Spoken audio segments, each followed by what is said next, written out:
Yeah, I'm watching the rise, and I wouldn't say I'm shocked cause I'm hardly surprised. This one's for the ride, this one's for who knew I'd make it, just needed some time. This one's for my wife, could've left 1,000 times just about my side. This one's for the grind, I knew it would happen, just had the strength in my mind. It's the Travel OG, and welcome to the Black Manosphere Conclave 5.0.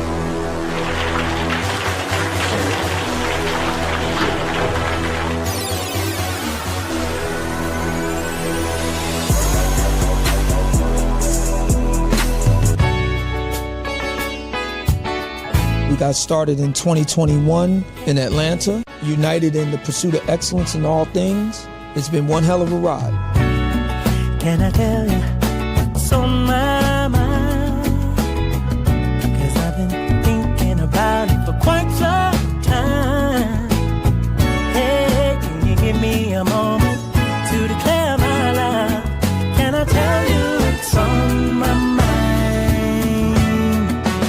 We're now focusing more on opportunities for men, in particular passport bros. Guys who go abroad, they want to have a different lifestyle, they want to have a different achievement abroad. Oh yeah, there's without a doubt the narrative has changed for us greatly.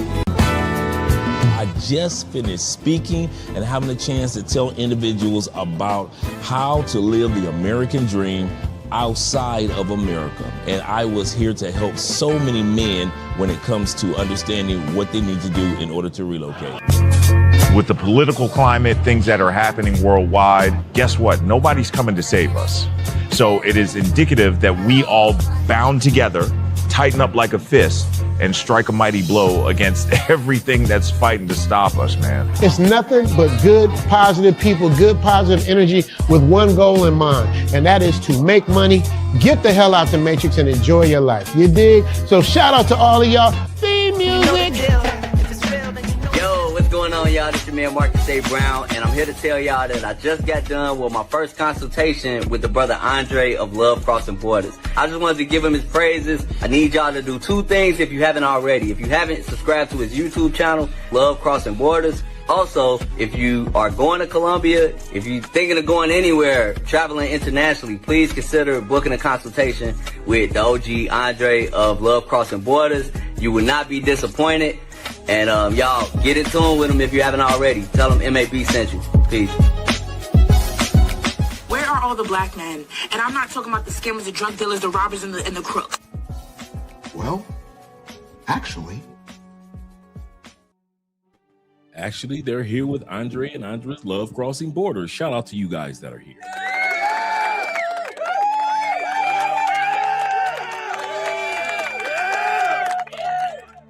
Tonight is a public service announcement. I saw in one of the travel groups a question that often comes up in these travel groups, whether it be the passport broker or passport cartels, the passport kings, black men's travel, black men's expats. This question comes up periodically, and I can understand why. And once again, this episode is a public service announcement. Is marriage worth it for men? In other words, men are asking, are there any benefits to marriage anymore? Whether it's in our home countries or are other men going through it in their home countries? I'm here to let you know with the public service announcement tonight, yes. But there's an asterisk. It depends on the scenario. There is a rise of successful marriages that are taking place that can no longer be ignored. At one point in time, it was laughed at. Those are just women that you order from a catalog, or mail order brides, or those are just women that guys met when they were in the military. So those are military wives. But over the last 7 to 8 years, there has been a growing trend of men from different countries marrying women from different countries. And what's amazing to those that are looking at us from the outside, the success rate of the relationships. Now, yes, we've heard a few tales here and there of tempestuous relationships when a foreign man marries a foreign woman and brings her back to the United States or brings her back to China or whatever it may be. But over the grand scheme of things, in the last 7 years, the only area where marriage has increased and not decreased are when men marry foreign women. When the Japanese man goes to China or goes to Korea or Vietnam, or the Chinese man marries a woman that's from Europe, or where the black man marries someone from the continent of Africa. They're finding that statistically, the only area, and I'll say this again to emphasize it, the only area in which marriages have been increasing and improving with a low divorce rate are those who are marrying foreign women. Now, I don't know the stats for our local ladies, so I can't tell you the stats in regards to that. But when it comes to men, we're going to talk about 12 benefits that you receive. So you'll know this. Once again, this is a public service announcement. We're going to talk about 12 benefits that you receive as a man when you marry a foreign woman. It's not happenstance that this has a success rate right now.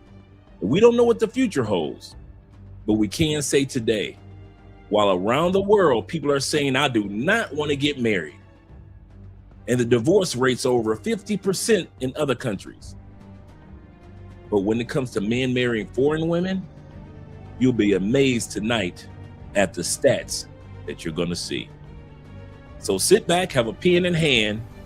Once again, this is a public service announcement to those back home that don't realize the reason why we left the United States or left China or left Canada or left whatever country it is that the man left in order to find love. We're succeeding more than you are. Shout out to all you guys that are here.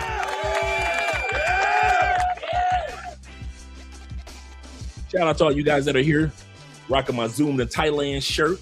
Yet don't have yours, go to Richie Mack's Facebook or Richie Mack's channel. He has the link for you guys to be able to get your shirt. Zoom to Thailand. Shout out to my brother Richie.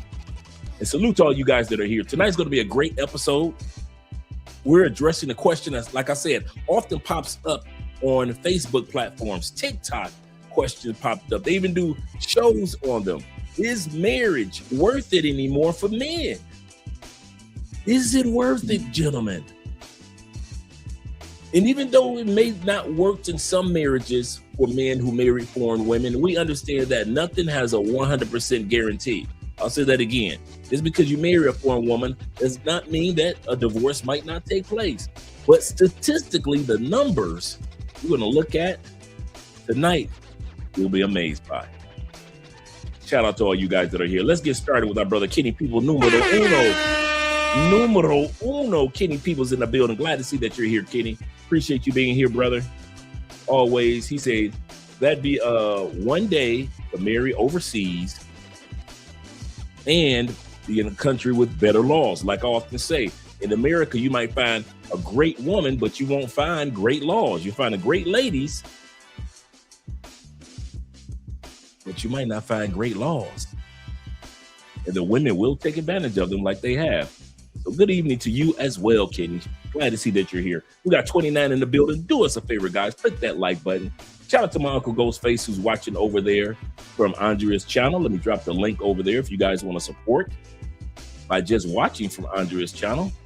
Help her get the views over there. We appreciate that. Let me drop that link for Andrea's channel, and we'll get to that in a second. Shout out to my brother Raymond in the building. Numero dos. Nice topic. Good morning and good evening, gents. Yes, sir. Every gent, good morning. And all you guys that are out there in Southeast Asia. We got a great episode coming up this Friday.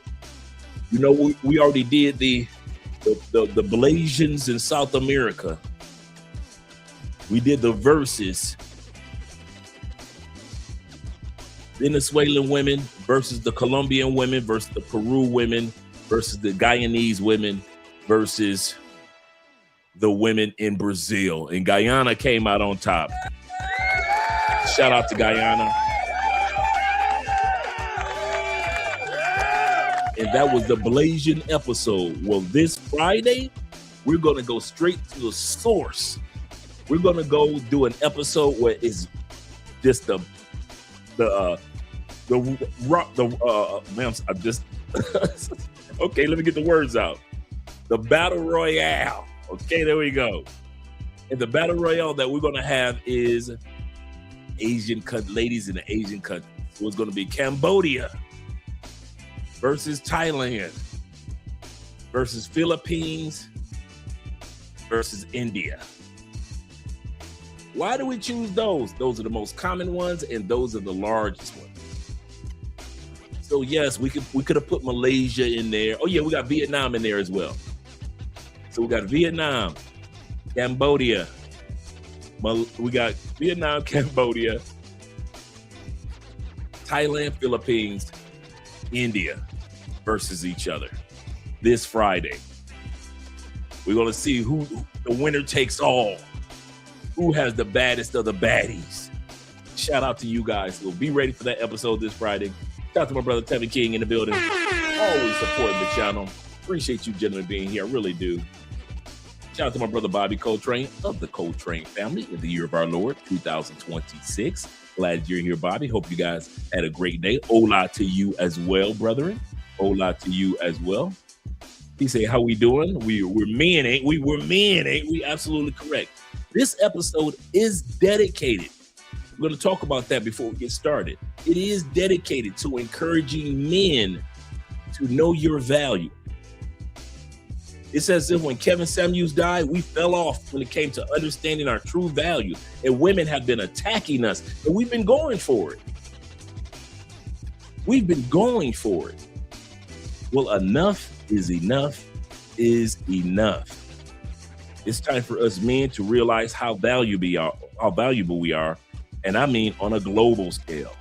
On a global scale. So shout out to all us men. We men, ain't we? Absolutely correct. Absolutely correct. Shout out to David Dice of the Dice family. Glad to see you here.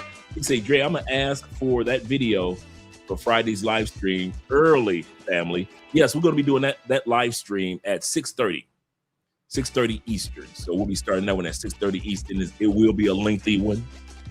So it's going to be a lengthy one. So we're going to be here for a minute having fun. It will not be a quick one. Like the last one we did last week when we did the Blasians, that was about a 3-hour video. So we're going to be doing at least 4 to 5 hour live stream when it comes to these countries versus each other. The Thailand versus Cambodia versus Vietnam versus Philippines versus India. Who's got the baddest of the baddies of the baddies? I'm excited about it, gentlemen. I am excited. Yes, sir. Yes, sir. So let me scroll back up. Make sure I get everybody in the building. We got 34 in the building thus far. Make sure you click that like button. You already know when you click that like button. Oprah coming next. Once I establish this as a place of truth. Yeah. Oh yeah. Oh yeah. We also got my brother. I am collecting data. Collecting data is in the building. Salute to you as well, brother. Glad to see that you're here. Appreciate you. I'm gonna scroll down a little further. Get more shout outs like to my uncle over there, who's over there on watching Andrea on Andrea's channel. Shout out to you. What up, though? Shout out to the Detroit boys. You better back the fuck up out my face, goddammit. I'm from Detroit, Michigan. Don't play with me. Don't play with us, Detroit boys. You know how we get in public. You know how we get in public. Dave say pen and paper in hand. Yes, we're going to go over 12 benefits that you receive when you marry foreign women. I know the stats are looking bad in the States and in other countries such as China and Japan. The stats are looking bad. Marriage is falling in Italy as well as in Spain. So no marriages, in a lot of countries, no kids. We're literally running out of people in Italy.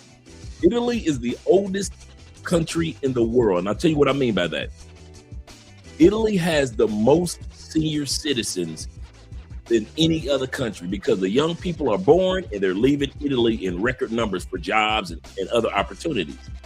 To where now they just basically running out of people.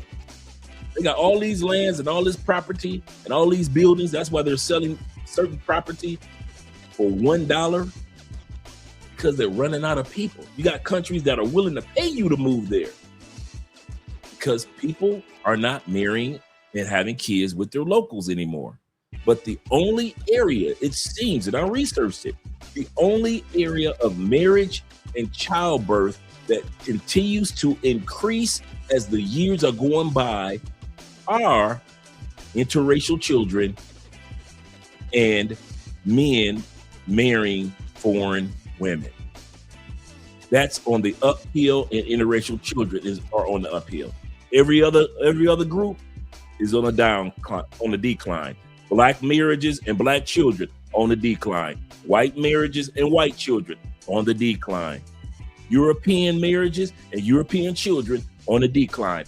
Asian marriages in the East and Asian children on the decline.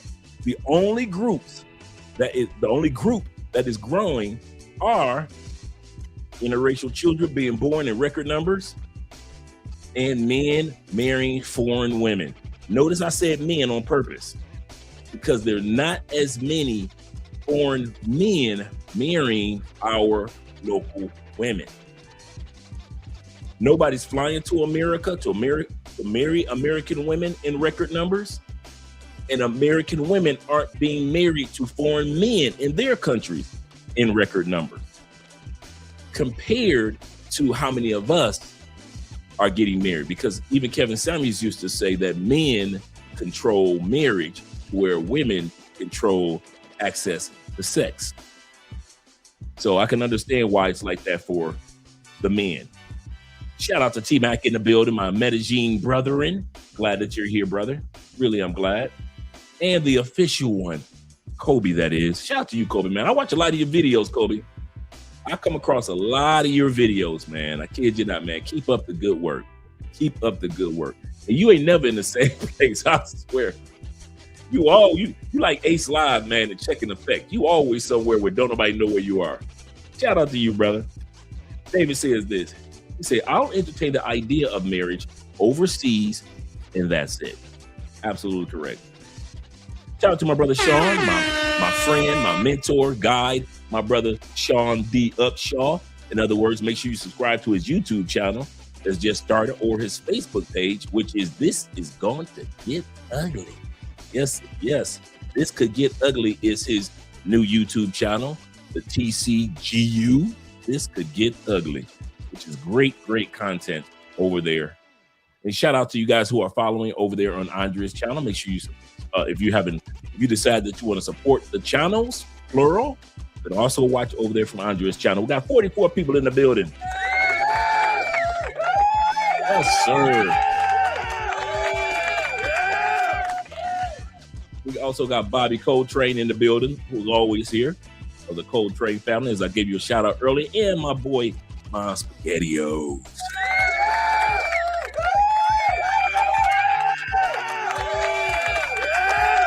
Along with Big Brother in Life, he's already given his shout out. He's given his vote already. The women in India got the baddest baddies. We shall see. We shall see this Friday. I'm excited about it. I am excited. Our brother James, JC that is, he says this. He said, "Good day, Dre." He said, once a man finds a man and find excellent chemistry, has an element of solid foundation. Absolutely correct. Once you and that person have a solid chemistry about yourselves, you know that she holds certain qualities that fill the gaps of your life. Like, you take care of all the other things of your life, but you notice like teeth, there are gaps, and that the right woman will fill the gaps of your life. Yes, sir. Shout out to Coach Big Spin in the building. Yes, sir. You say bonita to the brothers. Yes, sir. Shout out to you, brother. Glad to see that you're here.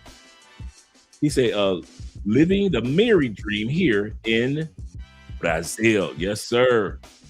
Gracias as dias. Good evening to you as well, kind sir. Good evening to you as well. Glad to see that you're here, and glad to see that you guys that are in solidified relationships that are here as well. And I mean that. Some of you guys are here because you got girlfriends. You're not married yet. You just got girlfriend or a couple of girlfriends that's in foreign countries, and you're at peace. Some of you guys are in common law relationships where you're not married, but you guys have been together for so long, you might as well be. Shout out to you guys. And then you got the guys that are like your boy, happily married, rings on hand. Shout out to you guys. And shout out to all you other guys that say, I'm on my journey to look for somebody in the long run. Shout out to you guys as well. But we're going to be talking tonight because this public service announcement is going out to 3 people, 3 groups of people who need to hear this public service announcement about the benefits of men. We're going to talk about 12 benefits that men get when it comes to marriage. Of course, we're going to start off with what Kevin Samuels has to say about this when he was alive. Shout out to our brother M.A.B. in the building. Yes, sir. Salute OG Dre and the chat supporting Andrea's channel. Yes, sir. I see you over there, brother. I see you over there. Appreciate you, man, with the $10 love. Yes, sir. Glad to see you guys over there supporting on Andrea's channel, watching the exact same live stream. Let me scroll down a little further. I think I got Dave. Blah, blah. Make sure I get everybody. That's my brother Charles B. Yes, sir. Hi, Charles, Mr. Brazil himself is in the building. Salute to you from Mexico right now. Mexico. David says this. He says, Dre, are you still sending out videos after? Yes. Yes. So any of the videos that you guys have seen this week, and that's from now on, just in case you guys want to know, this is very important. Let me turn this down for a second. Let me turn this down. Anytime you guys see me do a video live stream, like from a couple months ago, I wasn't doing this, so I didn't save the videos. But now, over like the last few weeks, like about a good month, I've been saving the videos in my Dropbox in the cloud. All you cloud engineers know what I'm talking about. If there is any video that I've done this month and you guys want that montage, I don't care if it's the videos of, I was gonna pull up the Dropbox. Let me see what I got in the Dropbox for you guys. Like the Blasian video with the women last, if you still want that, I still got that.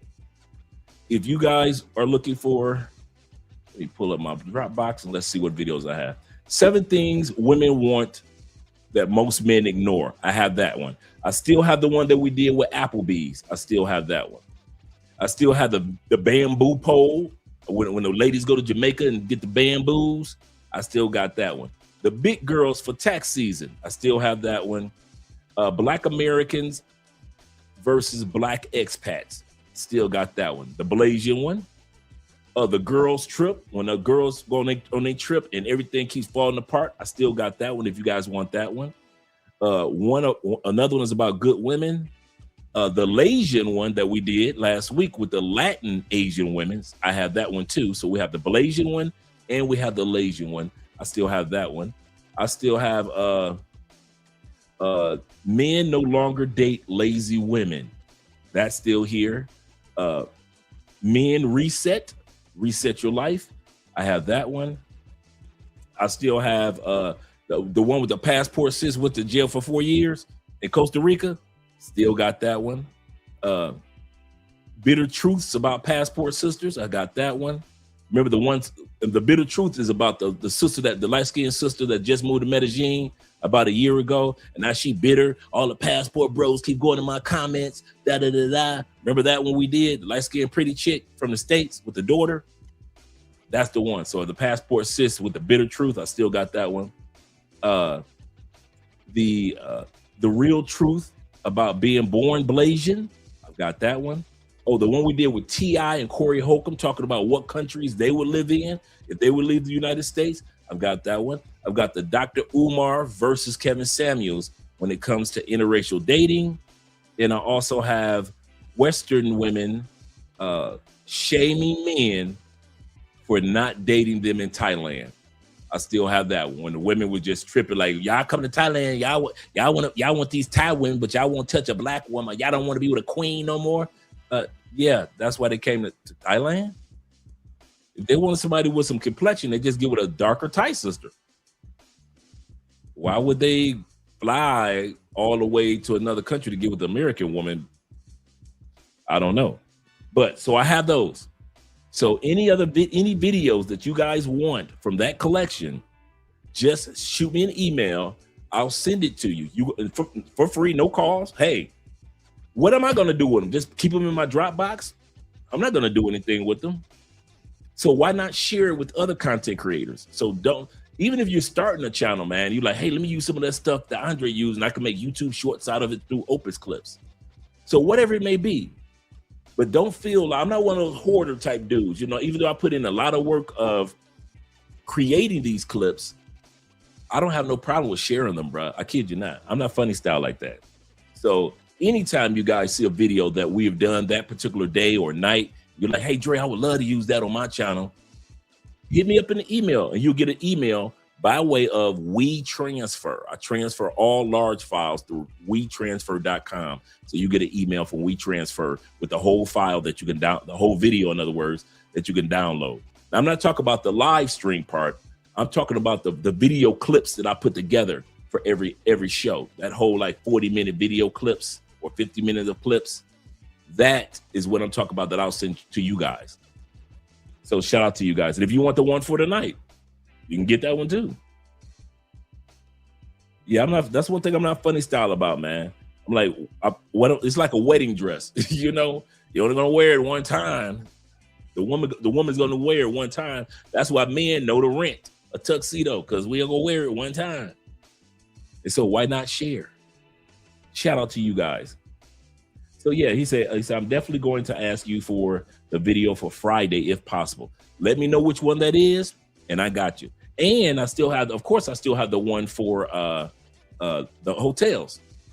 The hotel, I still have that one as well. So if you guys want that one for the Colombian hotels and you want to do it on your channel, go for it, man. Don't feel like you gotta, Andre gonna be like, I'm stealing his content. No, I'm not funny style like that. I'm not funny style like that. I ain't never been like that. I ain't never been built like that, brother. I'm from the east side. You better back the fuck up out my face, goddammit. I'm from Detroit, Michigan. Don't play with me. Yes, sir. So, guys, I kid you not. If you want if any video content on any episode that we do, you like, man, I would love to do that one on my channel. Hit me up in the email, aspence2011, and I'll get it over to you. No cost. You'll have it either that night or the next morning. It's no big deal. Shout out to you guys. And shout out to my brother Gang's talking stimulation. Shout out to you, brother, being in the building. He said, what up, DB? In the house. Shout out to you, DB, being in the building. You see, tuning into gangster talking stimulation. If you got a link to your channel, man, drop the link for us so we can subscribe to your channel. Drop the link so we can subscribe and support your channel. Yes, sir. Once again, shout out to Kenny People. He said, whether the stats in foreign women for as far as marriage concerned, you're going to see that tonight. That's one of the first things that we're going to look at tonight. You're going to see those stats back to back to back tonight, brother. I ain't going to do you wrong. Yes, sir. Once again, I got my Zoom to Thailand Richie Max shirt on. So if you guys want to get your own, go ahead and go directly to Richie Max YouTube channel. And he has those available for sale. Yes, sir. Yes, sir. Shout out to Montrez being in the building, Mr. Montgomery himself. Glad to see that you're here, brother. And let me scroll down. He said, what's the name of your other channels?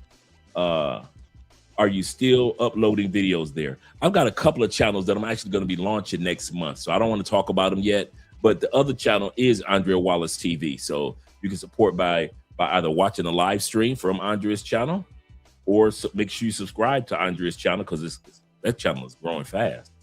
And so Shout out to Andrea Wallace. She's doing great. And other than that, he said, I'm still uploading videos. I got 2 more channels that I'm going to be launching next month. One of them is basically a music channel, a smooth, like you guys always hear me have all these really nice neo soul songs and all this stuff that I get from Epidemic Sound. And I've been paying into Epidemic Sound for almost 4 years. I never thought once, Andre, why do you have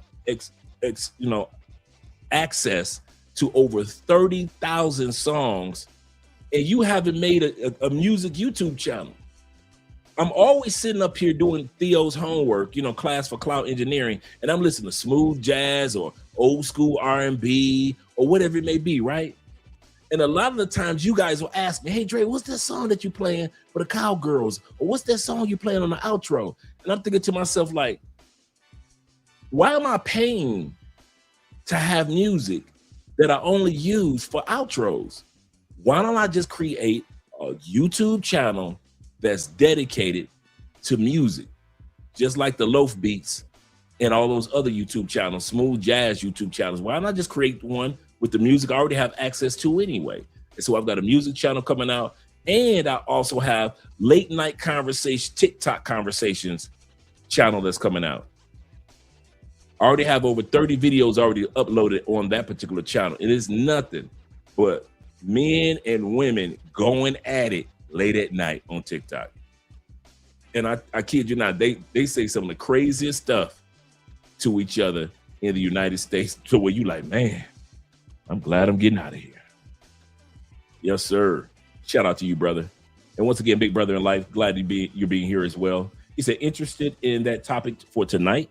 He said, the expats, he said, a expat by the name of Mike just proposed to his girlfriend in Thailand. Shout out to him.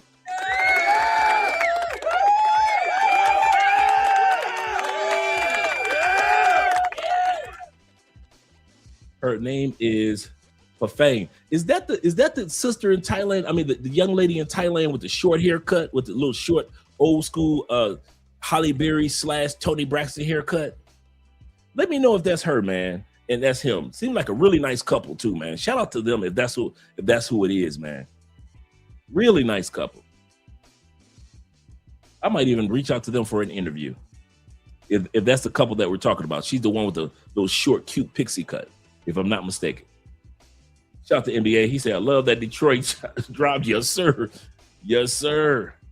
And once again, thank you guys for supporting by watching from Andre. Okay, cool, man. Shout out to them, man. Yeah, I'm going to reach out to them for an interview, man. I'm going to be reaching out to them. I've been meaning to do that. And for a second, I kind of sat back to see if this is like a real couple, or is it just another foreign guy got a girlfriend while he's in Thailand, and then he's going to move somewhere else. So now that I see that they're a solidified, I've been noticing over the last few months that they come across more like a solidified couple. And now when you announce that they're getting married, that's even more incentive for me to reach out to them and try to schedule an interview with them. Really nice young couple. Shout out to them, man. He said, good evening, fellas. Good evening to my brother Rico. Glad you guys are here.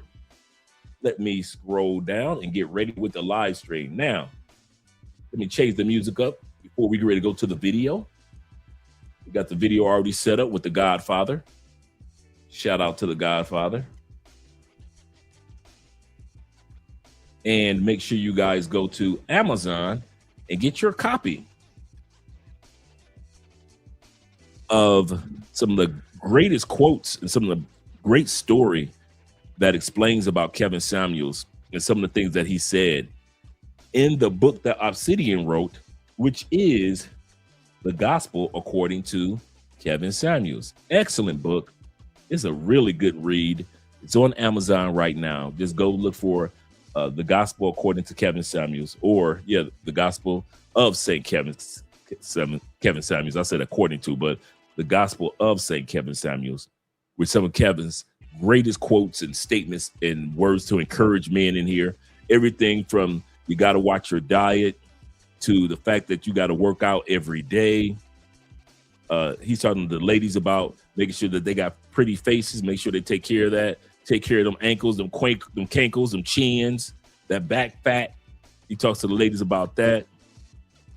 He's asking the ladies and the men, what about your dating experience? So it is an excellent, excellent read in regards to a lot of things that Kevin said that that Kevin said to the ladies. Like one of them is a section about ladies, put your dick up. Remember Kevin used to always say that to the ladies? Well, that's in here as well. And he has a whole chapter 18 is dedicated to, I'm a PhD. Whole chapter dedicated to that. So make sure you support Obsidian. Shout out to him. We're going to be talking about the Black Manosphere Conclave in detail starting at the beginning of next month, which is April. You want to make sure you get your tickets. It's going to be in Las Vegas. So we're going to start showing the links for the Black Manosphere Conclave, how you can join, how you can just join the Black Manosphere Conclave group and be a part of their free stream that they do with the group on Zoom every first Sunday. Every first Sunday of the month, the Black Manosphere Conclave does a free Zoom meeting with a bunch of guys that encourage and help each other out. So shout out to the Black Manosphere Conclave, especially for those that are interested in getting involved in Theo's classes as well. Shout out to Tori being in the building. Yes, sir. He said as well, he said, Brother Dre have a new book to drop soon. Yes, sir. The book that I'll be dropping, and many of you will be getting the e-version for free because you supported the children's fundraiser that we had this past December and January. So many of you will be getting the ebook for free, and it is called The Unshakable Man. It is stories about how some of the most famous men, from Bruce Lee to Kevin Samuels to Warren Buffett to Jeff Bezos, when they had a moment in life that they should have been shook and broken to their core, they didn't. How'd they do that? Even I have U.S. Navy SEALs in the book and how they keep from breaking. And so the book is about Unshakable Man, about how life is going to keep lifing. Life is going to keep lifing, but how can you walk through it without being shook like other people get? So that's the next book that'll be coming out. And like I said, many of you will be getting a free e-version, even though the book will be on sale as well. Shout out to you guys. Shout out to my brother Wes being in the building. Peace and blessings to you too as well, brother. Yes, sir. Aaron from Big No. Oh, we gotta talk.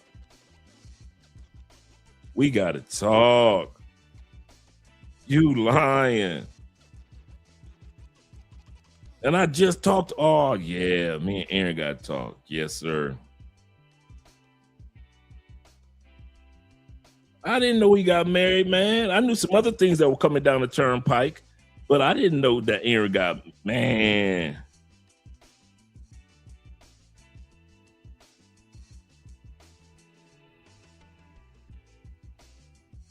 Yeah, let me get this man a call real quick, see if he's available.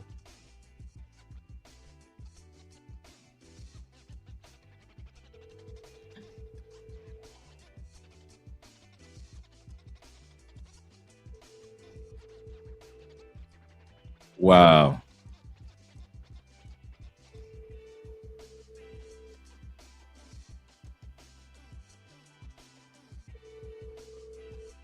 I know it's still early over there, so I'm gonna let him. Oh yeah, it is early. I forgot it's like 7 o'clock in the morning over there. My bad. so I'll hit him up a little later. Yeah, man. Dudes sitting their ass down somewhere. Shout out to all these dudes that learn. See, y'all laughed at me for years for sitting my ass down somewhere early. Oh, y'all talked about Dre so bad for getting married. Oh, y'all talked about Dre so bad. I was like one of the only ones. And y'all like, oh man, we partying in these countries, man. We trying to get 15 of them, man. What you trying? Man, y'all talked about your boy so bad. So bad. Now I'm seeing all y'all jumping the broom. All the brethren. Shout out to all you guys out there, man. Those who already have, those who are thinking about doing it again, even those who are thinking about not doing it again and just have you a nice girlfriend. Either way, shout out to all you guys.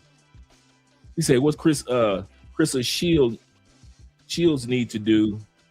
Put your dick up Seriously, for real. That's a good point, Jay. Shout out to Tori once again. He said as well, a brother. Oh yeah, you talk about the book. Yes, sir. Let me make sure I got everybody. Got my man Cool in the building. Glad to see that you're here as well. What up, brother? What up, Doe? Glad to see you're here, brother. We got 59 in the building. Let's get ready to get started. Let me change the music up for us.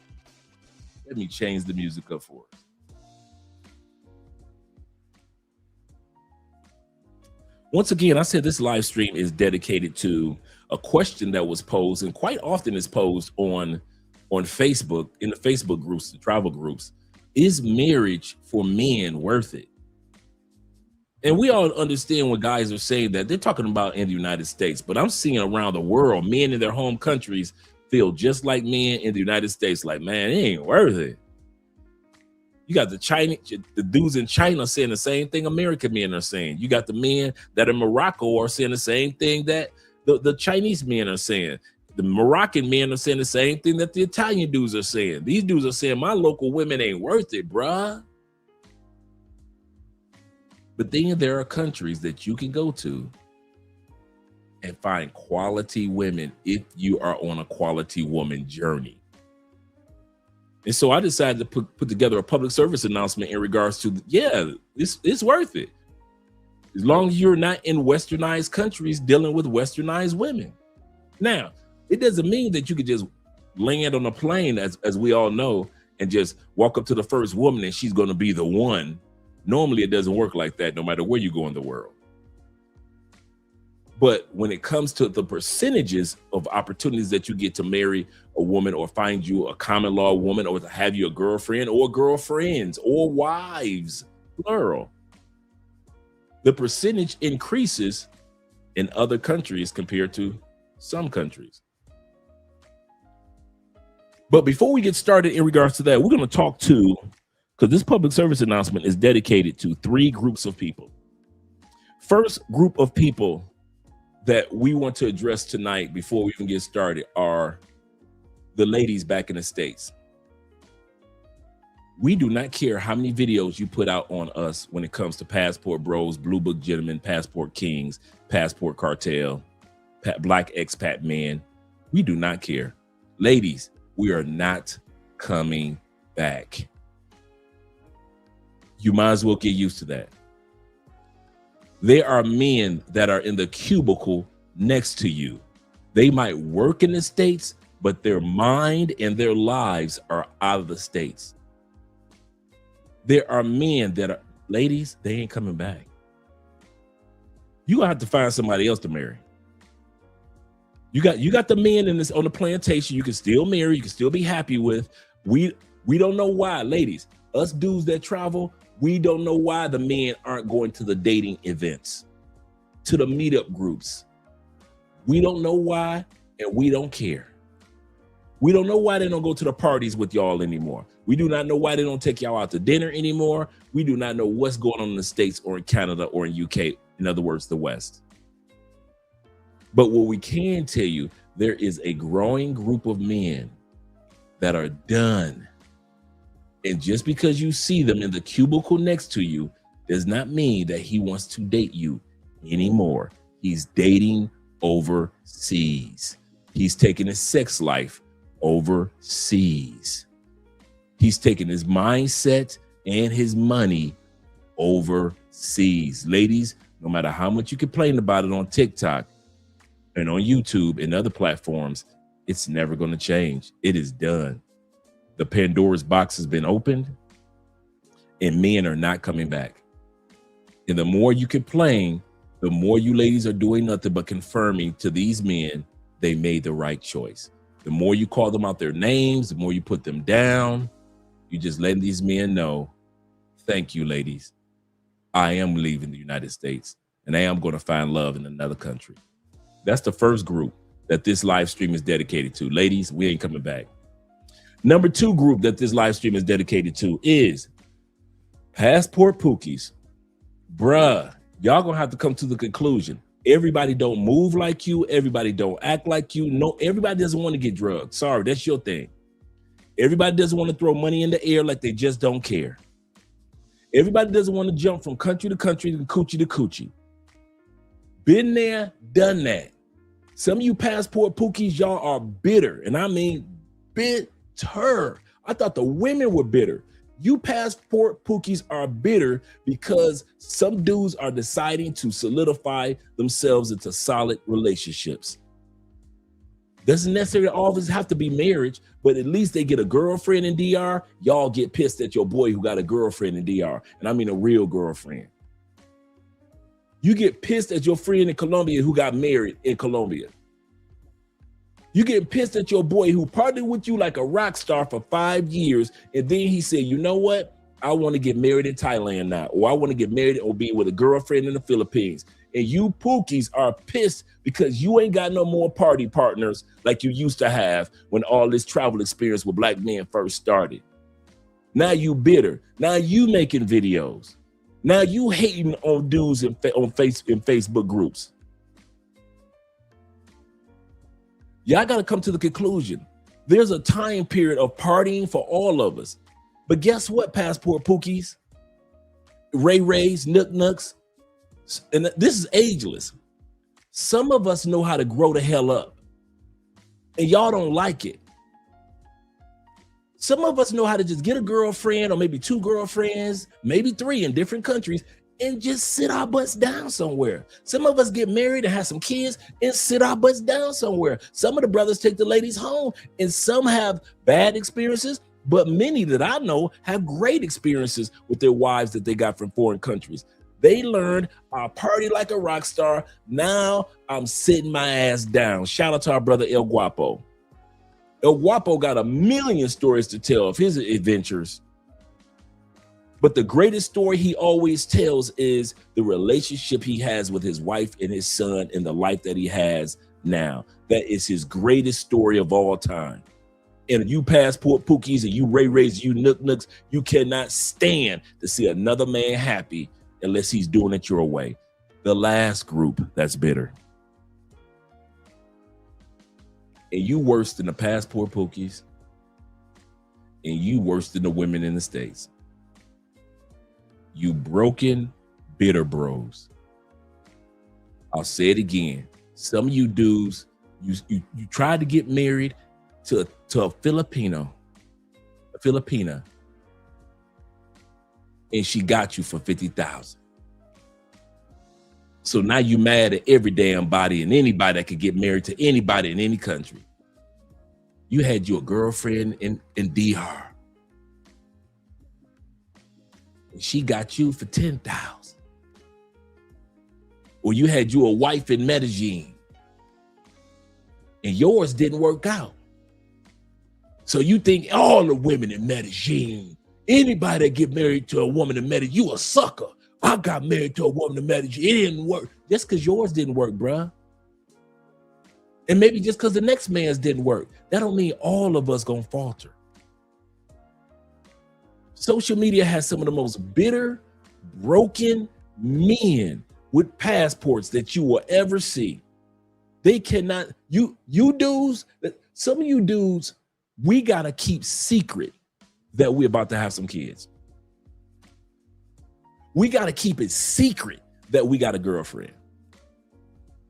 We gotta keep it secret that we're about to get married. Because we know it ain't the women that's gonna come for us. It ain't even the pookies that's coming for us. Pookie too busy partying. It's you bitter, broken passport brothers that it didn't work for you, so you assume that it ain't gonna work for everybody else. You spent up all your money buying coochie, showboating the women. I'll buy you some land. I'll buy you a car. And that still didn't get you a solidified, solid wife to be on your team for the rest of your life. You've been through 3 divorces with 3 foreign women, and you hate any of us who dare to be in a solid relationship overseas. This live stream is dedicated to all 3 of you. You bitter ass women back home in the States, you pookies that don't nobody want to hang with no more. We've grown up. We've been hanging out with y'all since we was 35. We are 45 years old. We're done with the partying like y'all dudes do. Does that mean that we don't like hanging out and do cigars and having some drinks? No, we're not saying that. But what we're saying is we're not going to the brothel every single night like we did when we all met at 35, 25. And you just cannot stand that we grew the hell up. And then you broken brothers. This public service announcement goes out to you too. Just because you got broken doesn't mean we gonna get broken. Just because you think every woman want money and only money, that don't mean that the women that we gonna meet want money and only money. We know that all women on the planet want resources. You ain't telling us nothing new. But the way you say it is because you were broken and you hurt and you bitter and you need to take your passport, put it in the top drawer and go get some therapy before you go on another trip. These are the 3 groups that I've ran across in the last 7 years of doing content creation that cannot stand to see other men happy. Doesn't matter the race, doesn't matter the country. Guarantee when you do something and you're happy, I promise you're either going to run across some bitter women, some bitter pookies, or the bitter broken dudes. So let's get ready to get started with the video. Shout out to you guys that are here. All you broken brothers, man. Y'all funny, man. He said, don't forget the old haters. Oh yeah, them broken dudes are part of the whole old haters. Oh, those broken brothers, that's ageless. That's ageless. Doesn't matter what race, color, creed, or age. I know some broken dudes, man, that's so bitter. They are in their 50s and 60s. Can't stand you happy, mother. How dare you happy? You bought a piece of land in another country. They ain't happy for you. You got your driver's license in another country. They ain't happy for you. You got you a nice girlfriend. Y'all been together for a year in another country. Do you think everybody is happy for Austin Holloman? That he grew up and kind of drifted away from Floyd and those guys that think like Floyd. And he started looking for relationships. Some of them worked, some of them didn't. Some of them worked, some of them didn't. And now he's with this just wonderful young lady and they're traveling the world together. Do you think dudes are happy for Austin? It's dudes that wished Austin stayed the way he was and got caught up like Floyd and had to flee the country like other dudes, other YouTubers we know did. They would have been happy if Austin lost his channel. Look what happened to Austin. He lost his channel. They would have loved that. Instead of celebrating with the man who said, you know what? I'm not the 23-year-old Austin that I used to be that used to say, it's just that bad. I'm a grown man now. I haven't even reached 30 years old. And I think it's time for me to start looking at relationships a little bit more seriously. And y'all can't stand that Austin.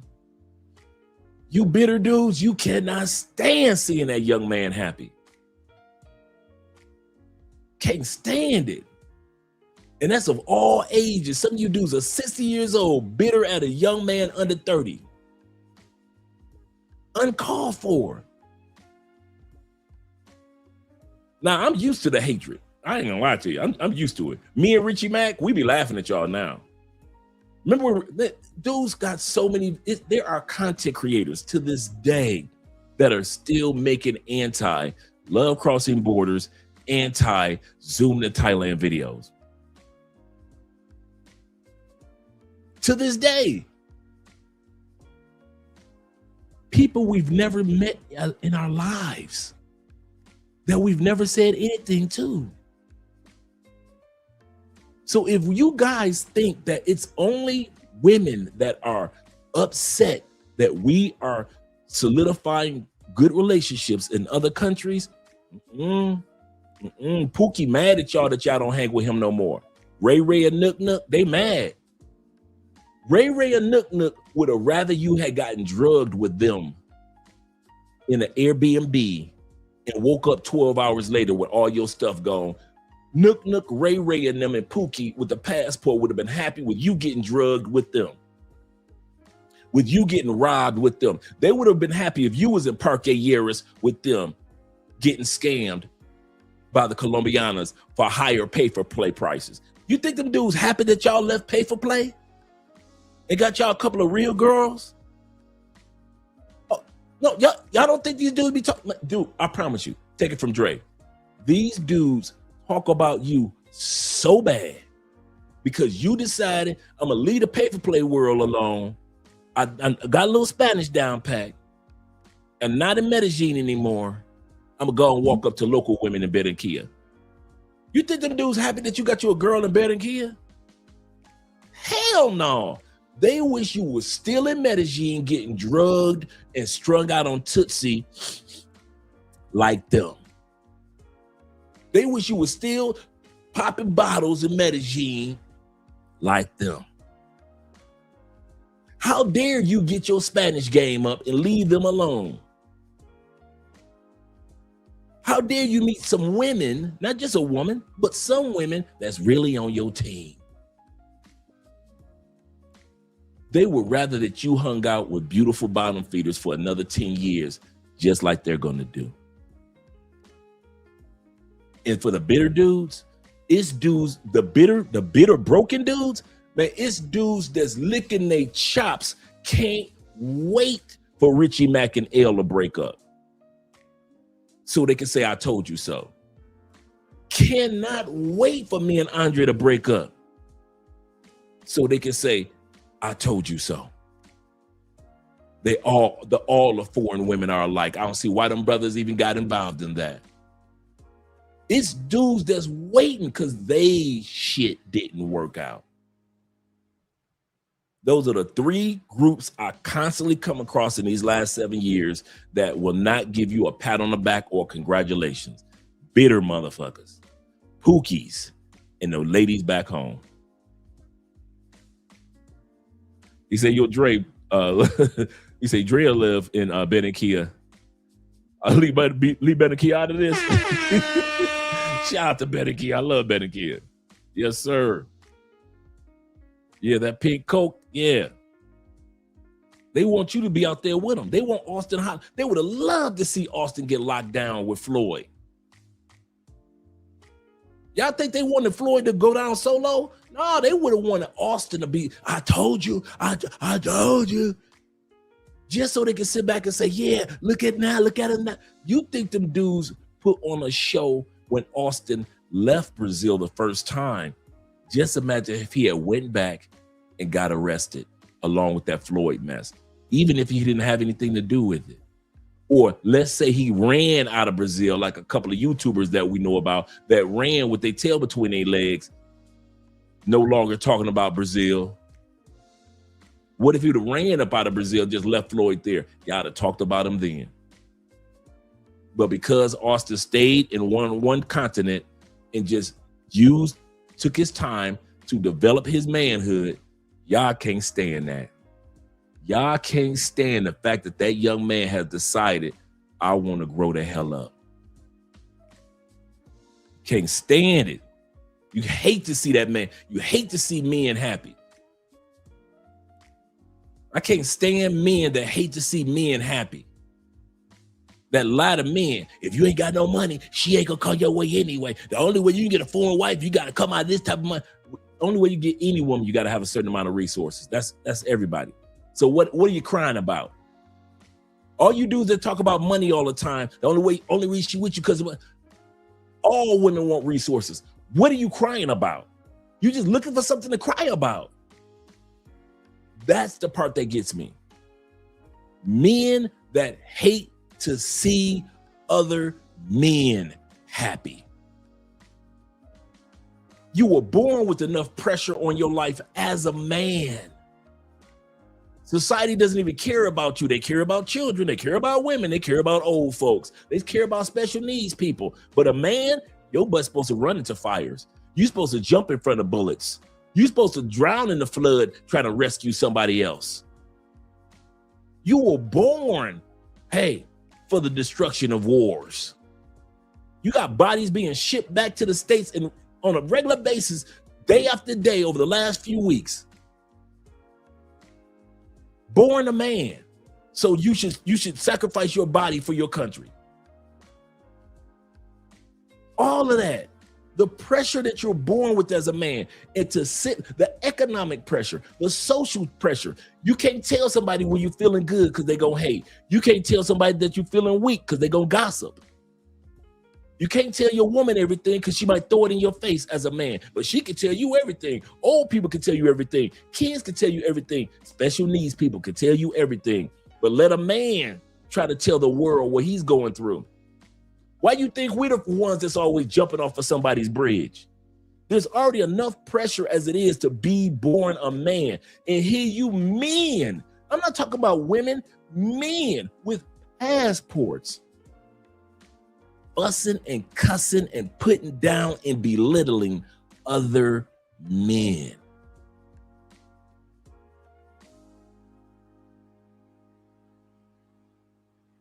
If you are that broken, bruh, take your passport and just take it when you get home, put it in that top drawer in the back, leave it alone until you stop being bitter. Get some help, bruh. Shout out to Kenny being in the building. Kenneth says this. He said there are too many haters in America, especially in the passport bro communities on Facebook. Absolutely correct. Most of them have never left the country. Save yourself, black man, SYSBM. You have options, and they don't realize that. They really don't. And you're right. In those groups, every time I see a dude post me and my girl's 3rd anniversary, here come, it's going to be 60 dudes saying, happy anniversary, glad for you, dude. Congratulations, 3rd anniversary, man. Keep going. It's going to be at least 16 dudes. She probably with you because you paid for this, or she probably just waiting around to get a green card, or she probably wait till you take her to the States, she gonna leave you. That is always at least 50. I don't know how many times Aaron in Black Man's Travel Group has had to tell guys, or even his moderators in the Black Man's Travels groups, to slow your roll. If you don't have nothing good to say, keep your mouth shut. If you can't celebrate with a man with a girlfriend or a wife or anniversary, or they having their first kid in another country, I'm talking about dudes always bitter. Every time I drop a video about relationships, it's guaranteed it's gonna be a bunch of bitter dudes popping up.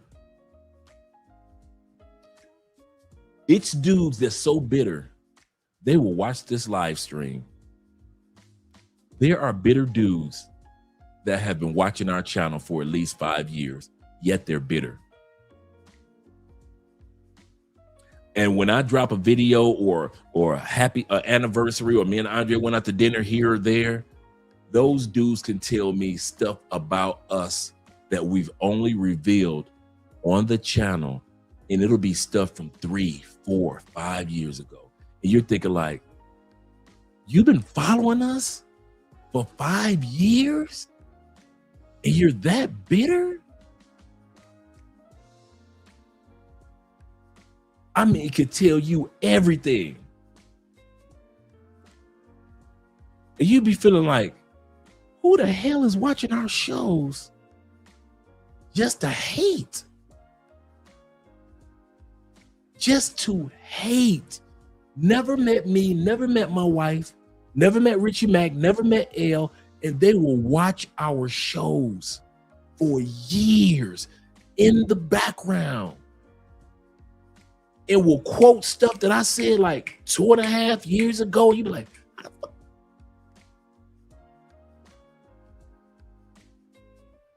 like, okay. Shout out to Flicky Sticky in the building. Glad to see that you're here, as well as AMF representing. He said, having the consciousness to know the difference between the shaft and the wheat. Absolutely. That's a good way of putting it, biblical. To know the substitute crab in the bucket, plantation pride versus passport bros wishing well for each other. Absolutely correct. Because I'm happy for everybody. Anytime you guys post something in any of the groups, I'm happy for you, whether it be a solo something that you did, or a business, or getting your degree while you're overseas, or whatever it is, or a woman. I don't care what it is. I'm happy for everybody. As I always say, it's hard enough to be a man, and people don't even like us being men. They ain't never happy for us, man. Never. And so now we can't even be happy for each other. Like, crazy. Shout out to my brother being in the building. Written due 22. He say some people just want to see the world burn. That's true. That's true. I watched a news headline a couple weeks ago, about a month ago, and it was about a stat that they're trying to put together, doing a little survey in certain neighborhoods. Did you know? I didn't know this. I didn't think about this. There are Black people that don't want the hood to ever disappear. If you gave them $1 million of reparation, they will all still make sure the hood is hood. There will still be shootouts going on. There'll still be liquor stores on every corner. There'll still be gun shops. There'll still be gangs.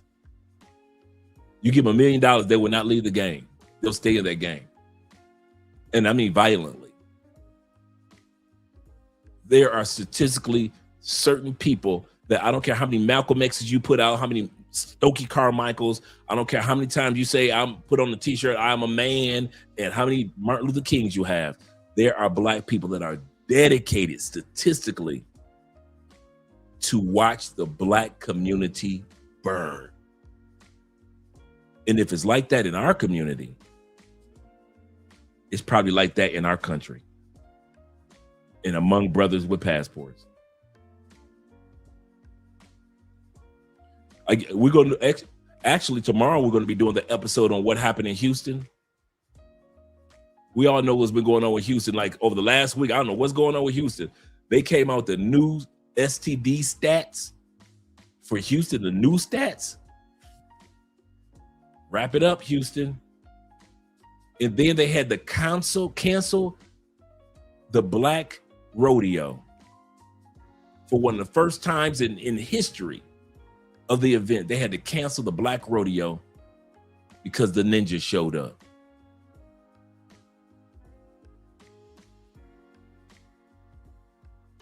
Yep, that spring break was in Houston. It tore everything up, man. So we're going to be talking about that one tomorrow. Shout out to Anthony in the building. AT says this. He said, you're cutting a razor blade tonight, Dre. He said, it's sad, but true what you're speaking on. It's hard enough to be a man. Just being a man, especially a Black man. The passion in your voice speaks volume. You know how I feel? I have the same passion, and I wish I had that video. Hey, MAB, if you get a chance, bro, if you still got that video of you and DR with your rant that went viral back in the day, I would love to get a copy of that. Because that's how I feel at times. I feel like you standing on that beach just ranting.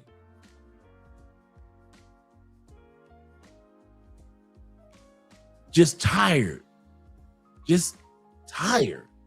And I know my people always tell me, hey, Dre, you can't help everybody, dog. People tell me that my whole life. You can't help everybody, Dre. Dre, you can't help everybody. I know you mad, Dre, but Dre, realize you can't help everybody. I know, but if we can't help everybody, can somebody just tell these people to leave us alone?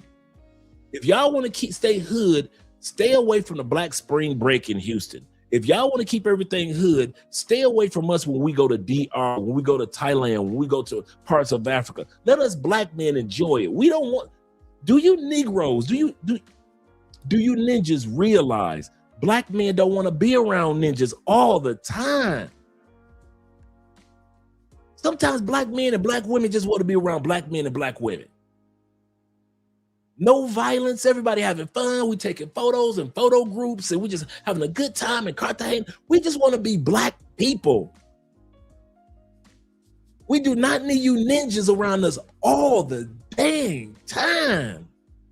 You follow us everywhere like little puppies. You tear up everything. You're the ones that are getting drugged in Medellin. You ninjas. It ain't no Black men getting drugged in Medellin. It's you ninjas. All the time, every time, you Black ninjas and you white ninjas. So if you think you ain't no white ninjas, or you rednecks, or you peckerwoods, however you want to put it, y'all always getting yourselves in trouble in Thailand and always want us who are the decent dudes to be a part of they're out to get everybody. No, they're out to get you. They're out to arrest you. They're out to scam people like you, rob people like you, hustle people like you, not us. Not all men, especially black men, are created equal. And we're tired of it. Enough is enough. Stop following us around like puppies. You know how when you first walk in the door and the puppies just come running to your leg? That's you ninjas when you come to other countries. You tore up DR. Sosua is a shell of what it used to be, not because of black men, not because of white men, because of you white and you black ninjas. You mess Sosua up. And you go from country to country, just following us like little ass kids, tearing up everything, staying in trouble. You stay under arrest in a country. You can't name one country where the white ninjas, no matter what age they are, don't get arrested. You got white dudes that've been going to them countries, to Indonesia for years. No issues at all. Here come you white ninjas trying to ship in 12 pounds or whatever it is. When Indonesia told you, you try to ship in a toothpick, you're going to go get the death penalty. They told you, and you white ninjas don't care. So you're messing it up for the other white folks. They don't hang out with y'all. They don't hang out with you hippies. They try to ship in everything. You older white ninjas, they got 300,000 in the bank when you left France. You had 300,000 in your bank account. You are 62 years old, white ninja. And you let a lady boy in Thailand scam you for all of it. All of it. All 300,000 gone. Because you didn't move like a white man, you moved like a white ninja. And white men are tired of when they get off the plane, women looking at them like prey, because they're like, whoa. I'm not the dude from France that got scammed. I ain't gonna give you no money like that. You dudes always follow us. Do us a favor, black and white ninjas. Could you do us all a favor? Find your own locations. Find your own countries. Discover your own spots. Because guess what? We have never, one time in human history, ever followed you. Ever. You have never found a country to go to and said, hey, I'm telling you, Paraguay is the place to be. And then we follow you to Paraguay. It don't never be like that.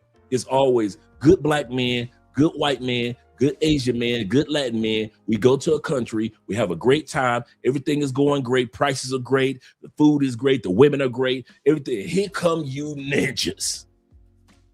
Every single time, like clockwork, you come like a plague, like an infestation to destroy everything. Before there was COVID, there was you. You are the original passport pandemic. You are the passport pandemic. You destroy everything you touch. Can't no woman in the Philippines be around you, because the ones that are scammers are the only ones that come to you, and you want to blame all women in the Philippines once you get scammed. Who told you to marry a pay-for-play? Take her back to the States and you wonder why she ran off with the green card. I don't trust no women in the Philippines. That's because of the women that you chose, white ninja. You are the passport plague. You brothers, you always getting drugged.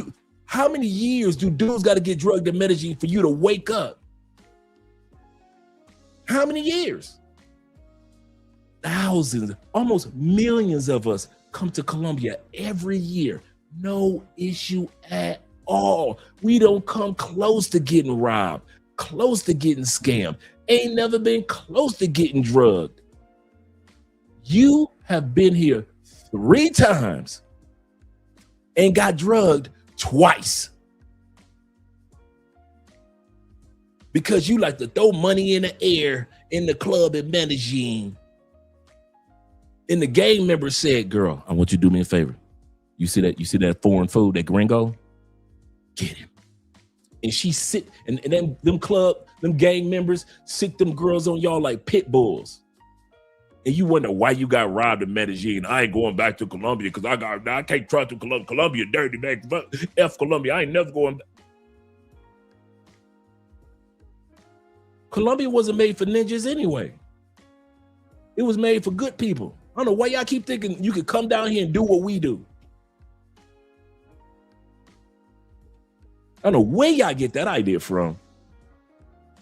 MAB says this. Shout out to my brother MAB. He said, like Ronan used to say, I got Ronan, and I got, come to think of it, you and Ronan, I believe in Fearless, are in tonight's episode. You guys are in tonight's episode, come to think of it. Shout out to you guys. He said, like Ronan used to say, pay for play is a reset for bros that benefit from it. Absolutely correct. Responsibly. Brothers should always aim to ascend. Yes, sir. He said, I've seen friends turn to haters, without a doubt. Shout out to you with the $20 love, without a doubt. Yes, sir.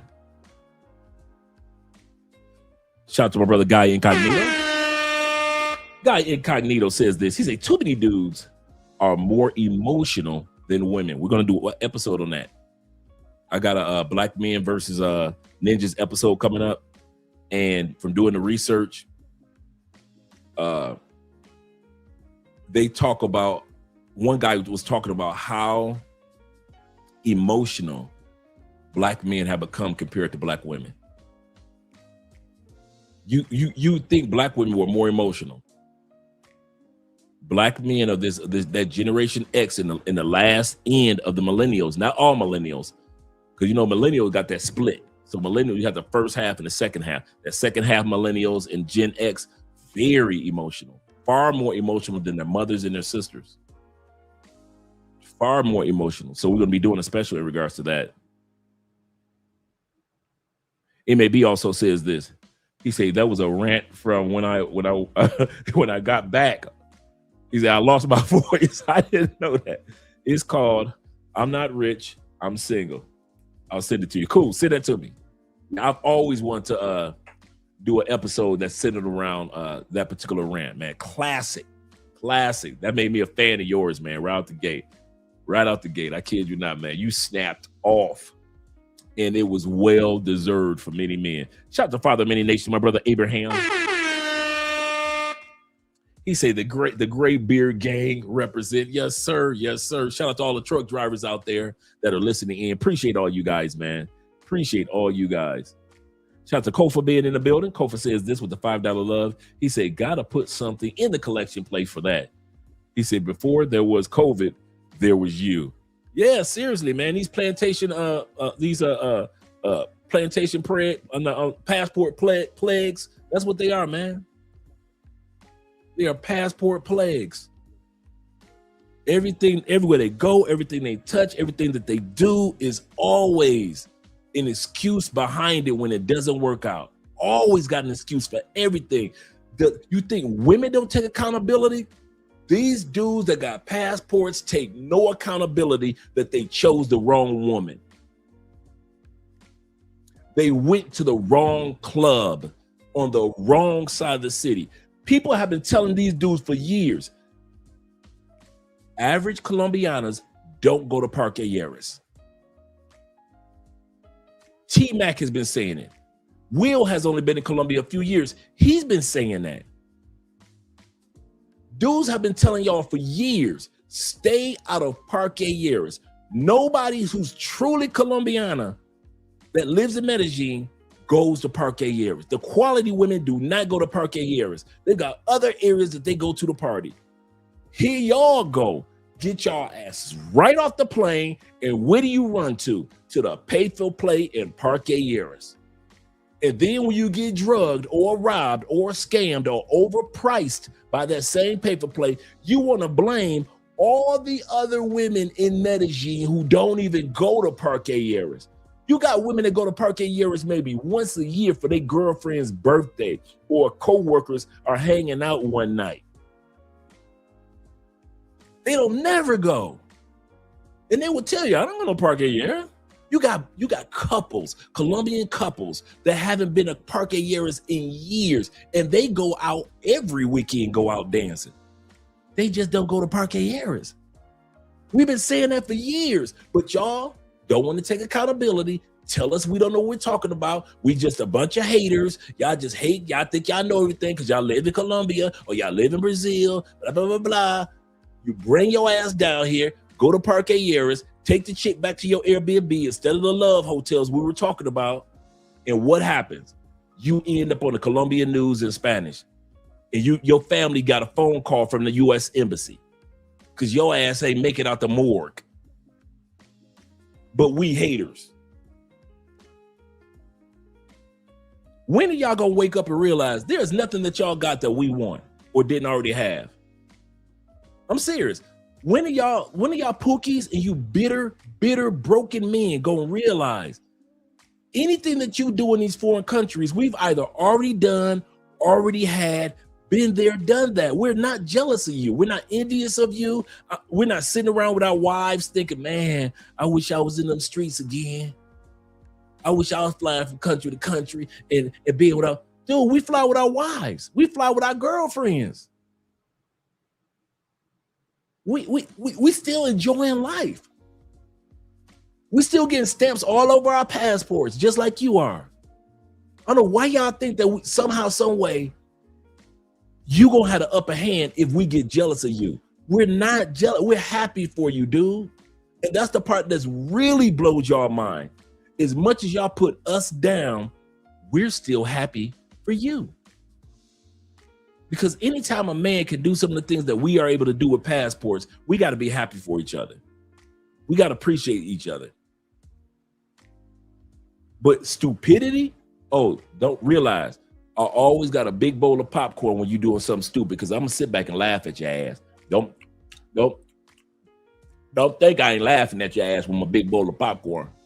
When you get drugged in Medellin, I ain't that dude to feel sorry for you in Medellin. No, the popcorn too good. This is, boy, y'all get drugged, that's when the popcorn get extra buttery. I'm sorry.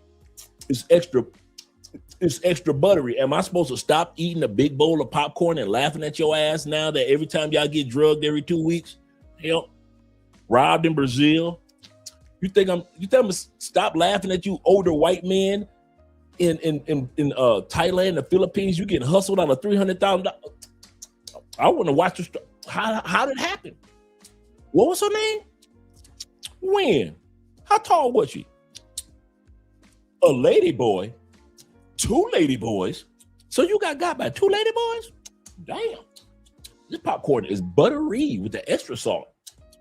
I'm gonna need me a Presidente beer from DR. I'm gonna need a Presidente. I ain't gonna stop laughing at your asses. So just because I love you and I try to tell you be safe, when you do something stupid, I'm pulling out the big bowl of popcorn with the extra butter. So your ass might as well get ready to be laughed at, because I'm gonna laugh at your ass. That's serious. Once again, shout out to Father of Many Nations. He say not passport plague. They are, man. Shit.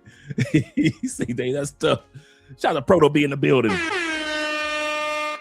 Shout out to you being here. He says this.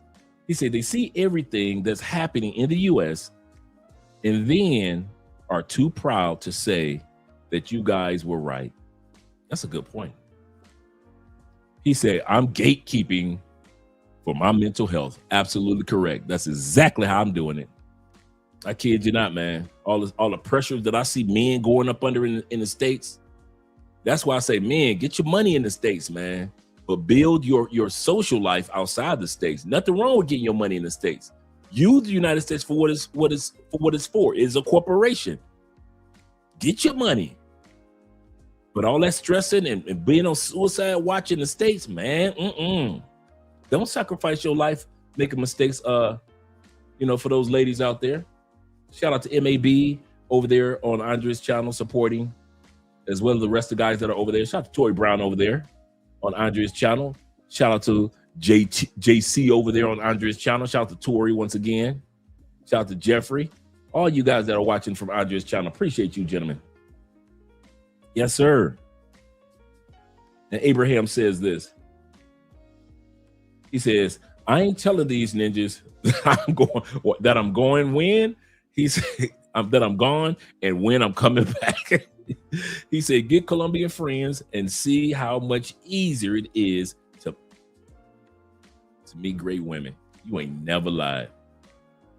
These women, these men, and I kid you not, if you, we're going to give you a secret. Abraham is absolutely correct. The fastest, easiest way to meet quality women are through the local men. Here in Colombia, man, it's like pretty sisters and aunties are on sale. Am I lying? Every other taxi driver got got 3 or 4 beautiful daughters or nieces or his sister or auntie. They got somebody fine waiting on you. And I'm talking about quality, good women. I kid you not, man. I kid you not, man. Some of the best women that I have met in Colombia, I kid you not, were through somebody else. Bruh.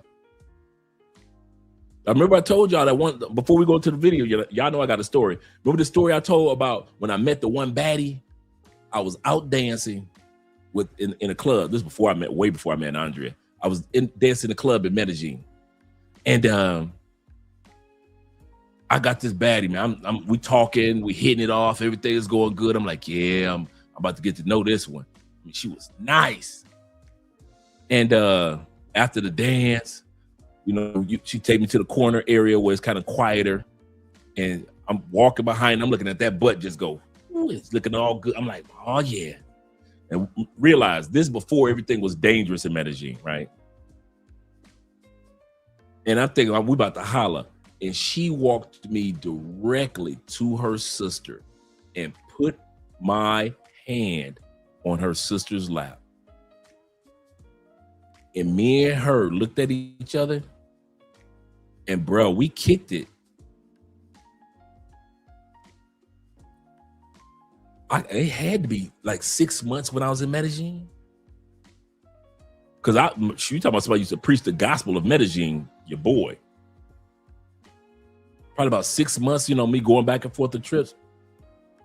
And her sister was finer than her. Freaky did a mom. Wow, freaky.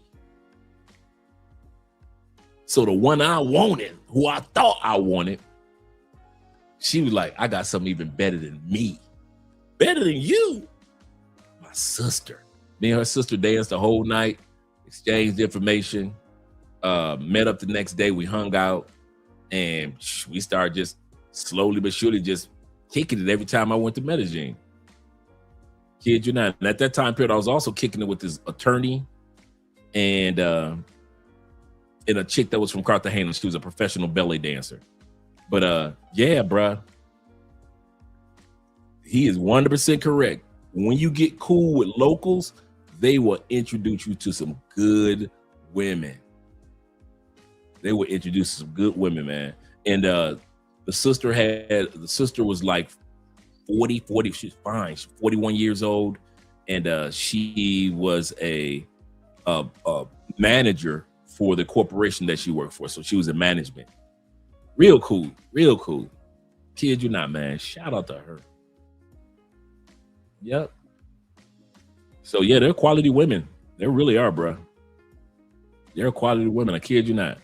Yeah, beautiful moments. It blew me away because I swear up and down I'm about to holler at this one. Like, yeah, oh yeah, it's on and cracking. And she was quiet. She just quietly turned her little pretty face around. I'm looking at that body just swaying. And she got my hand and she just escorted me to the back. I'm like, oh, she wants to be where it's quiet so we can just have a good conversation. She walked right back there and I see these females and I'm looking like, dang, but I ain't studying them, right? And she just walked straight to her sister, put my hand on her sister's lap. Her sister put her hand on top of mine and I just escorted her sister to the dance floor because I was looking like, man, she finer than her.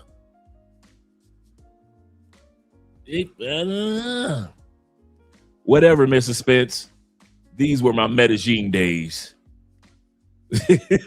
My Medellin days. How come your girl Andrea snuck up in here listening to stories? Shout out to Andrea. Shout out to Andrea. Yep. So if you want to meet good people, I'm telling you, there's some good people here. Then you can meet the Andreas too. Shout out to her. And all you guys here. Give your girl Andrea a shout out.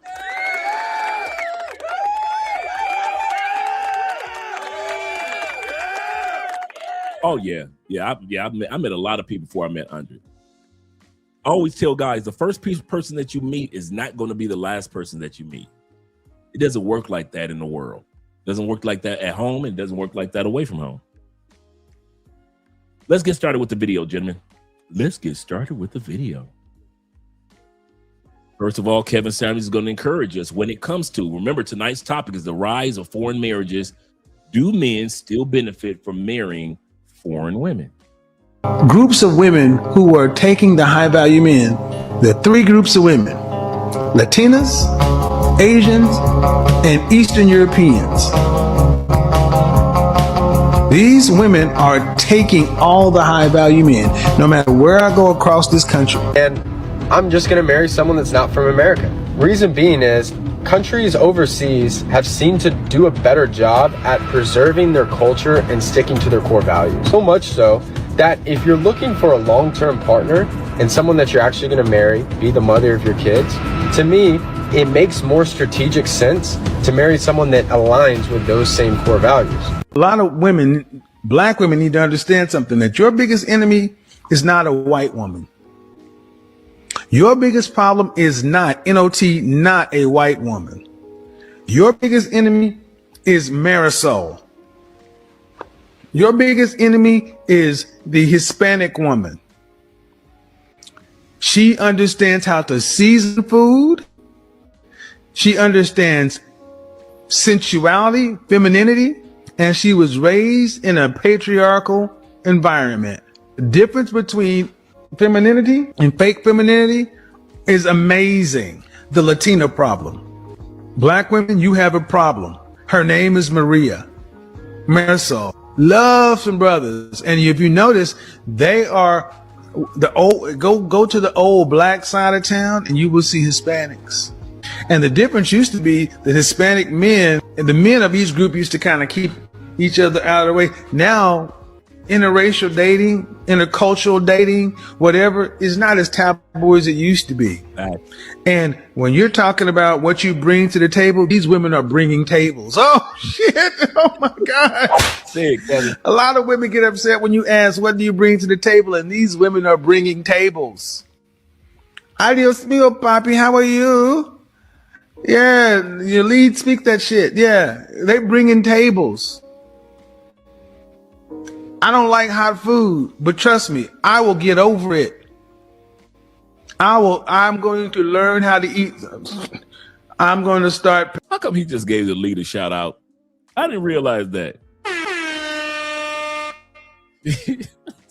He say lead speaks that shit.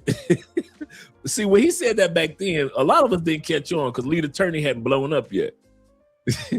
And we all know that lead attorney lived in Mexico for 6 years. He said, yeah, lead speaks that shit. Let me bring that part back. I've heard this many a times. I never realized that he gave lead attorney a shout out. A lot of women get upset when you ask, what do you bring to the table? And these women are bringing tables. Adios mio, papi. How are you? Yeah, your lead speak that shit. Yeah, they bringing tables. I don't like hot food, but trust me, I will get over it.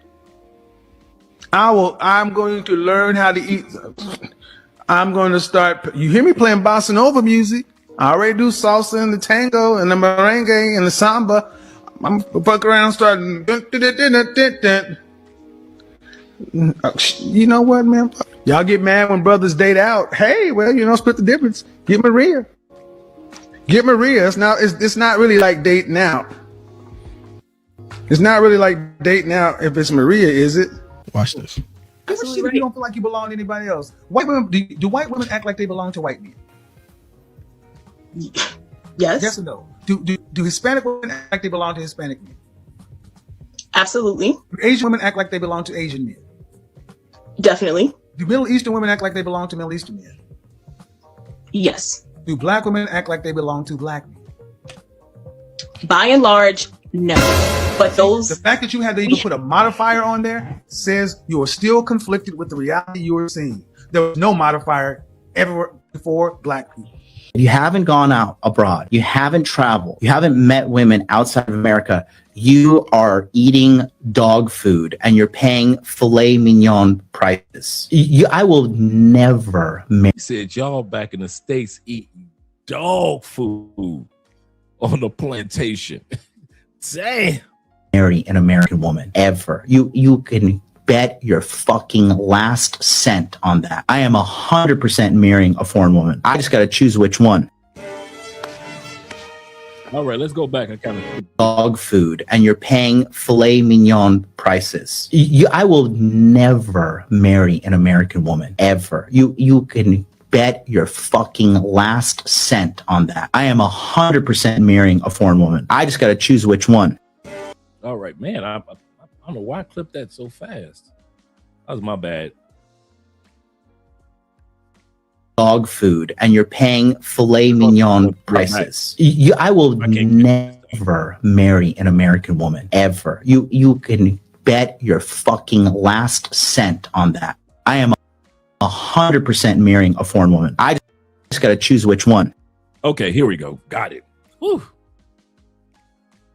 You say, Andre, should I visit Germany? Yes. Yes, they love the brothers over there. All the brothers I know got some great stories to tell from their experiences in Germany. Yes, I say yes. He said, I'll be in Cambodia. He said, I've gotten better treatment in my visit to Cambodia than I have in America. Remember that this Friday's episode are the Asian countries versus each other. The Asian baddies who will win the battle royale. So this week, this Friday, so is the Thai women versus Philippines versus Vietnam versus Cambodia versus India. The baddies are the baddies out there. I know it's other locations like Korea I could have put in there, Malaysia in there, but we're just going to start with those 5. This Friday's episode is dedicated to that. And the first question or the first benefit of marrying foreign women compared to American women, the divorce rate is low. I remember my brother just asked me, my brother Kenny Peoples asked, what is the divorce rate of men that marry foreign women? We're going to talk about that.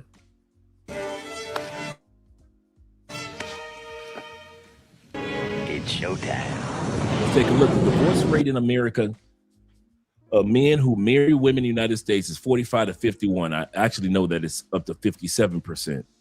So it's 45 to 57% actually. The divorce rate of men who marry foreign women, approximately only 20 to 30%, depending on the culture.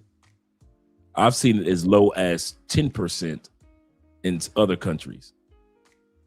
So men that marry foreign women have a very low divorce rate, even though here's my point is, even though some videos go viral because that 1 or 2 or maybe even 10 dudes that got divorced, their story goes viral. My woman came to America and she became Americanized, blah, blah, blah, blah.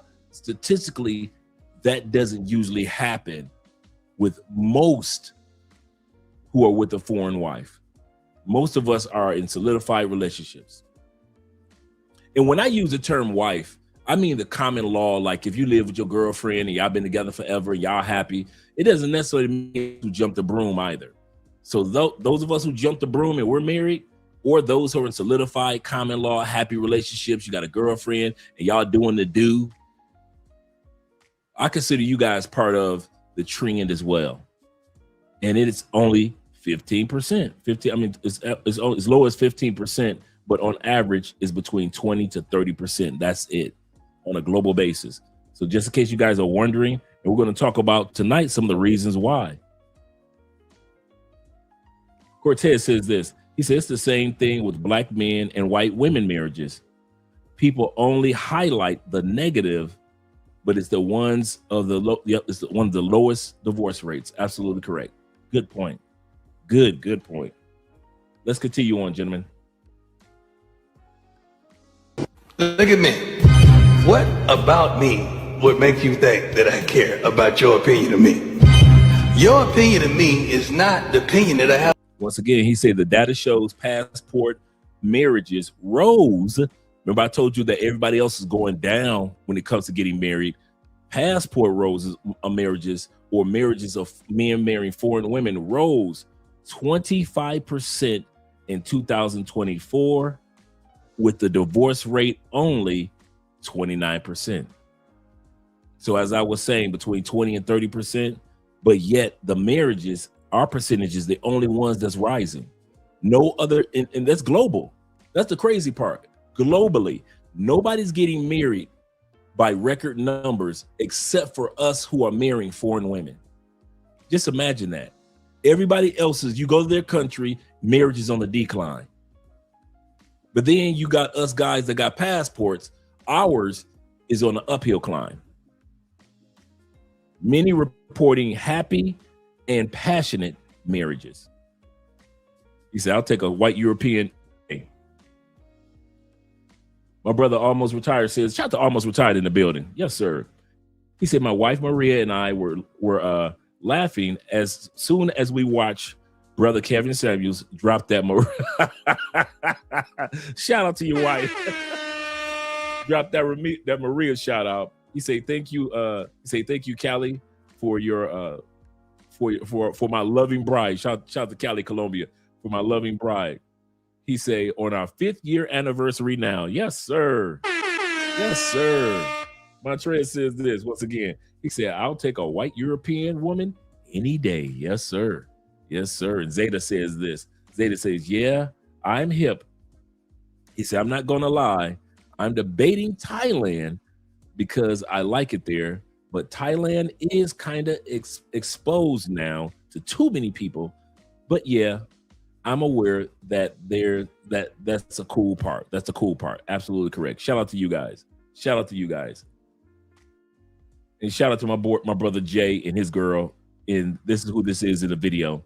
My brother Jay and his girl over there in Cartagena.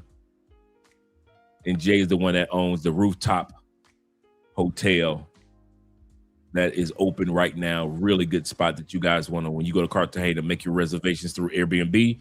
Rooftop hotel. Yes, sir. Shout out to MAB. For myself. You ain't make me, so you can't break me. You didn't build me, so you can't kill me. Once again, American divorce rate of American women is 50%, and predicted to be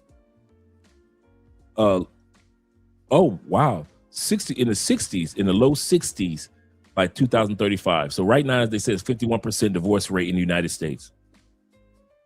They said by 2035, it's gonna be in the low 60s. Y'all gonna be some divorcing motherfuckers in the States. The law's gonna still be intact. American men married to foreign women, divorce rate 29%. Yeah, shout out to my brother Jay. Shout out to Uncle Jay in the building. Yes, sir. Show him some love. The modern woman today has been tricked. Her education is correlated to her intelligence, or it's correlated to the type of man that she is owed.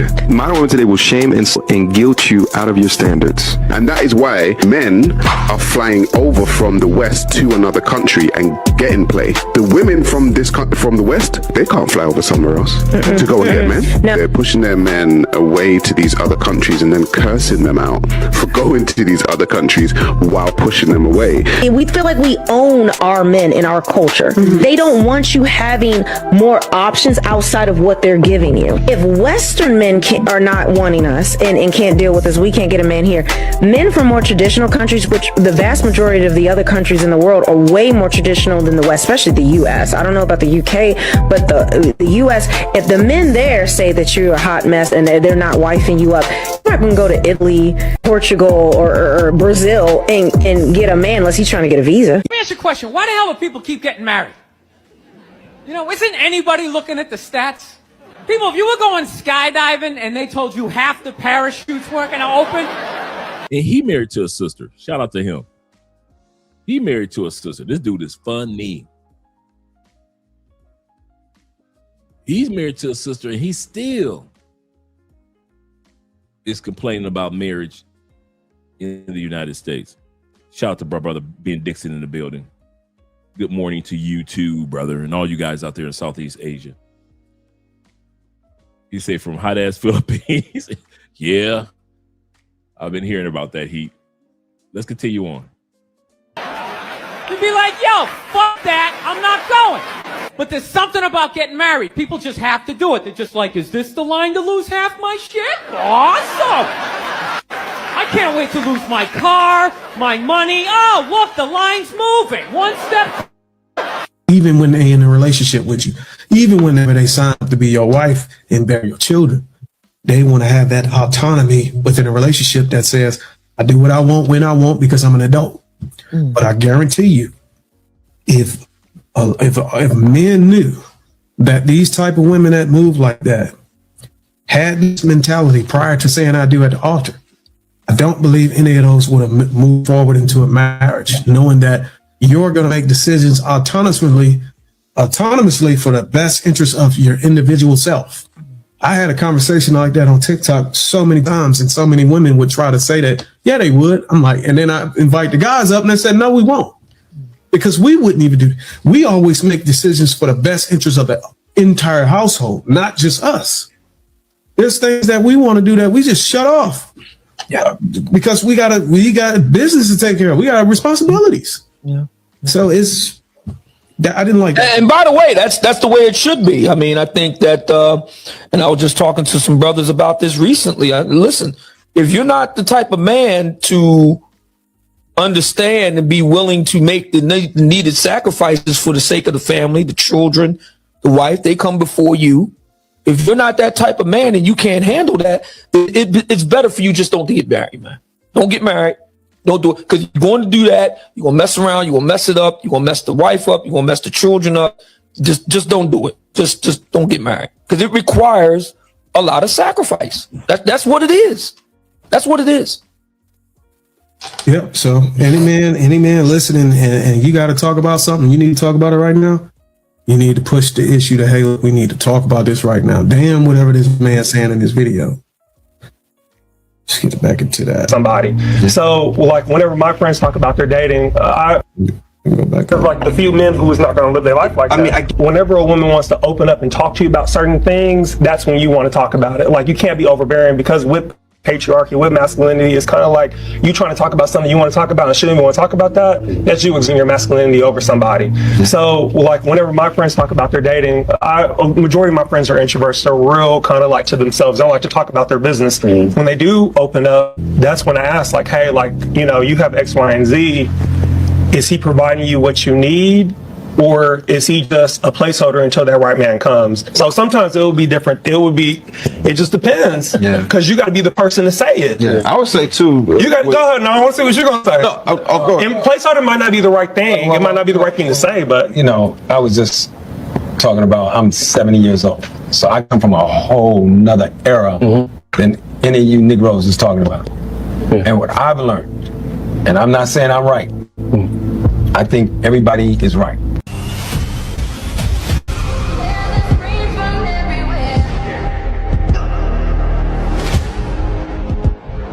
Shout out to my brother once again. He said American divorce rate 51%, with 71% of American women filing for the divorces. Here's the part that I've discovered since using the passport. I don't think men are afraid of solid relationships. They try to sell it in the West as if we men are afraid or scared. Like we're scared to get married. We're scared to have a girlfriend. We're scared to have 2 girlfriends. We're afraid of commitment. They will sell that about the plantation bros. Now, you dudes that are still stuck in the States on the plantation, that's y'all women. I can't talk on behalf of y'all women, but I'm telling you how they talk about y'all. Your women on the plantation say that you guys can't handle commitment because you don't want to marry them when they're 316. She's like, I'm only 316 pounds. Why aren't you marrying me? So since y'all don't, they say, you ain't ready for commitment. But then as soon as we get on planes, it's amazing how after we go through the, having fun phase, I'm finding a lot of us are commitment serious. A lot of us are coming, yes, we're having our fun and the ladies and all that. But after a while, a lot of us kind of like, okay, I live here now. I ain't got to be all wild as much as I used to. And then you find some ladies to be serious with or hang out with or get to know in different countries. So the myth that men don't want commitment and men don't want marriage, no, men don't want divorce. In the consequences of divorce in certain countries, especially in the West. Men are tired. We're not tired of marriage. We're tired of divorce. We're tired of 60% divorce. 50% of what you brought in, not what y'all worked for together, but what you brought in, gone. Divorce. We didn't leave because of the ladies. I know y'all try to sell it in the United States. Y'all left because y'all couldn't get none of us. Ladies, if you only knew how many y'all we ran through, you would never say that again. And also, you plantation bros, stop selling that stuff. You plantation bros, stop telling the world that we couldn't get women in the United States. Bruh, we were smashing your mamas, smashing your sisters to smithereens. You plantation bros, the best thing that ever happened to you was the passport bro and black men expat movement. Now you can get to sleep with the co-workers. I'm gonna say that again. Because we're using passports and we don't sleep with American women like we used to, now you can sleep with your co-worker and the other, because we were beating the brakes off of the co-workers. You couldn't get close to that coochie as much as us dudes was destroying it before we start traveling. So that myth that y'all trying to sell, yeah, it's the passport brought some dudes that couldn't get no coochie in the States and they had to leave. Bro, we was running through y'all like the plague. We was running through them ladies. Running through them ladies so much it got boring because you had nothing else to offer us but sexiness and sex. America's a one-night stand country. You can meet somebody at 15. Dude, is it just me? Have you ever had intimacy with women you ain't even remember their name the next morning or the same night? Bruh, is it just me? Was everybody babe? Everybody was baby? Oh, baby, stop that now, baby. Baby. Why? Because really, I don't know her name. How you don't know her name? Dude, it's females. True story. It's females. I had to wait to hear their name. I ain't never said this before. I literally had to wait until they were telling a story. I mean, true story. This is true. With many women, I had to wait until they said their name again to know what their name was. True story. Sometimes it would be months. There were chicks that I would be smashing off and on for months. That's how unimportant they were to me, and that's how easy it was for me to get sex. I will be just as long as I call them baby, they was happy. I'm literally waiting for them to tell me a story when they be like, and then my mother said LaWanda, and I'll be like, so your name is LaWanda? True story, true. So your name is LaWanda? Okay. Put that in the back of your mind, Andre LaWanda. Your mama said LaWanda. What your mama say? Talking about some LaWanda. What your mama say? So they finished telling me the story. It's been 2 months. I ain't know her name was LaWanda. Dude, I would go over chick's house. True story. I would hope I would see some male. Catherine. Oh, okay. Her name Catherine. All right. It's been a year. I've been smashing Catherine a year. I ain't know her name. I just called her baby all year. I just call her baby. I ain't know her name. Her name was Catherine. I met her. I don't remember her name was Catherine. True story. One chick I was smashing. Off and on. Every time I flew back home to Detroit, it was her and I. Foreign chick. To this day, if you put that snipe to my head, I couldn't tell you what her name was. Couldn't tell you. Some of you dudes, y'all can remember. You know how some people's like, I just can't remember names. Like, I guess when it comes to women, I can remember a dude name like that. But when it comes to women, 7 years. Couldn't tell you what her name was. Beating it up on a regular. If I land and that's in Detroit, I already knew who's gonna take care of your boy, who's gonna spoil your boy. Couldn't tell you what her name was for nothing. This is the first time I ever told this. Couldn't tell you what her name was. When they say that we're leaving America because no women wanted us, actually, we left because many of y'all wasn't even worth remembering. Many of you ended up just being a tale for us to tell. You're a storyline if we're sitting around with cigars and brandy. You are the verse that Michael Jackson didn't put in when he was singing Remember the Time. You are a verse in a Short Dog song. I met this girl, her name was Dawn, and all night long she had it go. You a verse in a Short Dog song, baby. I'm sorry. That's all you were to me. So all you dudes on the plantation that think that you can go on TikTok and say that we wasn't getting women, bruh, I was running through your sister, your baby sister, the one that was 27. I was breaking her back in your mama's basement. You know, your mama's got that you know, the basement with the, you know, the furnished and everything, the really nice basement. Me and your sister, 27 years old, was running through your mama's basement. Don't you ever think that we wasn't getting no coochie. I would smash your auntie too. Who you think your baby mama was sleeping with when she was sending the kids your way? Future passport men. Men that will eventually leave her with the passport and go to other countries and get married and be happy.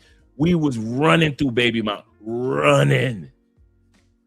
The best thing that ever happened to you being able to get back with your baby mama was the fact that we got passports and we wouldn't smashing her no more.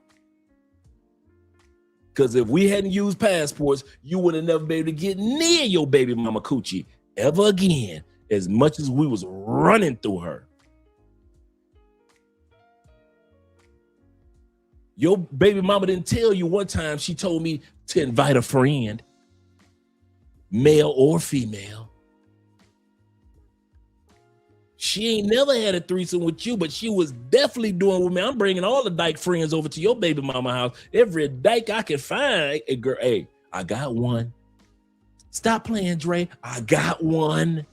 She said she wanted 3-3. What? She want the 3 wee. She want the 3 wee. When? This weekend. She said she gonna send the kids over to her baby daddy house. What she look like? Like this. Oh, I'm gonna have to get that. I told you. Man, I used to keep dyke chicks on speed dial. What you talking about for y'all baby mamas? Keep dyke chicks on speed dial. Crazy, man. Yup, 3 the hard way. She want the 3 wee. The 3 wee.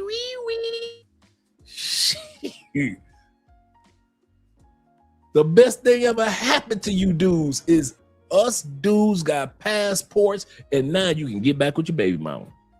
You would have never got back with that coochie if we were still in the country. Never.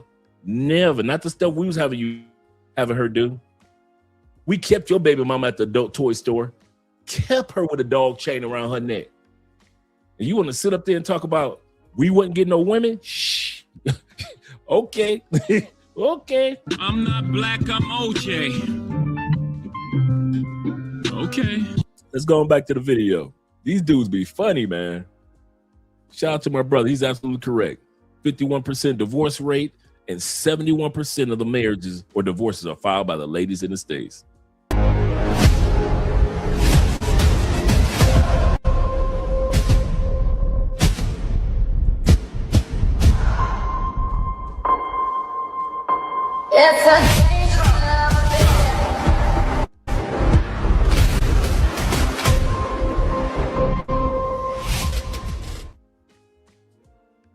Number 2, benefit of men marrying foreign women is this: lower cost of living per couple overseas.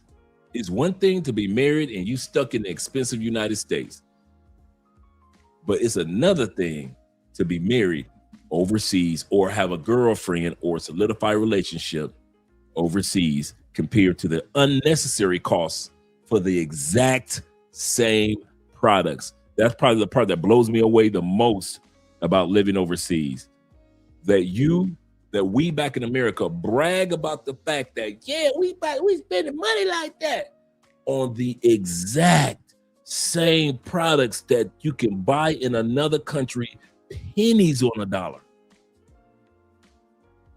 That blows me away. You would sit up there and pay in the United States 79 cents, 80, $1, $1.15 per banana, and then you go to another country, that exact same banana is 4 cents. Or $1 for the whole bushel. And you're looking like, are you serious?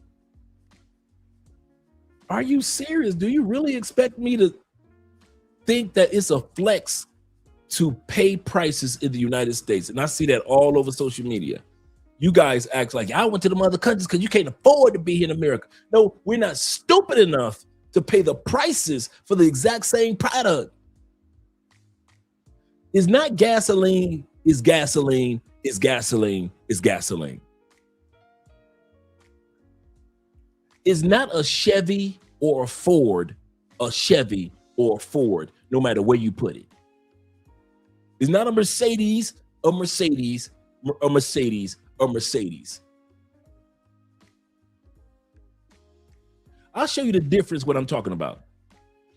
You can sit up there and have a $60,000, $70,000 Mercedes Benz, top of the line, and you put all that work into getting it, and you are so proud of yourself and all your coworkers, and everybody wants to, the ladies loving you and everything. You do know that exact same Mercedes in Europe is a damn taxi. Literally. It's a taxi. That same body, that same build, that same one is nothing but a jet black taxi with a yellow sign on the top of it saying, hey, I'll pick up rides. That same Mercedes Benz that you pay $70,000, $100,000 for, that same BMW is nothing but a damn taxi in many parts of Europe. Perspective. you've been sold that it's worth one thing, when actuality, a lot of times the products that we get in other countries is worth something completely different. That blew me away. I have written, and you'd have thought that me and Andrea were the king and the queen of whatever kingdom. We just jumping in taxis just to jump in taxis. Ooh, they got this in here and they got that. What year is this? A 2029? Okay, Mercedes 2029. I didn't even know they had them out yet. Oh, they ain't got them out in my country yet. Okay, cool. This is nice. Look at all this. What space age? This taxi can float? How is it floating? You think in the United States, it's dudes in jail. Right? This is what I thought about. I kid you not, when we were in Europe. I'm thinking there are men in prison right now for trying to hustle up the money to flex with the Mercedes or BMW or Audi in the States. And you bring your ass to Europe and you find out that these dudes are doing 15 years in prison so they can flex with a BMW that's a damn taxi? Oh, that blew me away. That blew me away. I couldn't believe it. And any of you guys that been in Europe, you know exactly what I'm talking about. You know exactly what I'm talking about. They don't be looking at, if you just go in the UK, Mercedes, BMWs, Audis, Alfa Romeo, I forget how to pronounce it. Just going by, just riding down the street. And they're not riding by like, look at me, I'm in the Mercedes. They riding the Mercedes like just a regular ass car. Just a regular perspective.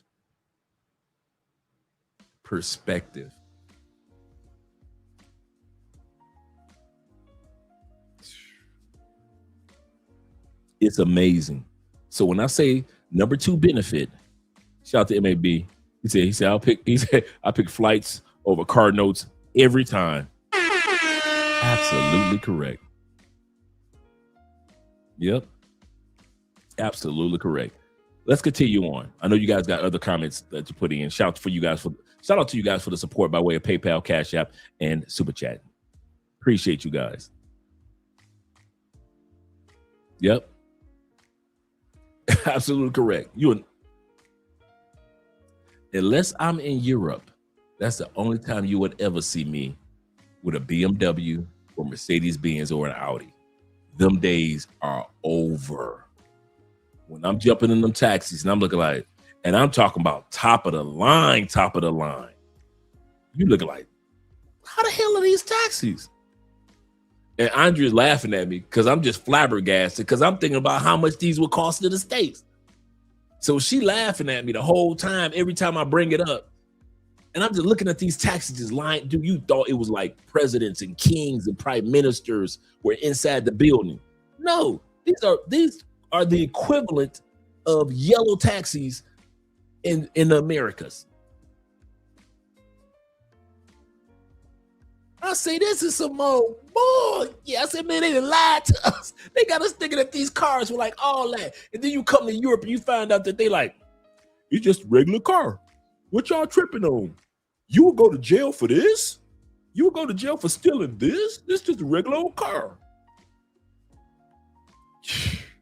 Let's continue on. Crazy, man, crazy. That's the value of a passport, teaches you things. As a man who has traveled overseas and actually gotten married to a foreign woman and loving it, I would say I would welcome this. You know, and I'm not here to bash on women, you know, in the States, but there is a difference. It is a difference. I'm not even being funny.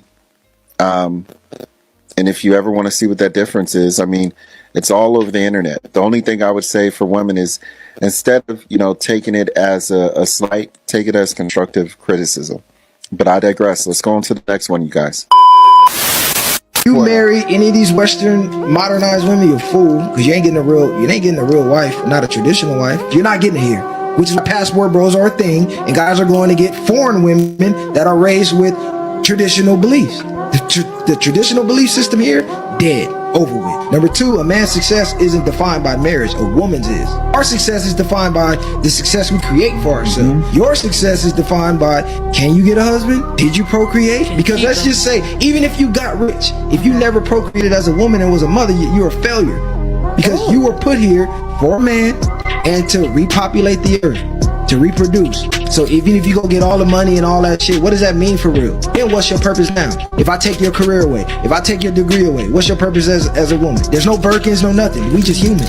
What's success now as a woman?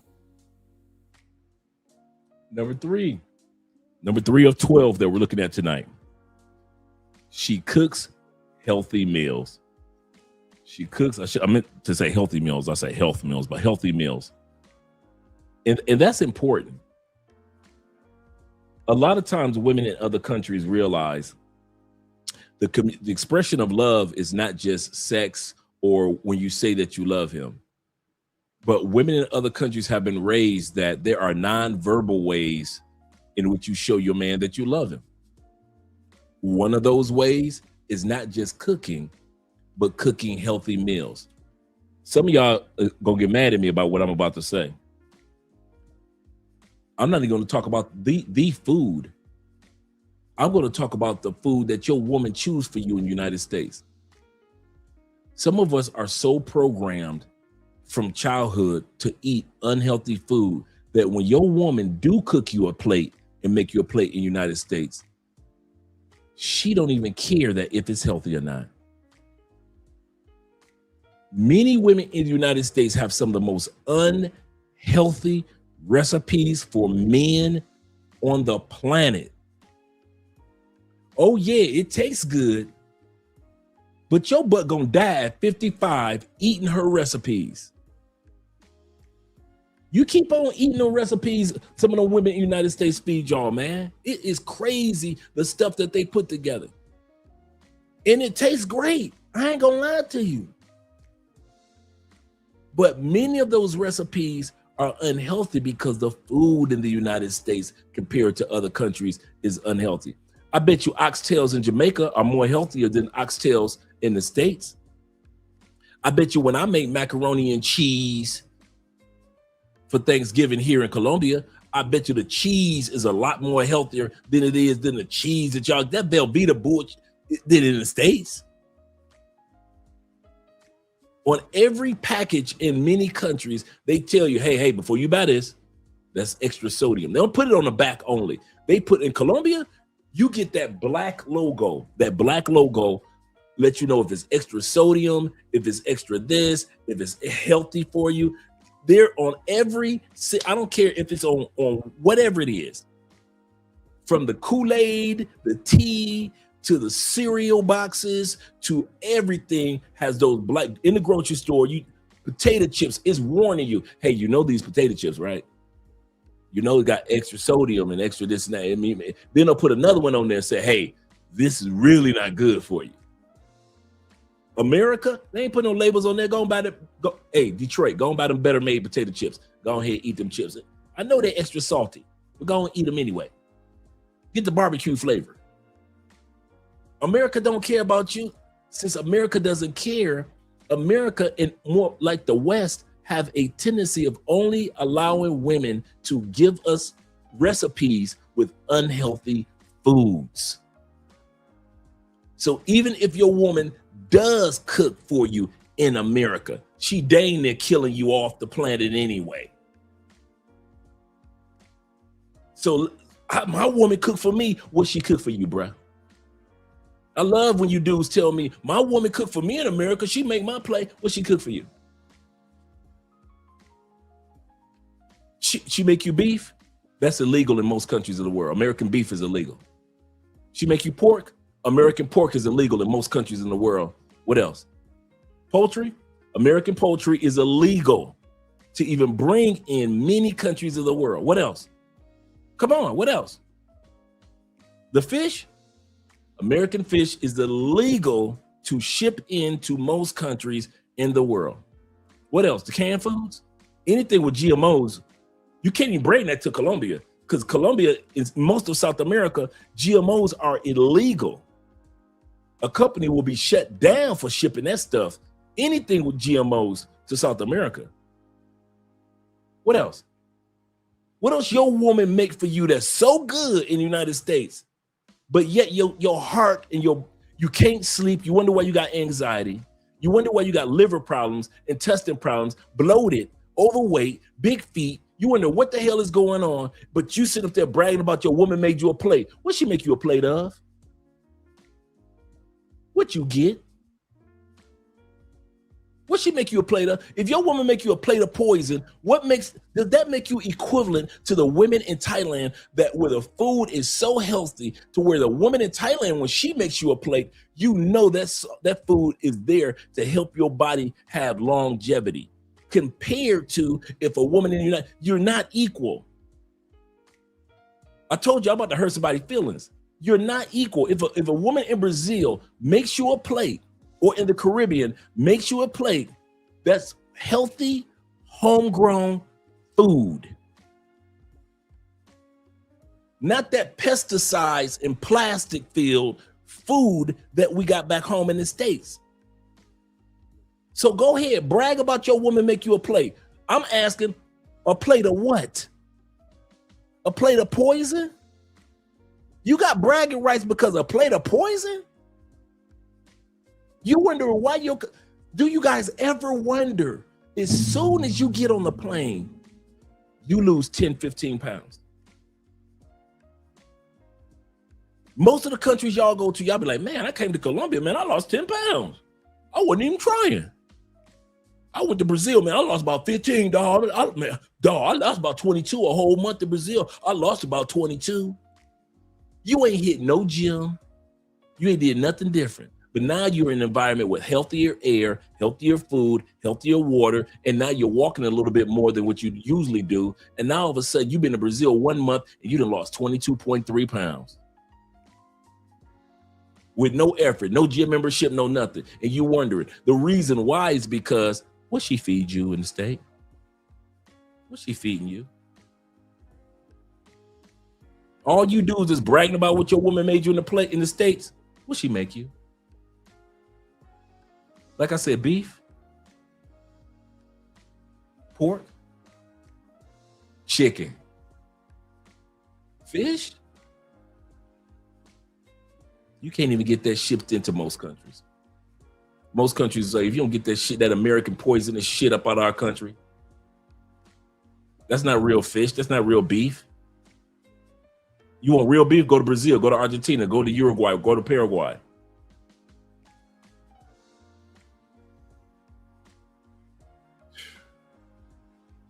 I told you I didn't want to hear this one. Let's continue on. Hey, check it. When I started talking about American cooking, check it. We were at 89 people here. As soon as I started talking about American cooking, we got 65. I tell y'all, black men do. That's why I always give a disclaimer. Some of y'all ain't gonna like to hear what I have to say. Black men are just like women. I don't want to say black men, but men in general are in the States on the plantation are just like women. Do not want to hear anything that has to talk about accountability. And then watch in about 10 minutes, like I just said, it's at 60, it dropped down like 62, 65. Watch in the next 10 minutes what happens. Let's continue on with the video. This food is delicious. Delicious. They don't have nothing on you, like nothing. Perfection. Look at this. Oh my God. Oh, the flavor. Listen, there is any left? Yeah, there's more. Oh, well, save it for me because I believe I'm gonna finish this really quick and then I'm gonna take another plate. Okay. Oh my God, this is perfection. Ooh. You got a Haitian wife? Your plates look something like this. See that? That's a legume. What is that? See where he just showing you healthy vegetables along with the healthy beef, not that trash that they try to make through computers now in the States. Por el legume. Por el legume. That happens to a lot of dudes. A lot of dudes get sick when they first go overseas. You know why?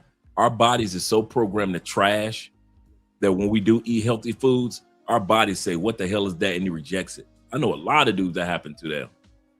A lot of dudes that came to South America, their bodies were like, what the hell is this? Healthy food. I'm not used to this. And they got stomach sicknesses and everything else took place. Their bodies were not ready for that type of food. No. Let's continue on, gentlemen. That's tomato salad. Make from scratch. Tomatoes, onions, lemon juice, pepper, salt. Tomato salad. You just look at it. You see all these ingredients floating in there? That is fire. Onion, white vinegar, and then she cooks it. My man bragging about his Haitian wife. Shout out to the Haitian ladies. Shout out to the Haitian ladies. Chicken, and the chicken's always cooked in this sauce. My goodness, that bite was cold. I gotta get a new microwave, but the flavor is still slapping. I mean, look at this. Do you see this? That's that dirigeant. Y'all don't be sleeping on the dirigeant. What you know about that dirigeant? Listen, God bless America. God bless me because he gave me a Haitian wife. Amen. Hey everyone, this is why you should marry a Filipina. Not only will she cook for you, she will also feed you. Look at her go. She's happy. I'm happy. I'm eating. I'm doing what I love best. Oh, wow. And look at that. She's topping it off with her cleaning my mouth and a kiss. Can't get better than this. The way to a man's heart is through his stomach. And Filipinas know this. So what are you waiting for? Go find yourself a Filipina. Would never want a guy to cook or clean. No. I feel like that's a woman's job. No, the cooking bit I don't mind. No, I like to cook. no. Man, look, the best The cooks in the only world are men. time The you best can- cooks in the world are men. You understand? The That's best fine. chefs in the world. So I don't mind cooking. I like cooking. Well, the cleaning up afterwards, that's down on you. I'm speaking about me personally. I don't Yeah. want a guy to cook or clean. The only reason why guys find themselves in this situation that you're saying, they go back to cooking their own meals, is back to the 50-50. If he was doing what he should have been doing, Yeah. taking care of everything, being Yeah. a provider, There you go. doing all of that, there is no way a woman will have the audacity to turn around and be like, go and cook your own That's meal, right, and you're doing everything. That's right, Loops. That's not possible. No woman would do that, right? Later. If your woman is doing that, okay, if your woman's doing that to you, Yeah. and you're genuinely taking care of the bill, she's got no stress, no worry, no nothing, Mhm. and she says to you, make your own meal, then you're a mug in that situation. All right, number 4 of 12 is benefit for men who marry foreign women. We already looked at the stats where we see the low divorce rates. Now we're just looking at reasons why divorce rates are so low for men that marry foreign women. Is this peace and less stress? A lot of foreign women might have a little feistiness, a little energy about them, but they don't just be yapping. They just don't be talking to be talking. Like the Bible says, it's better to sleep on the roof of a house than to sleep in a mansion with a nagging wife. And a lot of us are so happy that we do not have nagging wives in these other countries.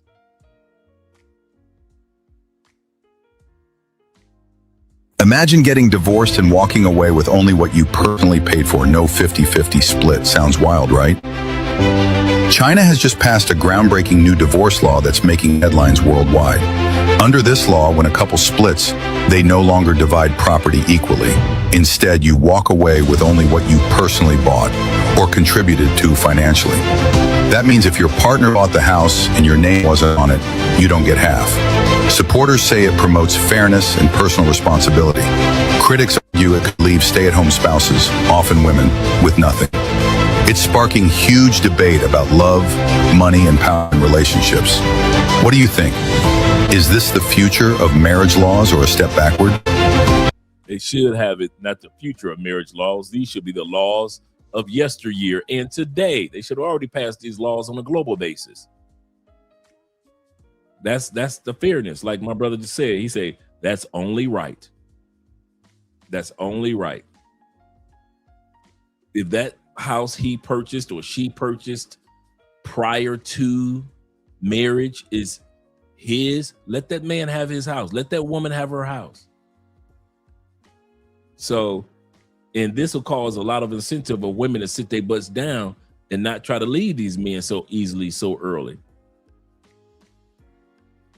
Yep, womp womp to the feminists in that area of the country. I mean, that area of the world. Shout out to Cortez in the building. Drop your thoughts in the comments and share this with someone who needs to hear it. Did you know that there are countries that don't allow a spouse to take half of the assets that you brought to a relationship? Instead, they're only entitled to what you contribute or build together. My second wife, when we got divorced, the courts were going to kick me out of my home with 3 sons because they wanted her to get half of what I brought to our relationship, but they didn't want to contribute what she had before our relationship. They said she's entitled to a quality of lifestyle that I afforded her, and without me, she wouldn't afford that lifestyle herself. Meanwhile, she had a property worth more than me, but she was smart because she'd also been through a divorce and put that property in her parents' name. Instead, my property was in my name. Because she had 1 daughter and I had 3 sons, they only included my house, and I would have had to have sold it to pay her out, so she had a place for her daughter. Wow. That's the West for you. All right. Number 5 reason of 12 why men aren't shunning marriage. We just shunning marriage in the West. Like my man just said, they almost took his house from him. Instead of him and his sons having somewhere to stay. Women in other countries come from communities that are family oriented. You don't have to feel, I'll give you a perfect example, guys. You don't have to feel like you're doing everything by yourself as a man. The families are involved. I know Ronin Travelers, shout out to him, when he and his girl have certain scenarios, the family are able to help them regarding those scenarios. It's not just all on Ronin. When it comes to me, I can get a lot taken care of. Andrea's been under the weather. She's getting a lot better. And because Andrea is getting a lot better, all the pressure of taking care of Andrea is not just on me. It's a family dynamic. All of her family on mom's side and dad's side, including me side, we're all together taking care of Andrea. That's the beauty of being in countries where if you get married, let me put it like this. And this is important what I'm about to say. When I met Andrea's, and you guys have heard me say this 100 times. When I met Andrea's dad, sat down with him, first thing that came out my mouth was, first thing that came out his mouth was, there's only one God. And I was like, yes, sir, Jesus Christ. And the second thing was, I said, I'm not looking for a wife. I'm looking for a family. I'm not here to find a wife. I am on a whole continent by myself. And one woman cannot make sure everything runs smoothly for Andre. I'm an abstract personality. I'm the type of personality, I need a family of people. if I'm going to be here by myself, I'm vetting for a family of people. What can all y'all do for me? And if it's anything I can do for y'all, I got y'all back as family. What can y'all do for me? I'm not coming here for no poor family. I'm not coming from no family of all people unemployed in the family. All the people, nobody in the family's got an education. Nobody in the family is married. Nobody, all baby mamas in the family. I'm not part of that. I wasn't part of that in the States, and I'm not coming to Colombia or any country to be in a family of baby mamas, broke people, people that don't own any property, people that argue and cuss and gossip about each other. I am not looking for that. So if I see in your family a bunch of people that don't own nothing, don't want to be nothing, ain't no education in these families, I'm out. I love Andrea, but no, I'm not marrying to a broke family. I'm here by myself. 8 years later,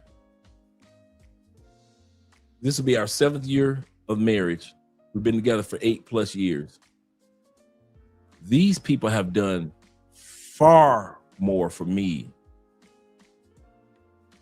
than I could ever repay. We got people in their dude. It's like, I swear, being an Andrea family, it's like it's almost like having a ChatGPT for your life, long before ChatGPT came along. If I needed somebody in the medical field to answer some questions, several people in the family that are high ranking in the medical field. I need some help when the investments, that people invested in this. When it comes to buying property, this family member and that family member, hey, where do I go to get this? When it comes to buying a vehicle, all the help was there. Let anything happen to our vehicle. Andrea's brother was one of the top mechanics in Chevy that's right around the corner. Our vehicle is a Chevy. This dude can tell me more about my vehicle than I can tell you about my vehicle.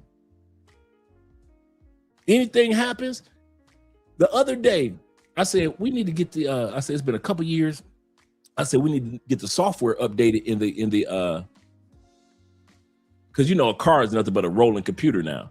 I say, so we need to get our software updated. Nothing wrong with our SUV, and our SUV is an Equinox, right? It's called a Captiva in Colombia, but it's nothing but an Equinox, a Chevy Equinox.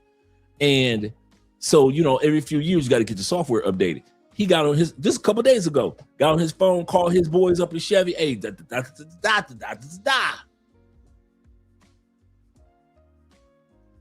we got our church home that we take some of you guys through Andrea's uncle. He's like, man, we're looking for a church home. He said, I got a spot for y'all. This church is like a mega church, 4,000, 5,000 members, good pastor. He's got a church in the States. He's got 2 churches in the States. He's got the home church, Great man. Man, we love our home church. All this stuff would not have taken place if I was just looking for the wife part. The stress that's off me as a man because I made sure I looked for the family part too.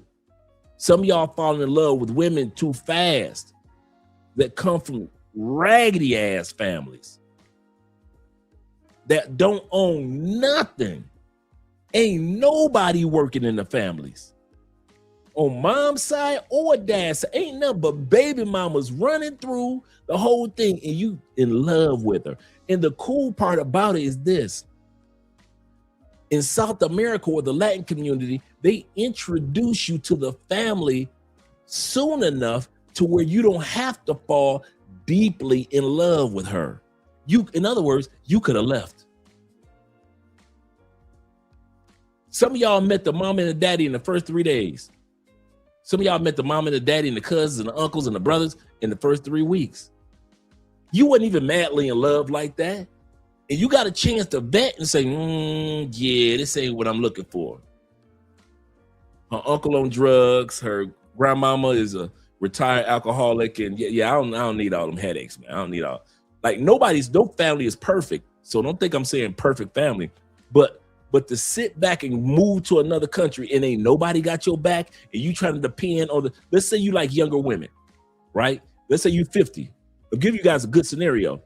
This is very important. Let's say you're 50 or 40 years old, and you got you a woman in the Philippines or in Thailand, and she is 27. You telling me you're gonna put all your marbles in the hand of a 27-year-old woman because you don't know nobody in the Philippines. You don't know where the stores are. You don't know how to get insurance. You don't know how to get life. We got our life insurance policy from her cousin who works for MetLife. Her cousin works for MetLife. That's how I got my whole life insurance. So I got my life insurance for the States, but I want to get some life insurance for Colombia. And I want to get whole life insurance. So part of the money goes into investments. Cousin works for MetLife. Sat down with her and the manager. We walked through everything. They answered all my questions. I said, what about this? What about that? If we were in another country, are we covered? Da, da, da, da. Everything that I wanted for life insurance was perfect.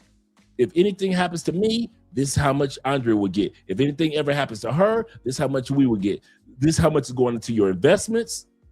So anytime you want to borrow against your life insurance policy, you just do this, do that, and the money will be in your all through the cousin.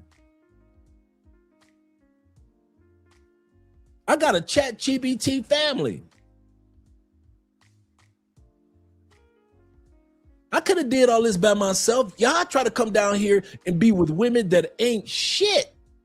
And then you try to do all this stuff by yourself in this new country, and you don't know where this is. You don't know how to get to that. You know how to translate that. You don't know the language to that. You don't know how to what this is, that is. You got to do all this shit by yourself.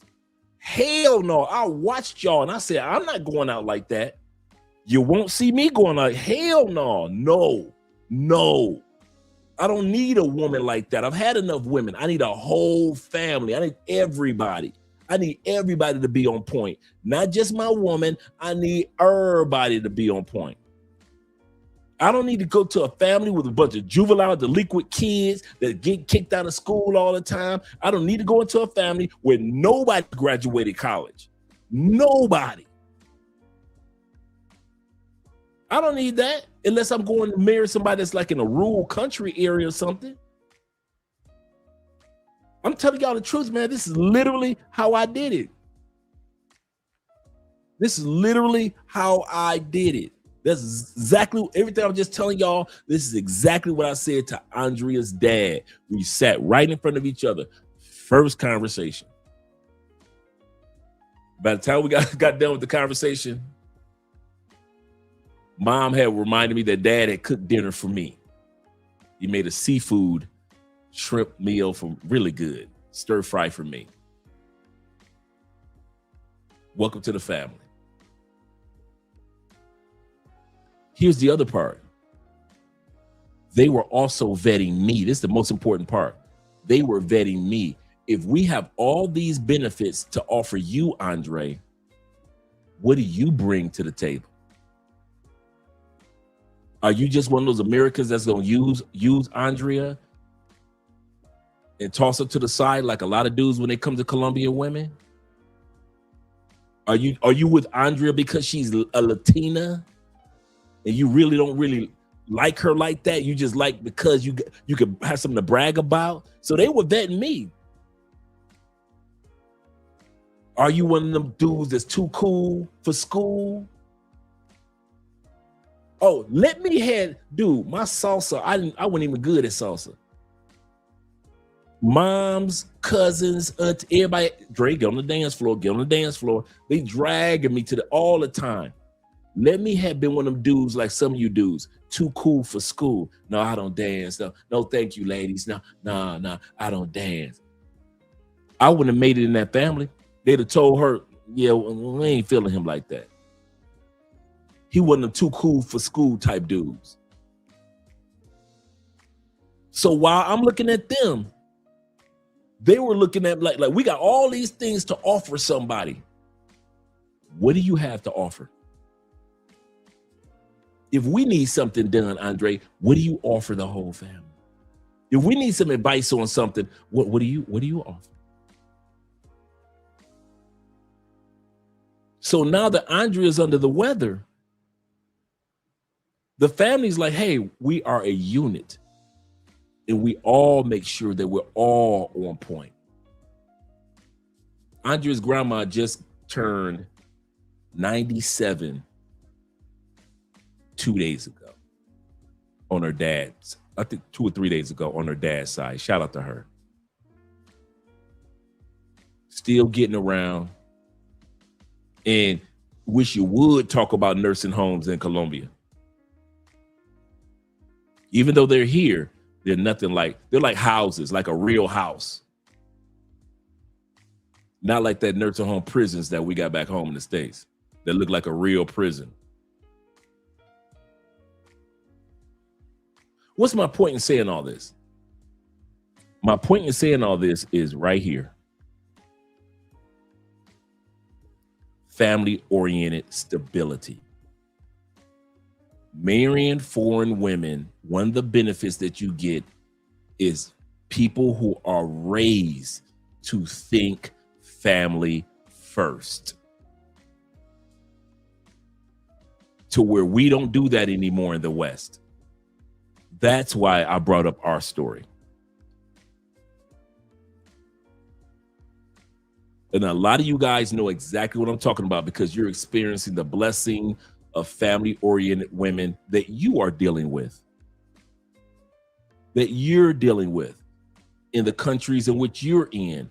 And the families look out for you. And you're like, man, I would have never thought about that if the family, if her dad wouldn't have helped me with this, or her mom wouldn't have told me about that, or her cousin wouldn't have introduced me to this. I wouldn't have never even known. Family-oriented stability is the next benefit that you get from marrying foreign women. They're getting these, what do they call mail order brides or whatever? But the reason being, Parts of Africa as well. But the reason being specifically because they have that traditional mindset. My brother has cerebral palsy. So he is 100% dependent on other people. And when he wanted to get married, he realized he was not going to be able to marry an American woman. Because an American woman is not going to take care of him. And he needed somebody to take care of him. And he met somebody online and flew out to the Philippines and proposed to her. And they've been married for over a decade with 2 beautiful children. He understood that that was never going to come from an American woman. Right. But there were definitely factors involved for both of them as to why they got married. But a major one, as for my brother, was the fact that he knew that an American woman would never take care of him. I think that's the most foolish mentality. I'm gonna give y'all a scenario and I want y'all to hear this good. Watch this, stay with me. And I want you to listen to this too, Viv. Watch this. The average black household currently right now makes anywhere from $180,000 to $100,000. The average black household, right?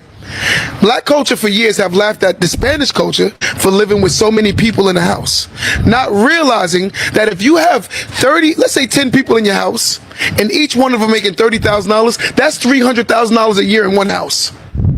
That means substantially they make 3 times more in that singular house than black families. Bruh, that he is not lying. And some of you guys can attest to this. In South America, as well as Central America, in the Latin community, bruh, you got people here, kid you not. Some of you guys have rented Airbnbs from dudes that's 27 years old, 25, 31, 35 years old. You have rented and didn't even know it. You've rented Airbnbs from men or women that are this age that still live with their mama, but they own 5 Airbnbs around the city. That is so common here, especially here in Colombia. I can't tell y'all about another country, but I can tell you that one thing about Colombia, man, they will have graduated college like Andrea, gotten their masters and everything. I kid you not. And will still be living with their mom. They will be police officers and fire department. They will be in the military, and they own property here, property there. They own 3 over here. They got a finca farm that they building. Andre's family just built their fincas. I kid you not, boy. Latin people got it. While we laughing at them for having 15 people in one car, keep on laughing. Because they own that, and that. And I'm talking about average Colombian family. Why do you think Colombians are not fast to sell their property? Because it doesn't have a mortgage and they don't have to. We're quick to sell our property because, hey, we got a mortgage left. We got about a good 20,000 to 100,000 left on the payment of this house. We're going to sell it for 300,000, pay off the mortgage, and pocket 200,000. That's how we think as Americans. Colombians like, I stayed with my mama. I stacked my money. I paid $200,000 or $100,000 for that property. I don't owe the bank. I don't owe nobody. Taxes next to nothing. I don't feel like selling it. I know Colombians, true story, that don't even feel like renting it. They'll sit back and be like, I guess I'll rent it out. You be like, in the States, you be like, you know how much money you can make? But here in Colombia, they're like, I live with my mama, my dad, my uncle. I live with my cousin. And we own 3 Airbnbs throughout the city. And you be like, you lying. You would think like, because in America, we like, if I buy a piece of property, I'm living in it. Colombians like, I ain't going nowhere. If I ain't marrying nobody, why would I leave? And just be as happy and peaceful and you kind of look at it like, that makes sense. You be like, that makes sense. My man Black Lex says this. Sandra, just curious, how do the ladies view young men that still live at home? The same way young men view ladies. See, it's different. It's so crazy how it's different. It's crazy. It's family oriented. Is part of the cultures in many of these countries, especially Latin countries. For example, if you got enough money to get to a love motel, take her out on decent dates, she appreciates you just as much as if you had your own spot. All she care about is, do you got a spot where we go have sex? Yes, all them love motels. Okay, cool. Can you afford to buy me an ice cream cone or a nice little meal every once in a while and spoil me for, my birthday and events? Yes. Surprise me with some flowers. Yes. Okay, you got enough money for that? Cool. Boom. Ain't no, you live with your mama. They don't say that down here. Hell no. I know dudes down here, man, got hella careers. And unless they get married, they ain't moving. I know women down here. Come on, y'all. How many of y'all done been with Colombianas or women in Brazil that still live with their parents and they in their 30s? Don't act like you ain't met no woman in Brazil. I'm gonna tell you like this about South America. It's so common for a woman to be living. And you know what? I'm gonna say something after. It's so common for a woman in South America to be living with her parents that you're more likely to just say, she probably lived with her parents, before you say to yourself, she probably lived by herself. You get so accustomed to, she lived with her parents. And you don't trip on it. You don't judge it like, man, you still live with your mama, your dad. Because of the next thing I'm about to say. There is more protection in groups than it is as an individual. There are a lot of baby mamas in South America, especially Colombia, right? Colombia is the most #1 baby mama country in the world. True story. 87% of women that have kids, not 80% of women not 80% of women, but 80% of women that do have kids are baby mamas in Colombia. Not married. But this is a common law country, so that's another reason. They just don't jump the broom. It would be a lot more, and women in Colombia will have a lot more kids if they were living by themselves. One of the best things that ever happened to Colombians is that they live with each other.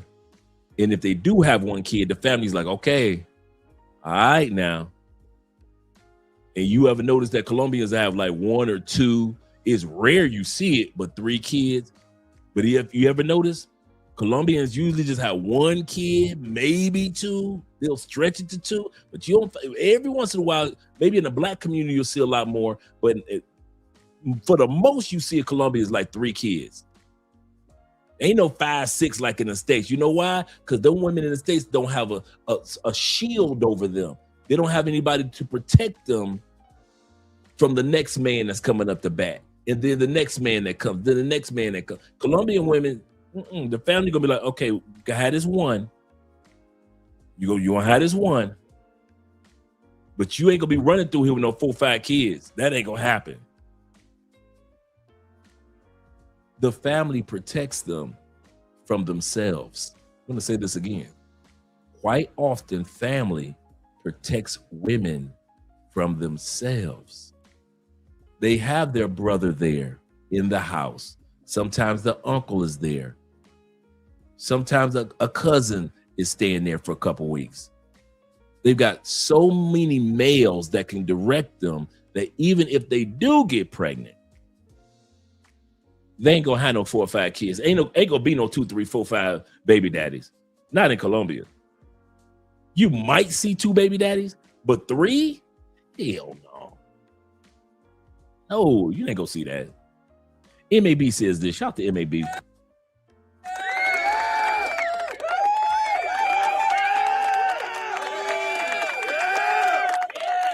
He said a lot of that speaks to the fact that their families get along with each other. Absolutely correct. We're screwed with that oftentimes in the States because we gossip about each other. That's so true, MAB. Shout out to you with the $10 love. We gossip about each other. We put each other down. Now, mind you, being in a Colombian family, it ain't perfect. It is not perfect at all. So don't think that I'm talking as if Colombian families are perfect and they have no flaws. I'm not saying that at all. But when the shit hits the fan, you want to make sure that you got a group of people that's on your team. And they think that, yep, family first, Philip. Without hesitation, they are family first. Shout out to African Wolf being in the building. Shout out to you, brother. Glad you're here. Let's get back to the video because we're looking at number 5, I believe. Let me say that again. Somebody hear me. Let me say that again. Listen to this. They say the average black household makes anywhere from 80 to 100K, right? The Spanish families will have about 10, 15 people in the house making 30,000, 40,000 a year. If you look at 10 people at 40,000 a year, that's $400,000. And then you wonder why the culture they buy real estate so fast. Because there's so much money. The whole goal of their families is to buy the next family a house. Tell you what, though, the foreign women will take care of their man and be proud of it.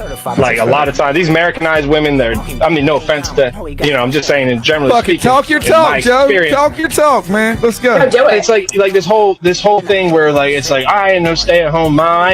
This ain't old-fashioned. We think it's 1950. I ain't no Susie homemaker. It's like, well then you go to work.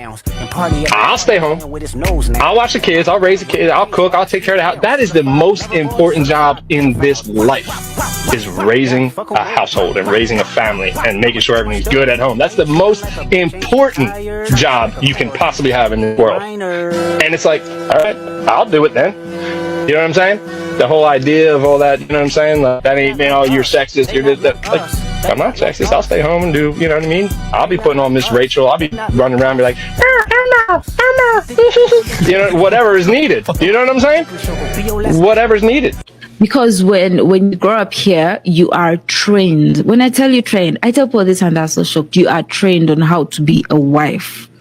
You're trained. Like every girl you see here walking. Of course, my generation, not with this Gen Z, because Gen Z is a bit different.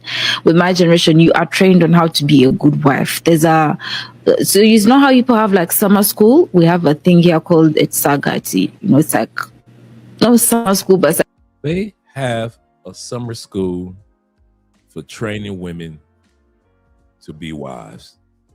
I ain't mad at them.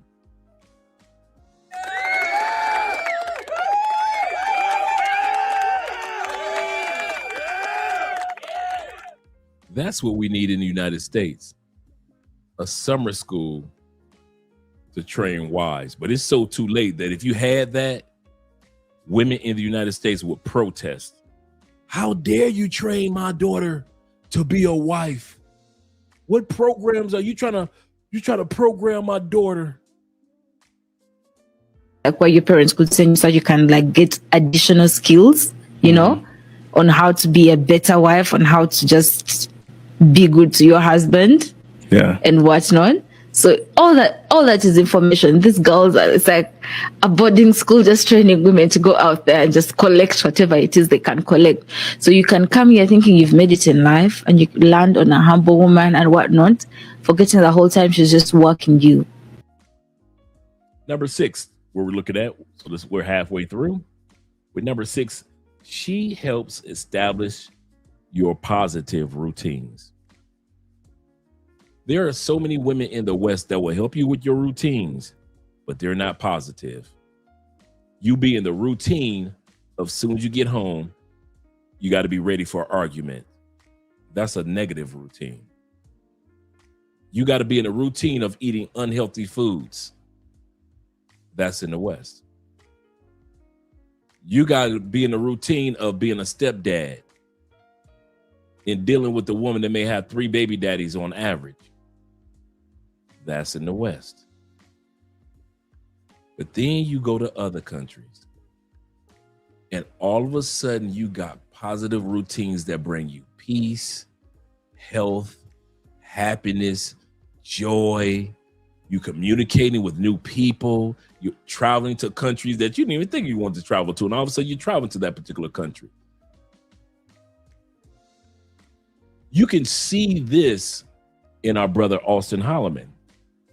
If you've been following any of Austin's new videos, you can tell that his woman is having an impact on him building a new routine as a content creator, a new routine when it comes to travel.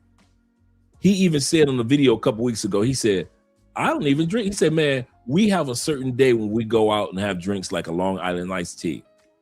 He said, she might drink more Long Islands than I do now. He said, when I was by myself, he said, hey, let's get to drinking in.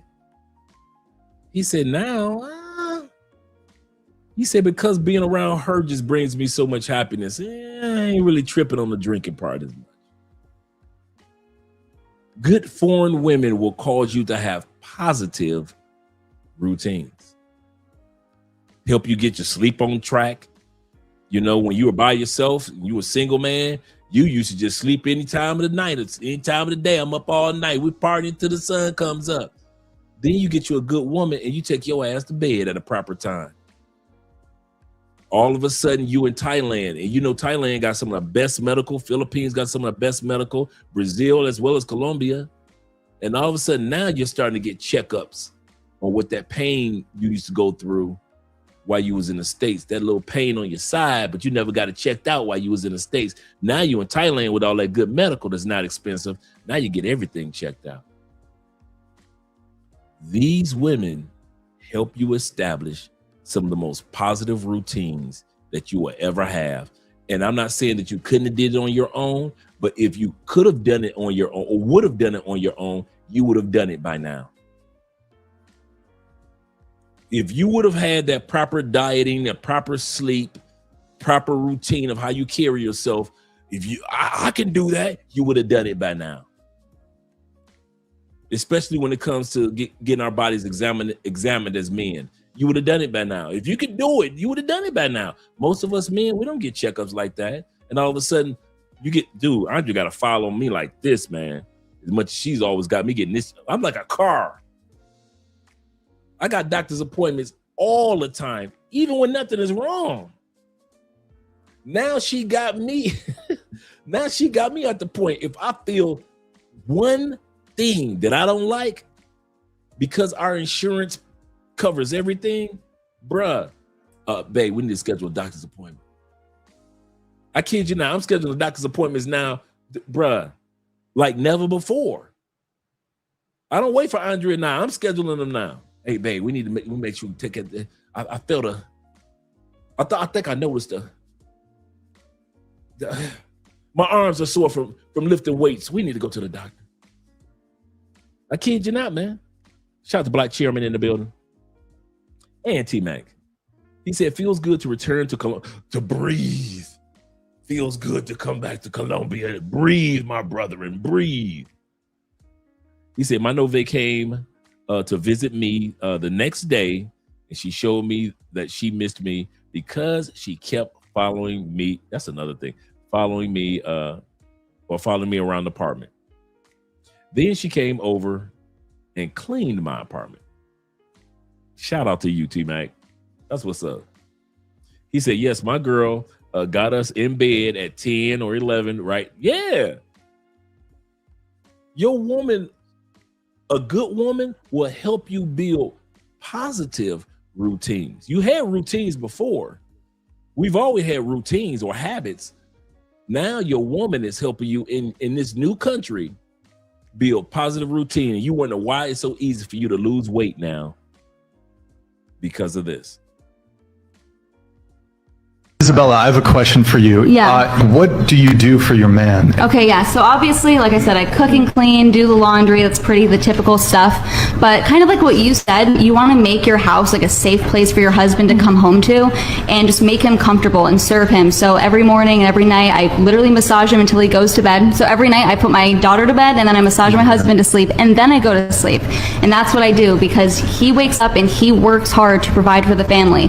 So my job is to make sure that he gets to sleep and has a good night's rest. So that's something I do. I fully trust him. That's a lesson that I've had to learn because sometimes I've always had a strong personality and there's been times where I doubt his decision and I've had to learn the hard way that no, you need to trust your husband. And once I do and I fully trust him, I always realize, wow, he knows what's best for us. And I think that's something that men are really looking for in a woman is someone that can just fully trust them, just be led by them. You want a man that's a leader and that's what he truly is. All right. And that's exactly what we're talking about. That's exactly what we're talking about. She does all these little, and even though we know this show is in America, that portion reminds me of what foreign women do for us. So once again, even though that woman was one of the rare women in the United States, her points were points that are commonplace in other countries. Shout out to Bobby Space Goes in the building, as well as IMF in the building. Glad you're here. Number 7 of 12 benefits that men get for marrying foreign women. She's not as materialistic. We know that women are materialistic. They like good things. They like beauty products. They like nice purses and all that. But in other countries, nobody is talking about a damn Birkin bag. I know women in France that don't talk about Birkin bags. Okay. Many of us know women we've been here long enough to see women in Colombia that have money. We go to some nice restaurants. How many of y'all seen women walking around Colombia with Gucci bags and Fendi purses? You ain't? I didn't see that when I was in Europe either. I don't think I've seen it. I've seen dudes have videos of that even good, successful women on the continent of Africa walking around with Birkin bags.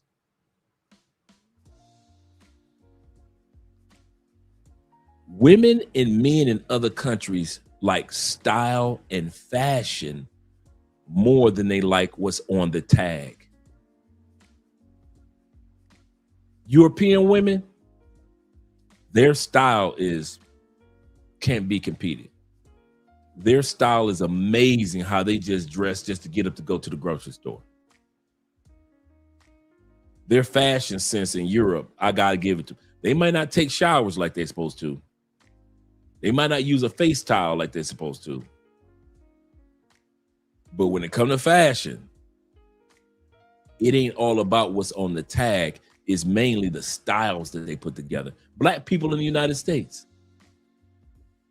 Once you get black people in the United States away from the labels or the brands, our fashion sense cannot be competed with.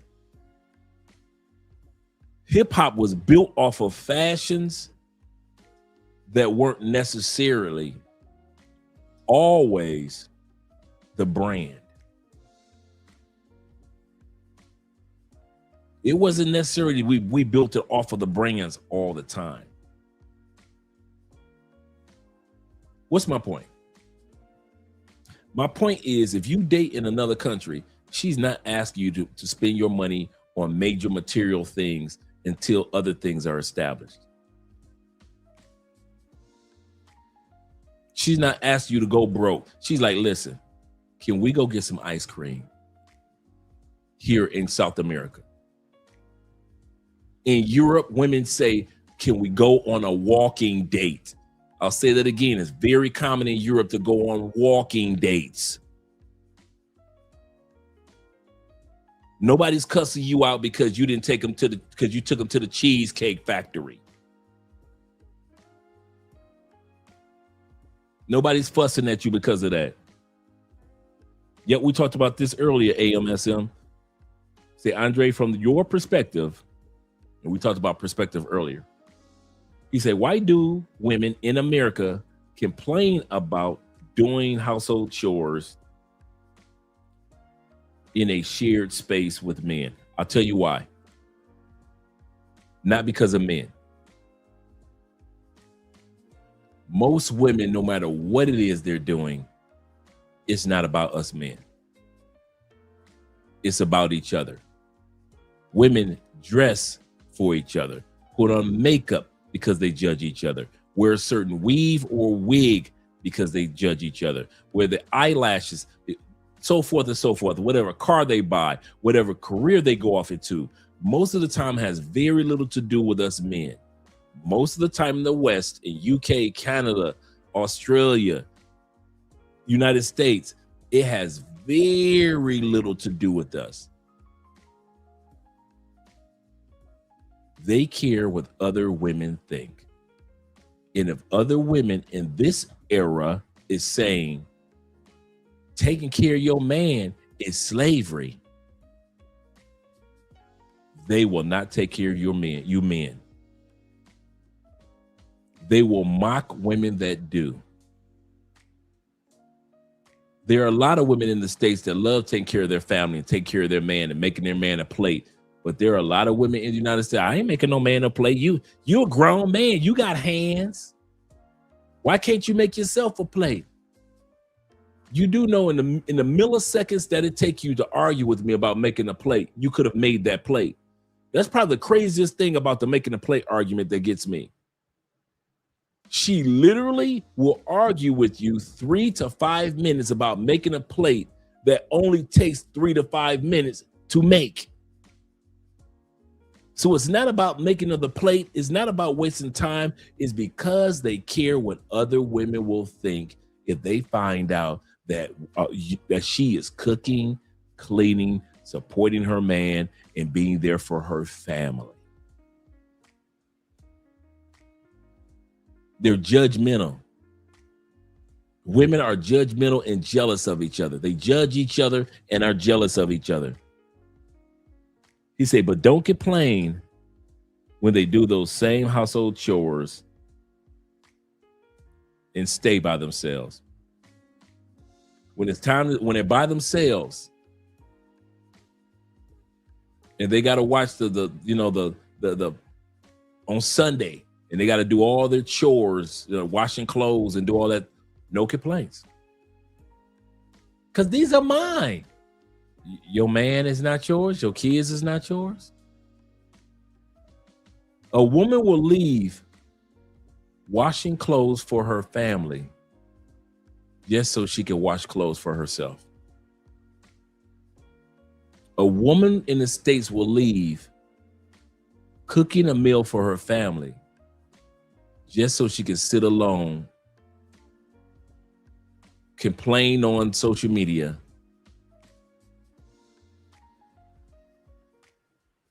while cooking or cooking for herself. It's the craziest thing. I've learned this, AMSM, and a lot of us guys have, what I'm about to say. We're done caring. We're done caring if the sisters in the States and the white girls and whoever, ladies in the States, we are done caring about if you want to be traditional wives, trad wives, or if you don't. We're done. We're just going to go to the trad wives. We're just going to go to the trad wives that are in our country or the trad wives that are outside the country. And 9 times out of 10, we got to go outside the country. We're done doing panels with you, trying to get questions answered and then answer your question. We're done. We are done. And I mean off camera done. I don't mean this YouTube, social media done. I mean that off camera, real life, men are done. We're done answering your questions over and over again. Why y'all do this? Why? We answered that question over and over again. You still haven't learned from it? Cool. If you think taking care of your family is slavery, so be it.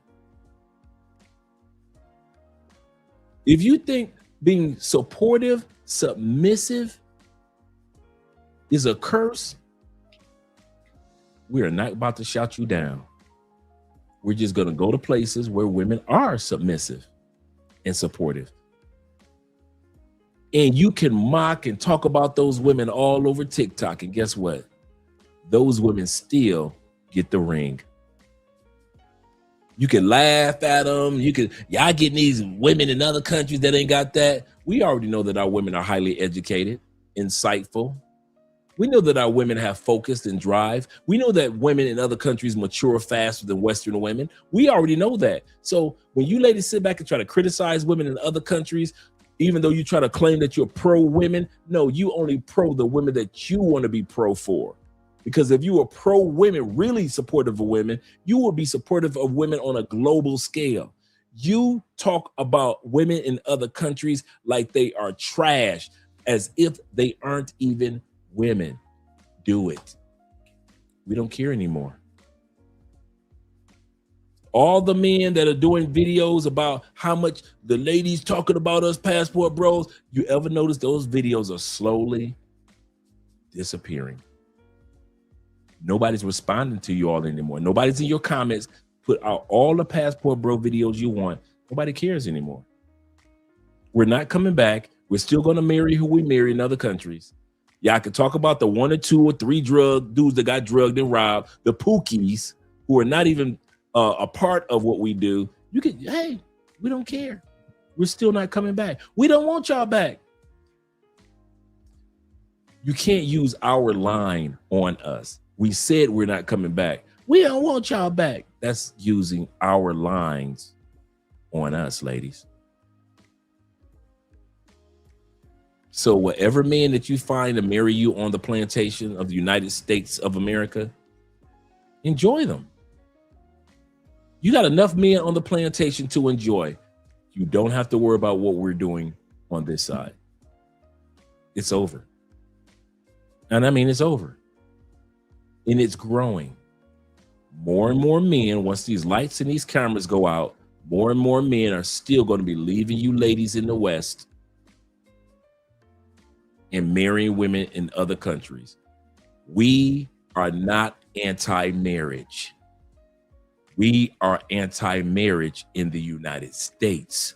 Can you quote us on that? We didn't say that aren't many good women in the United States. Or ladies, We're saying that there are not any good laws in the United States. We did not say that we fear commitment or marriage. We said we're tired of fearing when you divorce and take all of our stuff. Now, some of you ladies, you often say, with the average dude, you ain't got nothing anyway. Did you know the average woman gets in divorce? The average woman from the average divorced dude walks away between 30 and 45,000 over time. Whether it be in child support, whether it be in alimony. The average woman will walk away from a divorce. Let's say y'all didn't own a house, y'all had an apartment the whole time, y'all had 2 kids, nothing.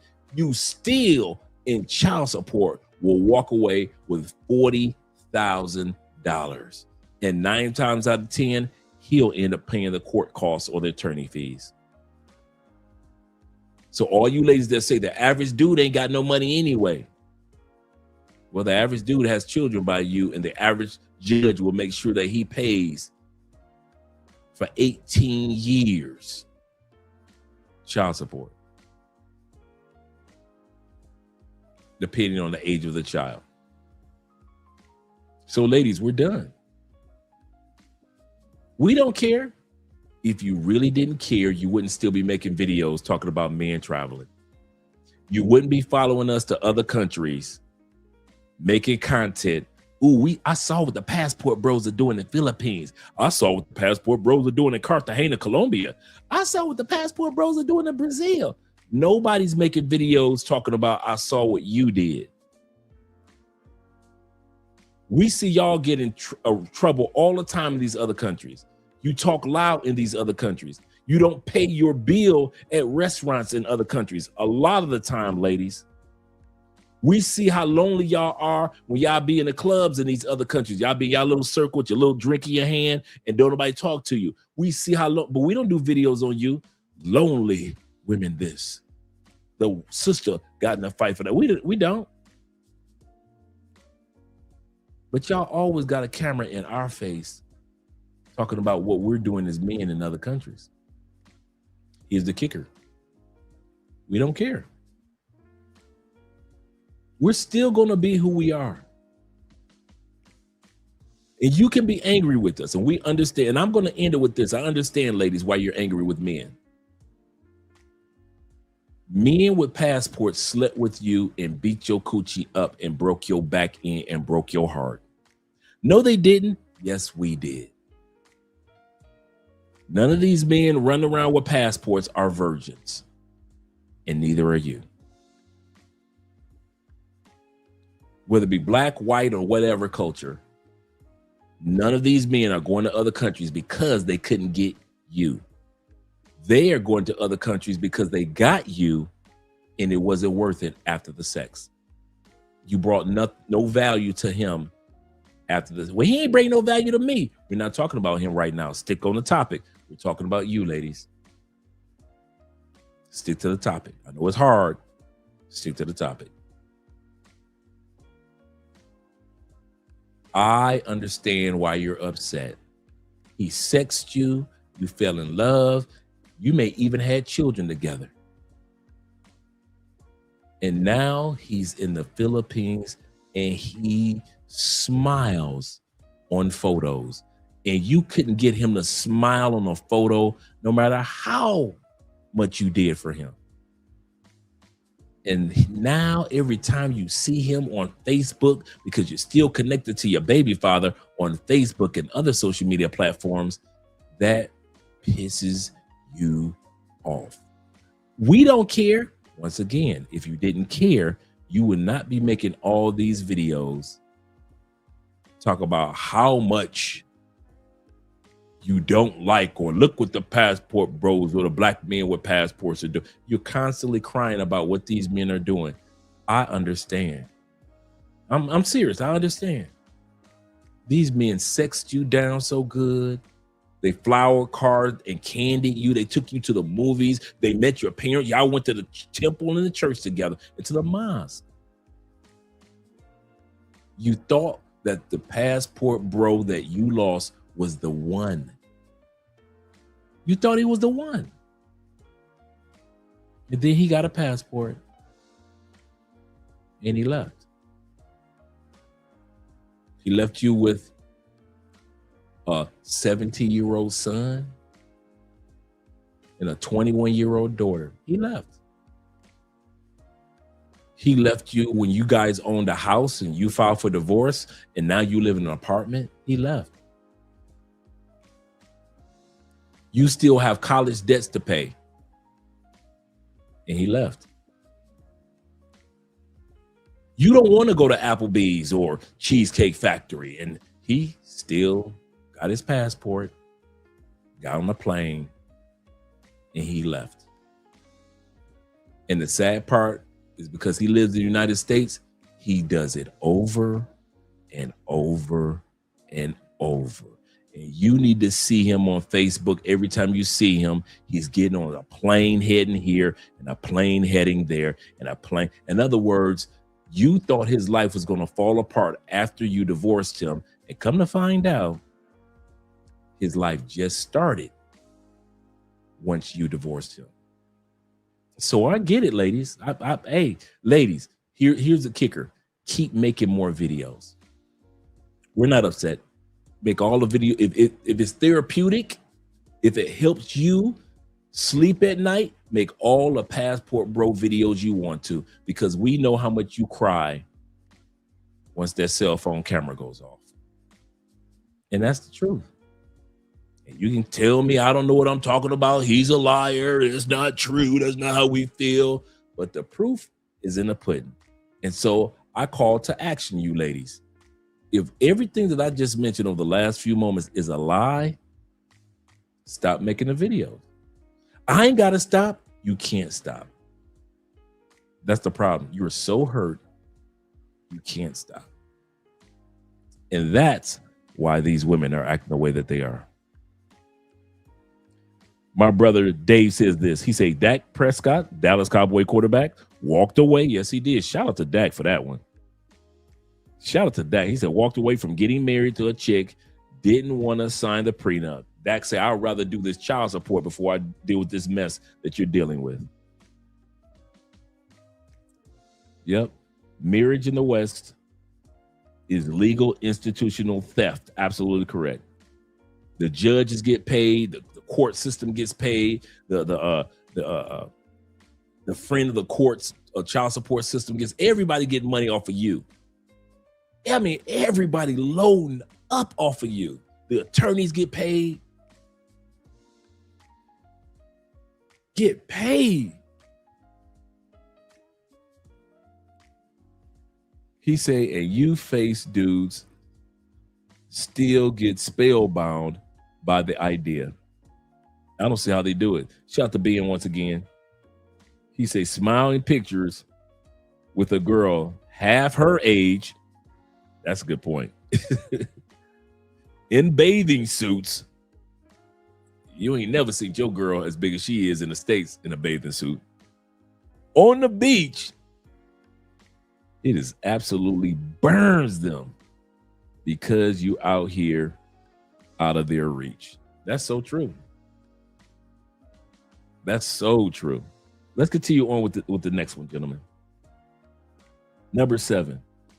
Women in other countries just are not as materialistic. Materials are important and they love nice things, but not to the extent. They're not going to tell you, don't take me to the Cheesecake Factory.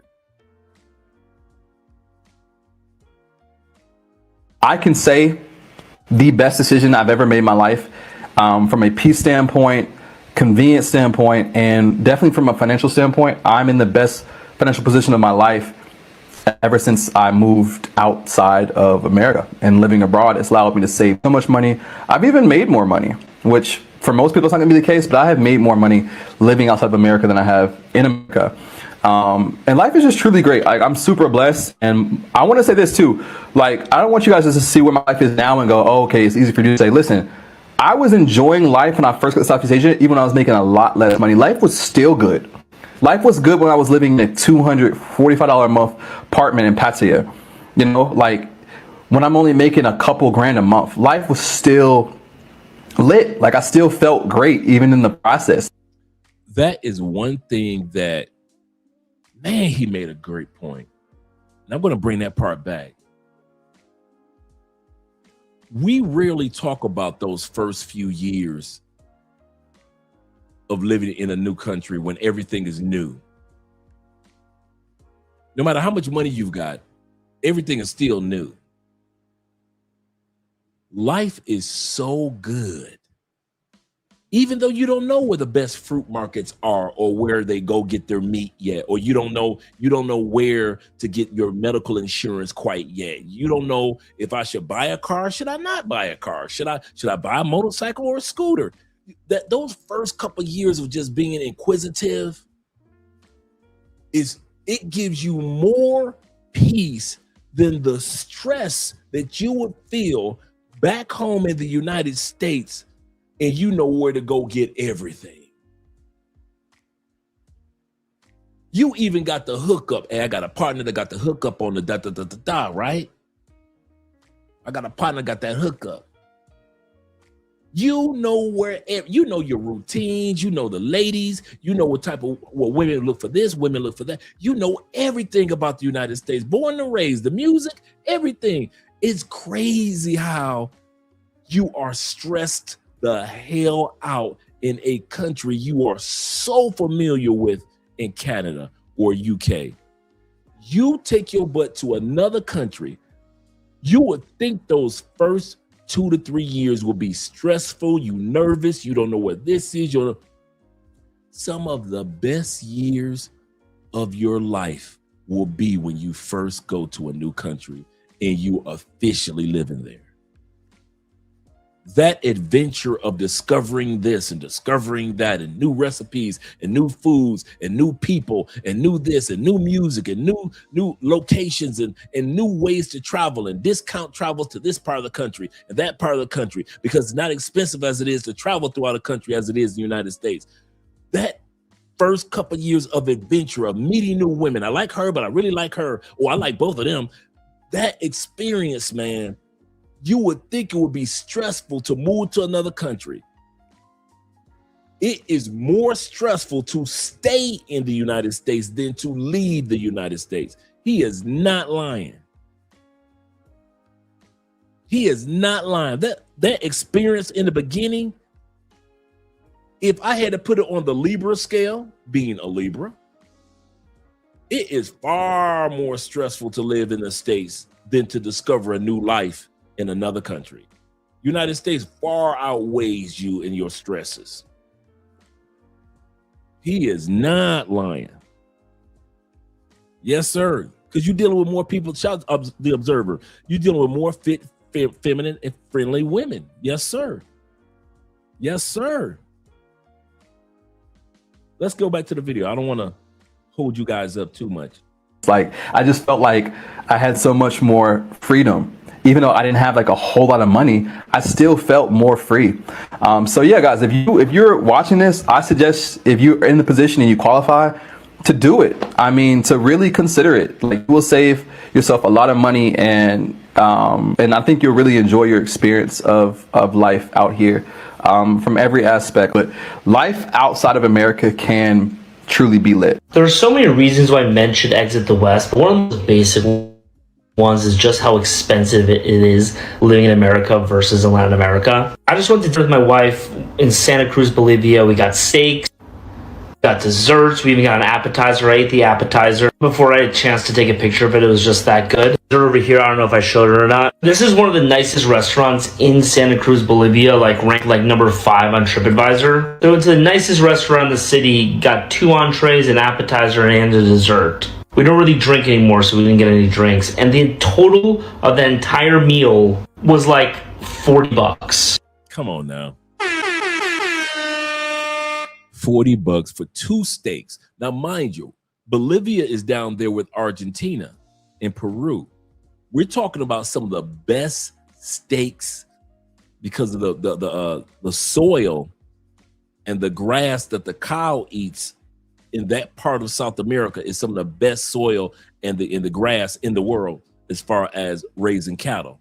That's why Brazil, Argentina, Uruguay, Paraguay, Bolivia are very well known, and Peru are very well known for their chefs and very famous for their steaks because of the grass and the soil.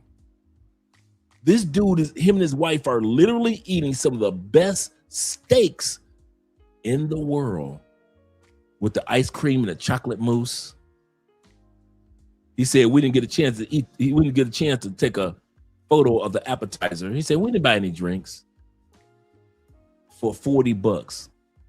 Try to get chocolate mousse, ice cream, an appetizer, and some of the best steaks in the world for $40 in the United States. Man, you can't get that at a mom and pop shop. $40 was all we spent on that. Talking to guys in America who are spending like $200, $300 per meal in the United States for just a decent, okay restaurant. Again, we're going to like one of the nicest spots in Santa Cruz, which granted is kind of at the level of a decent restaurant in America, but still, me and my wife, we eat out constantly. This is a churrasco place that we went to, a rodizio place that we went last week. We're constantly eating out, constantly ordering food once or twice a day. Our bills are absolutely nothing. So like, why live in a country where like you have to spend so much money to just survive? Just leave, just go somewhere else that's cheaper and enjoy your life for a little bit. What is the number that they have to bring in each month to live? Shout out to MAB, shout out to Ronin Travels, and shout out to my man Aaron Passport of the Passport Bro Movement. Shout out to you, gentlemen.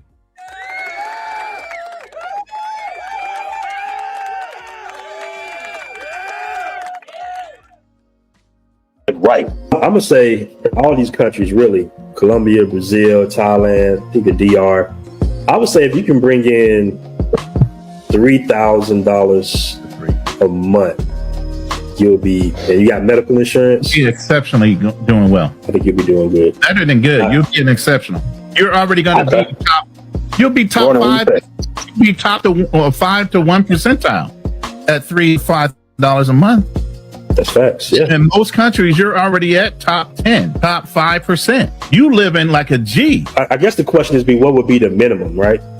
I would say that's up to people's lifestyle. That's exactly what I'm saying. I say 3 years. By the way, congratulations.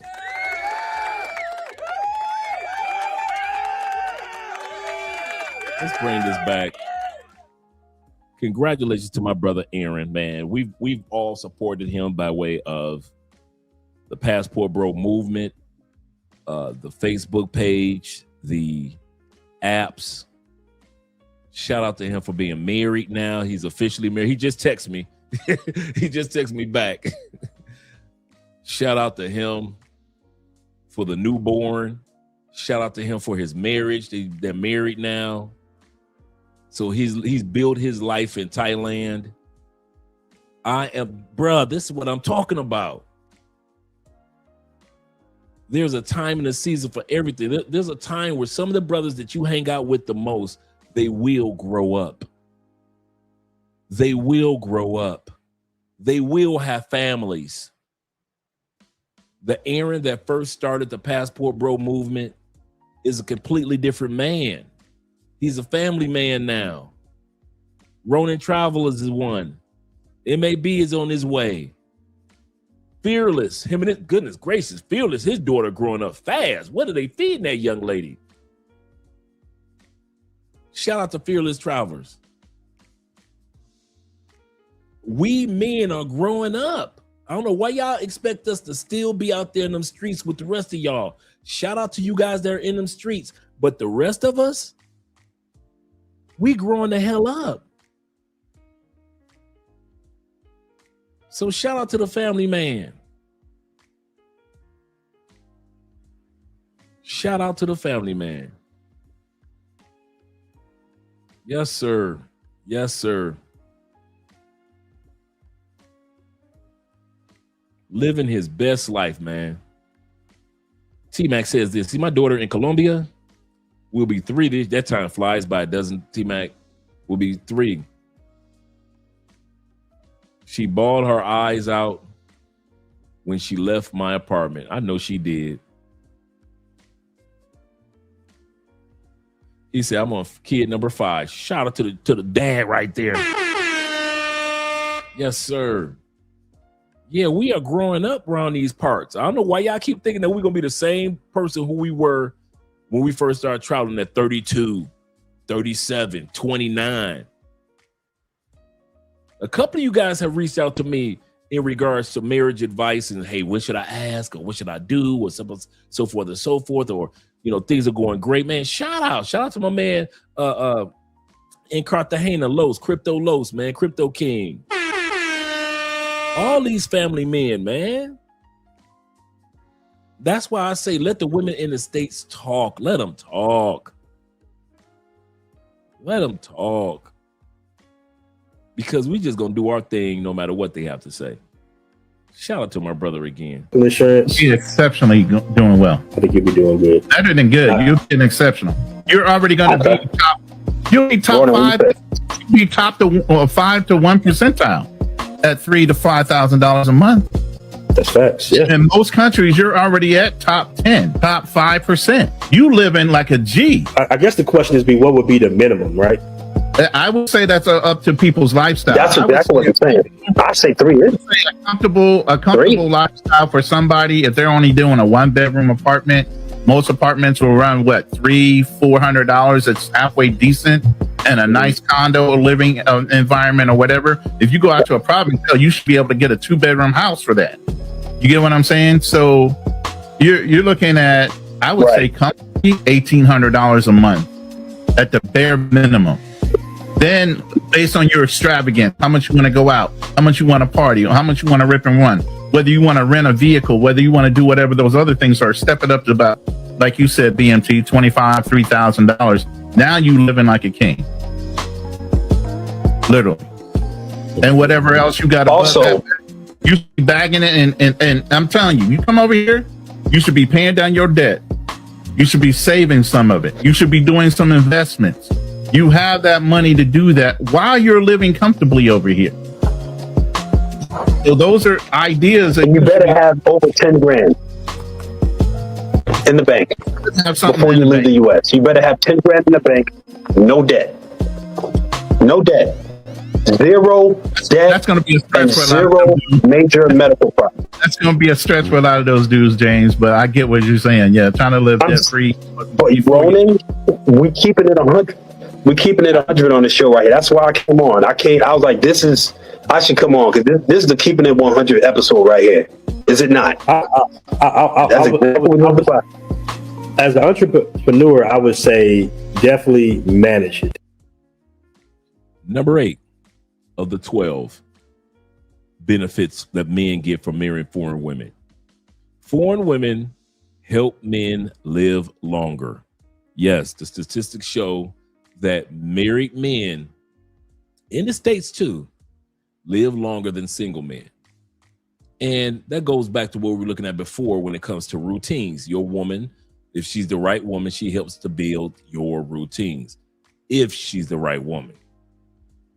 And that helps men live longer. Married men, especially overseas, live on average 4 to 7 years longer than single men that are living in the States and or overseas.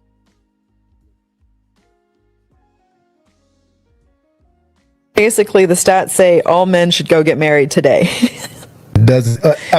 You'll be happier, healthier, whether you're healthier, you'll live longer, whether you're happy or not. That's what it says. That's what the stats say. You're not lying.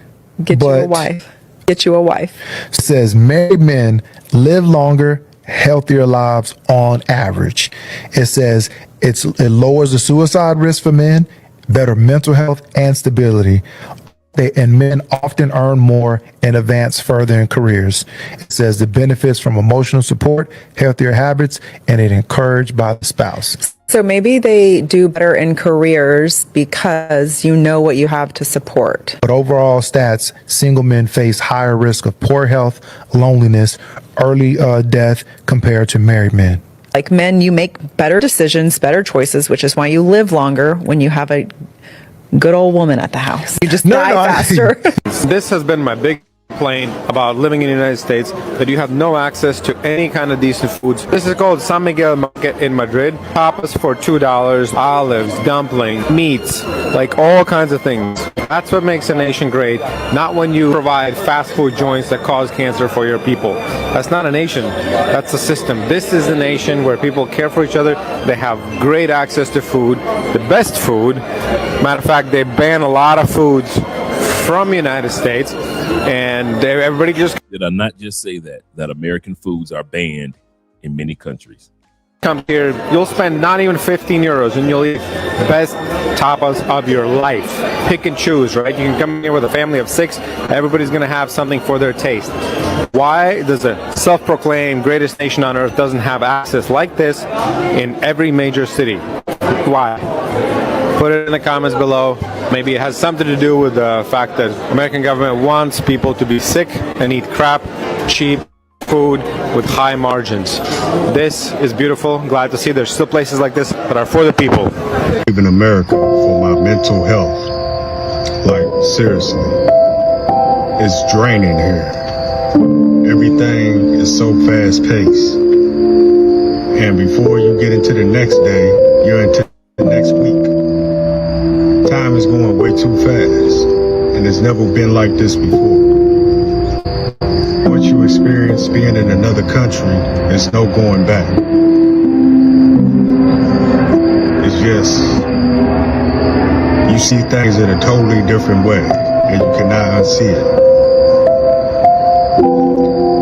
Everything here is so rushed, and so processed. Nothing is real. It seems like the whole world is fake. America seems fake. It seems like we're in like a fake, like a globe or something. Does anybody feel that? Time is going way too fast. I have to leave for my mental health. Escape depression. What would you do if you had... I know that music was loud, but he made an excellent point, man. I kid you not.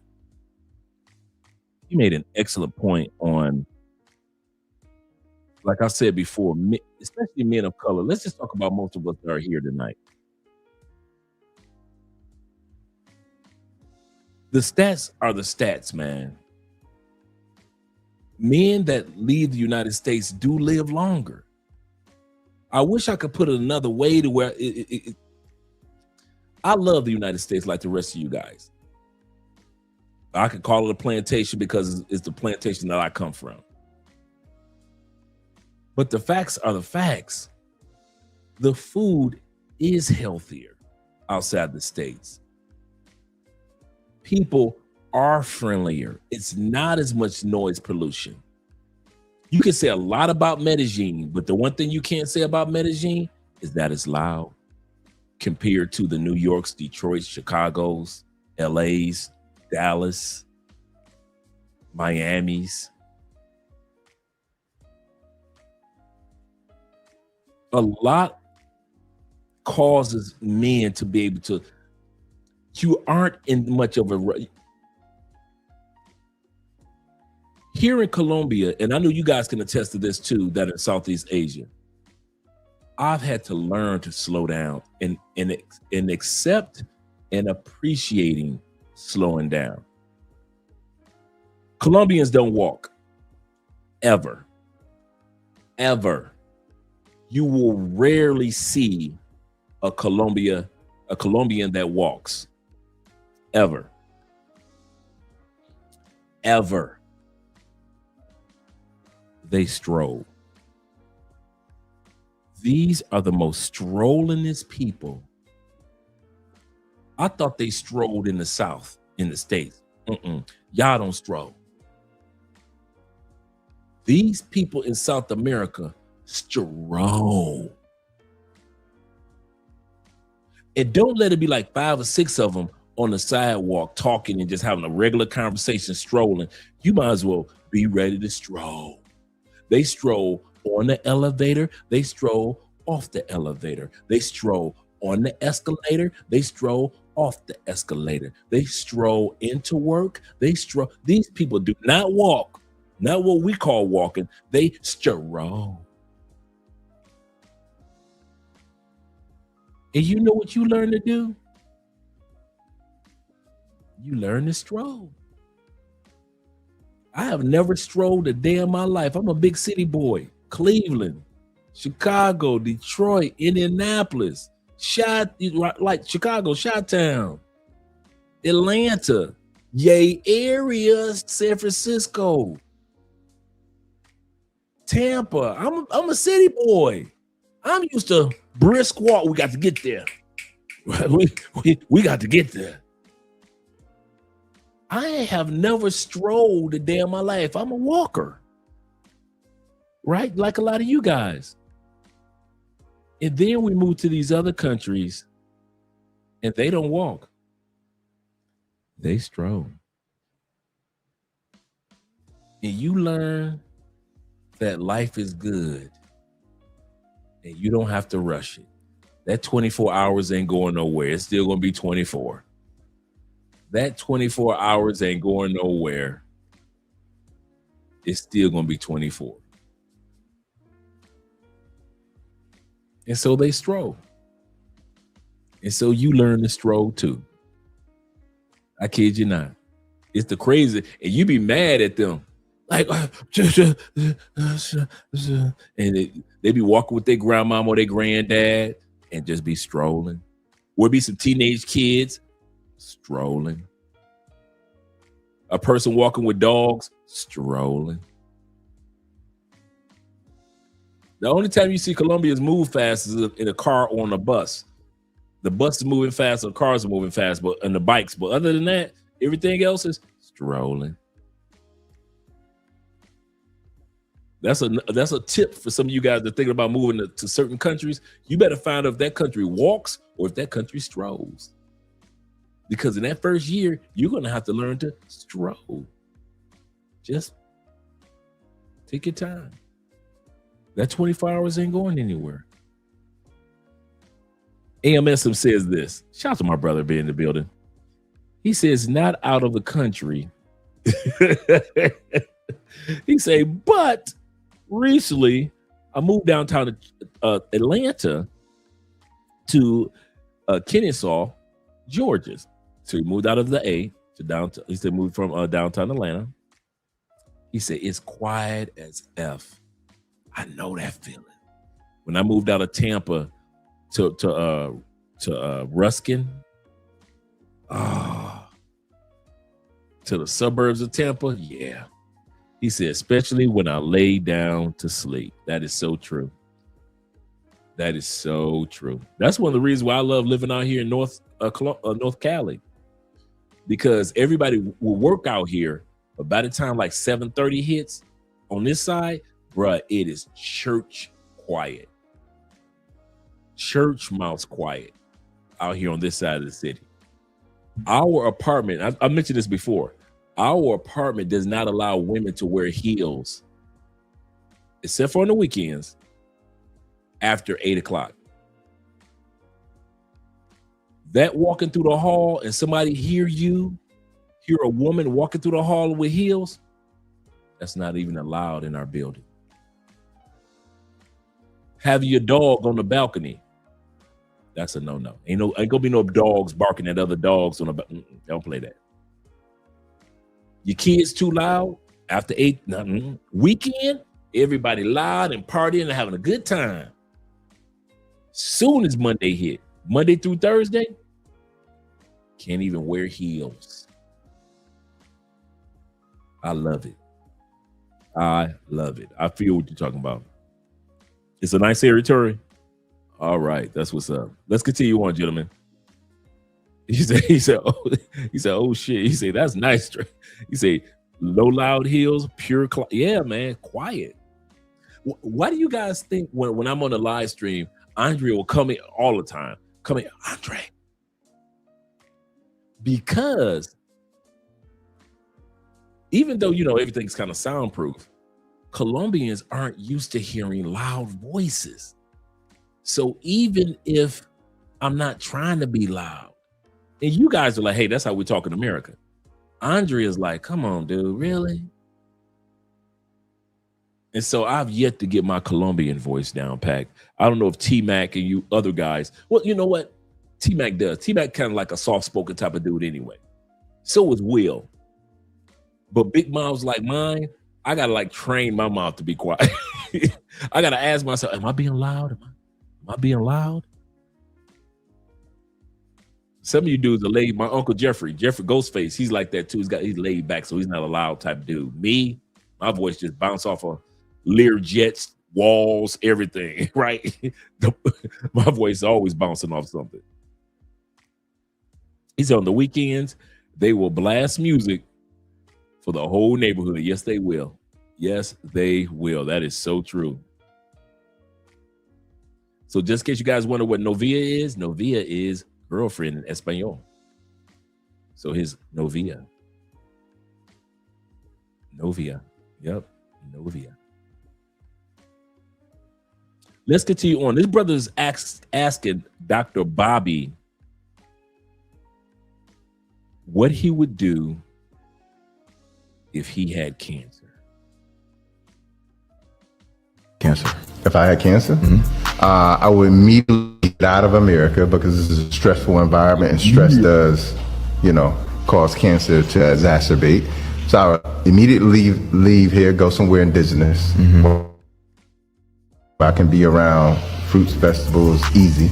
I would immediately start juicing, not eating, because the thing you want to do is you want to starve cancer. Right. Because you can feed cancer. And one of the primary things you can feed cancer is sugar. Okay, so I want to start by first not eating any kind of sugar. And then I want my body to be in such a healthy state. And remember what I told you. When your belly is empty, like the more you eat, the more healthier you're going to be. Like it's just facts. And so I'm going to juice a lot so I can keep my body in a rested state. All right, before we go any further, shout out to my brother Terrell. He brought me as a gift, because Terrell always bring me stuff, man. Every time he comes from the States, he always hooking me up with something. Well, this past week, he said, Dre, I got something for you. I said, okay, T, what's up? He brought me Dr. Bobby's cleansing system for your intestines and it wasn't like I requested or anything, but he brought me Dr. Bobby's. Yeah, he's a good dude. Detox, holistic detox. And it's 14 days of cleaning your system. This is what it looks like. And it has the ingredients on the back and all the information on the back of it. And you take them at the same time, and it has the instructions. But what I like about it also is this. It comes with a card that explains everything that's going to happen to your body. I love it. Everything that's going to happen to your body, what foods or drinks you shouldn't eat during that 14 days and which ones you should eat. And also what you need. So it tells you about, what type of, you want the cleanest water that you can find, and natural spring water and all that, right? In order to take it. And it's a 14-day. I'm going to start this one this weekend. I'll let you guys know, in a couple weeks. But while Andrea's at her parents' house, I'm like, you know what? I could do it. I don't have to work. Andrea usually cooking. I said, I could go ahead and do the little herbal detox with the blend. Like this one right here says the ingredients is black walnut. It is burdock root, cloves, neem leaves, oregano leaves, as well as others, man, as well as others that are down here. I'm not going to read the whole list, but what I'm saying is this is very healthy, man. And he said it kills anything that has to do with anything that's trying to impact your liver, your gut bacteria, your kidneys. It detoxifies your blood, removes unnecessary mucus, any intestinal parasites or yeast. That's just this one right here. So both of these, I don't know if he got them off Amazon or what, but both of these are the ones that he got. 14-day detox. You take them together. It has the instruction. This one right here is called the tummy detox, of course, and it says that it helps alleviate bloating and gas, constipation, removes any unnecessary or bowel waste that couldn't cleanse out of your colon. It takes care of your colon. It's just basically a colon cleansing, and it also burns belly fat. So if you wanted to go ahead and start cleansing your body while you start exercising process, good for hair, skin, and nails. That's protein. And it only has, check it out, 7 ingredients. This one only has 10 ingredients. So these, I'm shout out once again to my brother Terrell, man, thinking about your boy. And it has drbobbyprice.com at the bottom of it. But I love that it also came with the card to let you know what's going to happen to your body over the next couple of days. It says what to expect. And then it has the detox instructions on the card. Then it tells you what type of food that you're going to eat and so forth. It has everything that you need. So I'll be starting these this Saturday. But I appreciate that, man. I appreciate Dr. Bobby thinking about men and our health. He said, yeah, man, I got to get my Slim Goody license back. I can't just let my Uncle Ghostface be walking around. Me and Jeffrey were the same size. We were both like right around 235, 240. I'm down to like 225, right? My goal is 210, 215. That's my goal. Jeffrey, he's already went down under 200. He like 190. He done got his Slim Goody license back. Andrea, she got her Slim Goody license back. Andrea looking good. I mean, she wasn't big, but she's looking good. I'm like, hey, oh, hell no. Everybody ain't gonna be walking around me looking good. I got to look good too. We ain't gonna be walking in the church and Andrea looking good and I ain't looking good. Oh, no. And then the other part about it is I'm older. Let's be real. I need to make sure that the intestines, you know, the Bible said, not the Bible, but they say that the stomach is the second brain. I got to make sure that my second brain is taken care of just like the first brain. So while I'm using the first brain for meditation, prayer, spiritualization, and taking Theo's classes, I got to make sure that the intestines are taken care of as well, proper bacteria and so forth and so forth. And all that comes from being around Andrea. And she's always talking about holistic this, healthy this, eat this, you know, make sure that you do this, make sure you do that. My number one of all of this that I'm going to focus on in the next few weeks is not just the detox for the stomach. My problem has been for my whole life, my sleeping habits have been horrific. I've never had a sleeping pattern outside of when I probably was in the feds. And I was still up late at night during that time period, reading a lot. I've never had a good sleeping habit. So for these 14 days also, I'm going to focus on mastering the discipline of having proper sleep. I'm going to force myself to walk in the world of, 6 to 7 hours of sleep, to where normally I'm 4 hours, 3 hours for my whole life. And that's not healthy as you age. And I do my juicing, and I got my healthy teas. I got really healthy teas that cleanse your kidneys. Really good healthy teas for that. So we're doing a lot of that, making sure your boy Andre lives longevity and healthy. And I'm doing my kettlebells. So by the time my birthday hit in October, oh man, your boy gonna be looking good. He said, please drop the link. Let me see that. I don't have the link to Dr. Bobby's. Here's what I'll do. Tori said, drop the link. Shout out to Dirk being in the building. While you guys are watching the videos, I'll look all this up and I'll drop the links. I think if that's what you're talking about. You say Brother Jeff was looking smooth last time I saw him. Oh, brother Jeff. Yeah, Jeffrey was looking good, right? I'm looking at my uncle like, oh, hell no. You and Andre ain't gonna leave me behind. Y'all think y'all slick. Oh no, brotherin. Oh no, your nephew is on the way. Yes, sir. No, not that bad. I'm not trying to look like, no, I like my size, man. I like a little size on me. I ain't gonna even lie to you. I won't even lie to you. He said the new Al Sharpton. No. Yeah, we got a juicer. We do a lot of juicing here at the house. I can't say that, Dirk. We do a lot of juicing. We do a lot of juicing and we do a lot of teas. A lot of teas.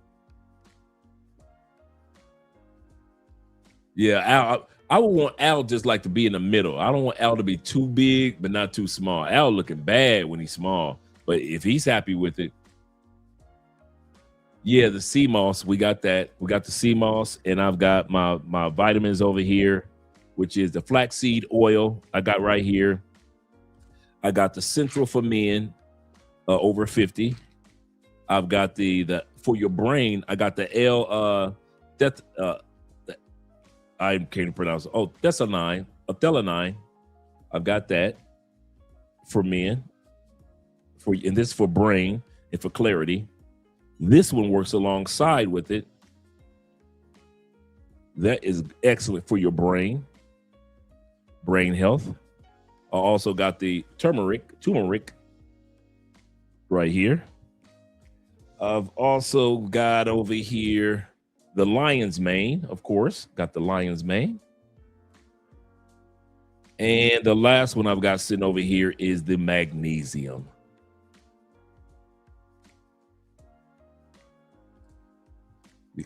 He said, yeah, and I do. I look better, way better than I do when I was living in the States. Yeah, I look way better, without a doubt. That is without a doubt. Feel way better. Feel more energetic.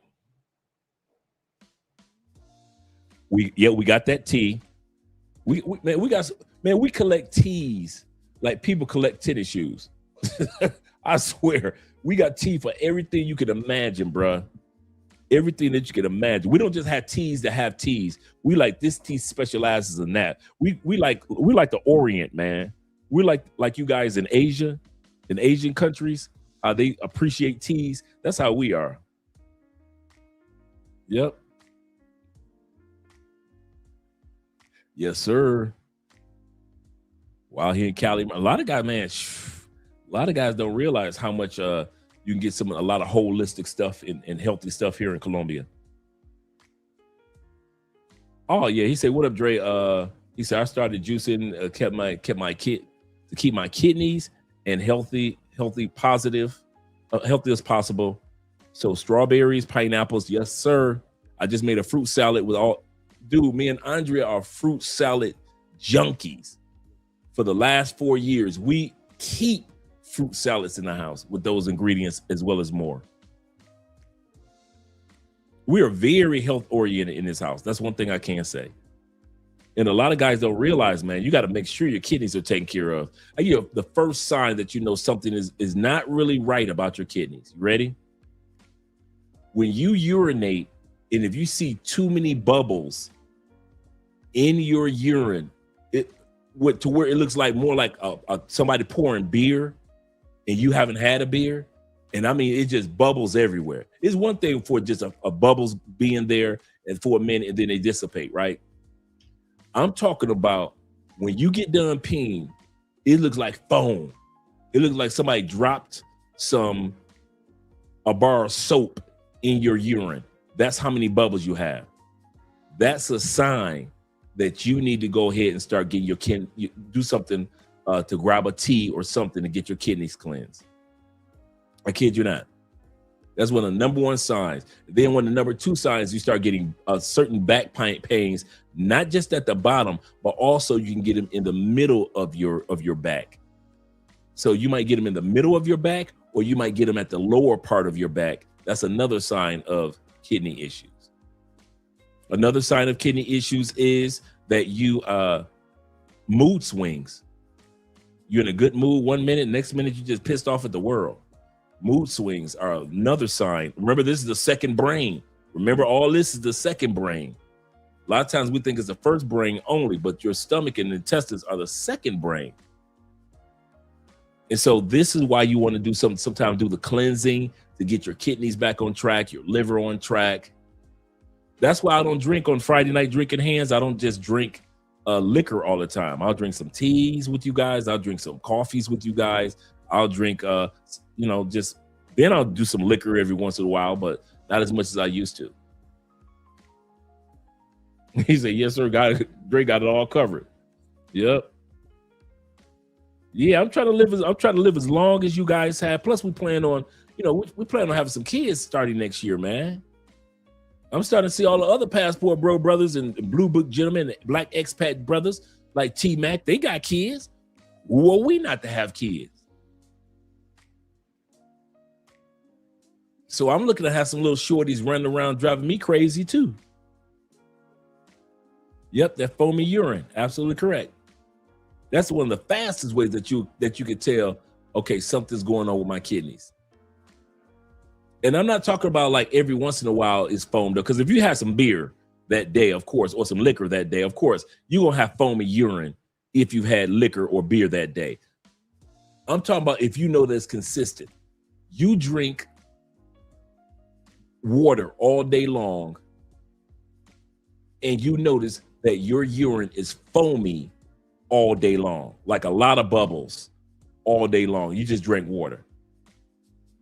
That's something going on with your kidneys. That means that your kidneys is not processing protein the way that everybody else's is. That's what it means. It means that your body is not processing protein, and the protein is basically just flushing out of your kidneys instead of just going into the systems of where you say, what kid? Oh yeah. We're adamant about that. We're adamant about having a shorty next year. T-Back says, it makes sound like I'm joking. He said, but if you walk into a market and tell people that you are looking for protection against Las Chicas, Las Chicas Malas, Colombians take you seriously and will help. That's the one thing I can say about Colombia. You ain't lying. Bruh, you can go to the pharmacy for everything under the sun. You can dude. In Colombia, going to the pharmacy is almost like going to an emergency room. You can go to most of the pharmacies, many of them are open 24 hours a day. And I kid you not, bruh, they will hook you. They will say, well, come in the back. Well, hey, you just need a shot for that anyway. Give you a shot in the ass, and all of a sudden you feeling like a superhero the next morning. Kid you not, man. Colombian pharmacies do not play. And their markets. Absolutely correct. He said, after I get married overseas 3 years down the line, I want children myself. Yeah, that's one of the reasons why I married a younger woman. Andrea is just 31. So we got plenty of time to have at least 2 kids, and that's all we want. But just imagine if I met a 31-year-old 8 years ago. She'd be 39 now. Me and Andrea, I wanted somebody young enough to where I can enjoy many years of marriage. And now we can focus on having children and still be traveling with our children. Yes, sir. Yes, sir. Got to get that checked out too. A lot of dudes don't realize that. Absolutely correct. Absolutely correct. Yep. All right, gentlemen, let's go back to the video. I just wanted to let you guys see what Dr. Bobby was offering. This is a stressful environment, and stress does, cause cancer to exacerbate. So I would immediately leave here, go somewhere indigenous where I can be around fruits, vegetables, easy. I would immediately start juicing, not eating, because the thing you want to do is you want to starve cancer. Right, because you can feed cancer. And one of the primary things you can feed cancer with is sugar. Okay, so I want to starve it by first not eating any kind of sugar. And then I want my body to be in such a healthy state. And remember what I told you, when your belly is empty, like the more you eat, the more healthier you're going to be. Like it's just facts. And so I'm going to juice a lot so I can keep my body in a rested state.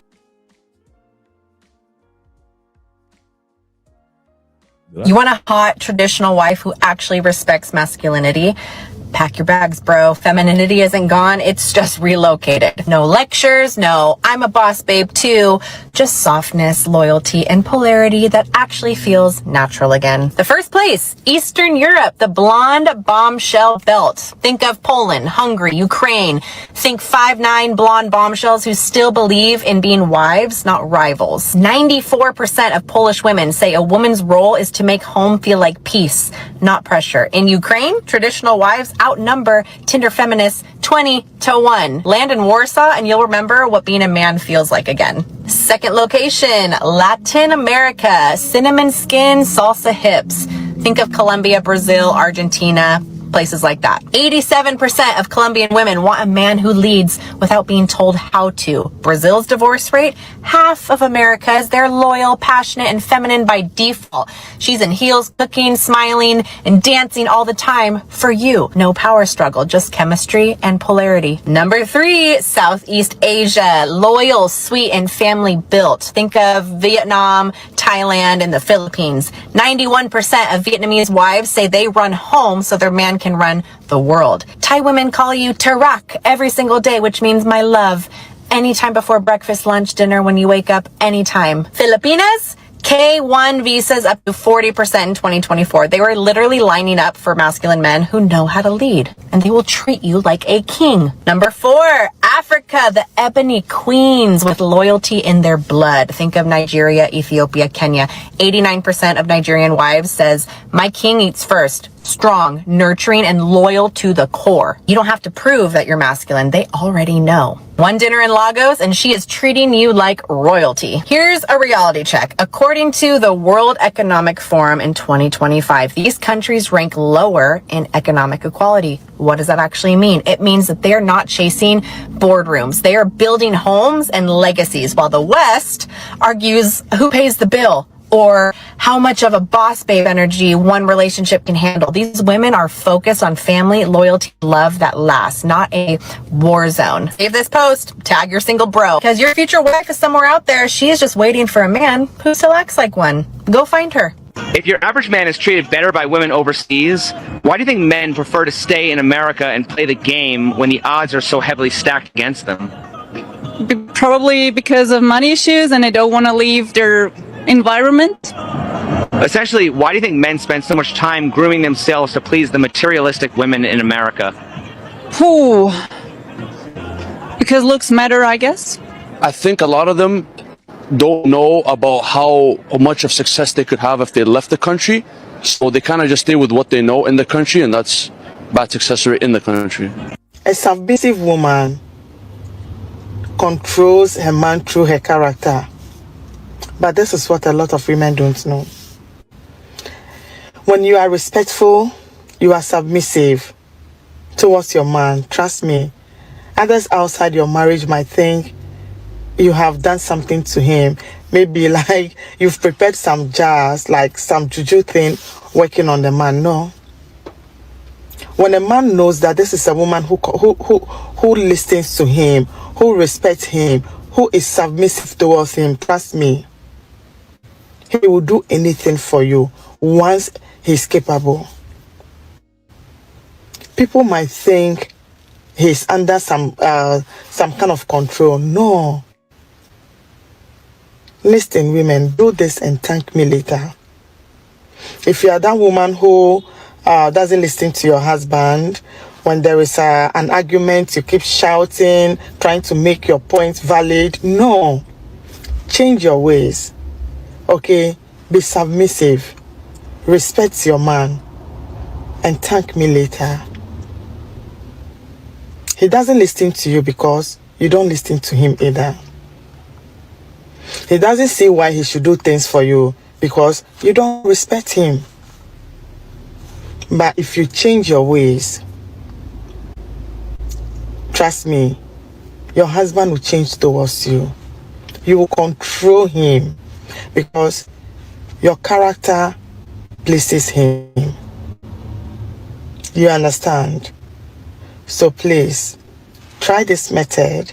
If the old method is still not working, try my method, okay, and see how it works. And don't forget to come under the comment section later to thank me.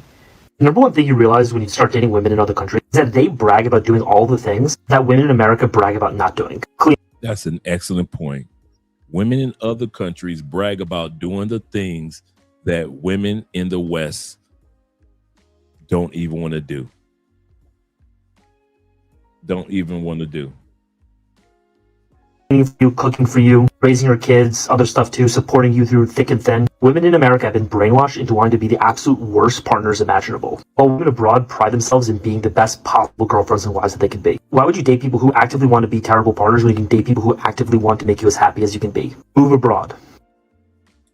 All right, we got 3 more to go. Number 10, low cost of raising children. Like T-Mac was saying earlier, the cost compared to the West is crazy low. So why did we take our kids out of New York and move them to Paris? Let's start with the biggest reason, which is healthcare. As some of you know from one of our previous videos, my husband worked for the city and he went on family leave to help take care of our daughter because of the cost of childcare, which we'll get to later. But we were paying for our newborn's vaccine appointments, eczema medicine, and dermatology appointments out of pocket. She had 2 main medicines that she needed. Both of them are about $100 a tube and will last for a month. Between all of her medical bills and the expenses of living in New York City, we just couldn't sustain the care that she needed and stay in the city much longer. And honestly, no one should have to choose between paying their rent on time and being able to get their kid medicine. Speaking of rent, everyone knows that New York City rent is famous for being wildly expensive for very low value. But as a family, it's just so much worse. Our old apartment was $3,000 for a 2-bedroom, and we lived right above our $3,000 for a 2. Come on, people. What are y'all doing in the States?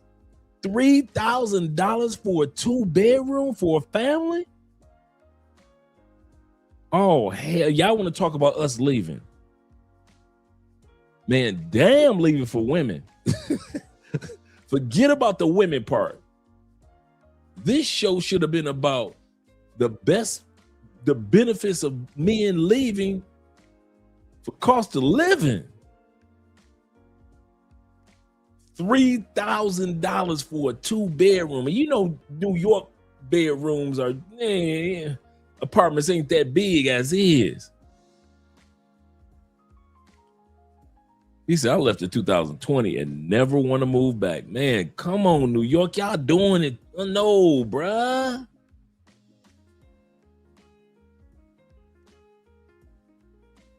Y'all just putting the artillery to our head, huh? You just gonna take the money like that. Oh, my goodness. Yeah, okay. Okay. Let's get back to the video. Our landlord. Our apartment always needed repairs, our rent increases were not regulated, and while the landlords were very lovely, we always saw them renovating their apartment over the year with the rent we paid. We knew we weren't getting any closer to home ownership. It says something called encadrement des loyers, which regulates how much an apartment can be in a given area and the max an apartment can cost per square foot.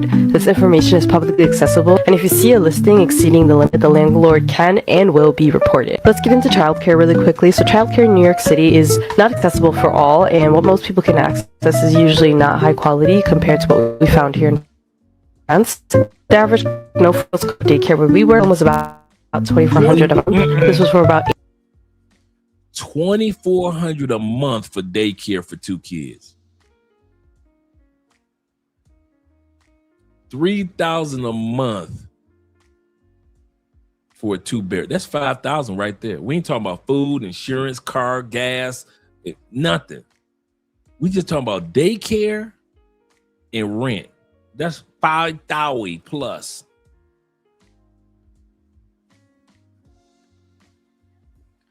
Man, y'all better quit talking about us leaving the United States. I swear. IMFF in the building says this. He say 2,800 is a 2-bedroom apartment in the Bronx, Brooklyn, Queens, Manhattan. He said you're looking at 3,500 and up, so up in the upper end neighborhoods or the lower end neighborhoods. Goodness gracious, come on, man. Y'all got me scratching the back of my neck like I'm Martin. Really? He said that. That's why I moved to Texas. My mortgage is less than $2,000 for a 4-bedroom house. Yes, sir. Yes, sir. I do not blame you. 8 a.m. to 3 p.m., so you may have to hire a nanny for pick up afterwards. In most places, we found that the daycare did not cover diapers, wipes, foods, or sheets for the kids. So basically, all of what they needed to be in the daycare had to be provided by the parent. Here, public daycare is mostly free / dependent upon your income. Our daughter attended a private. Free. They moved to France, and it's mostly free.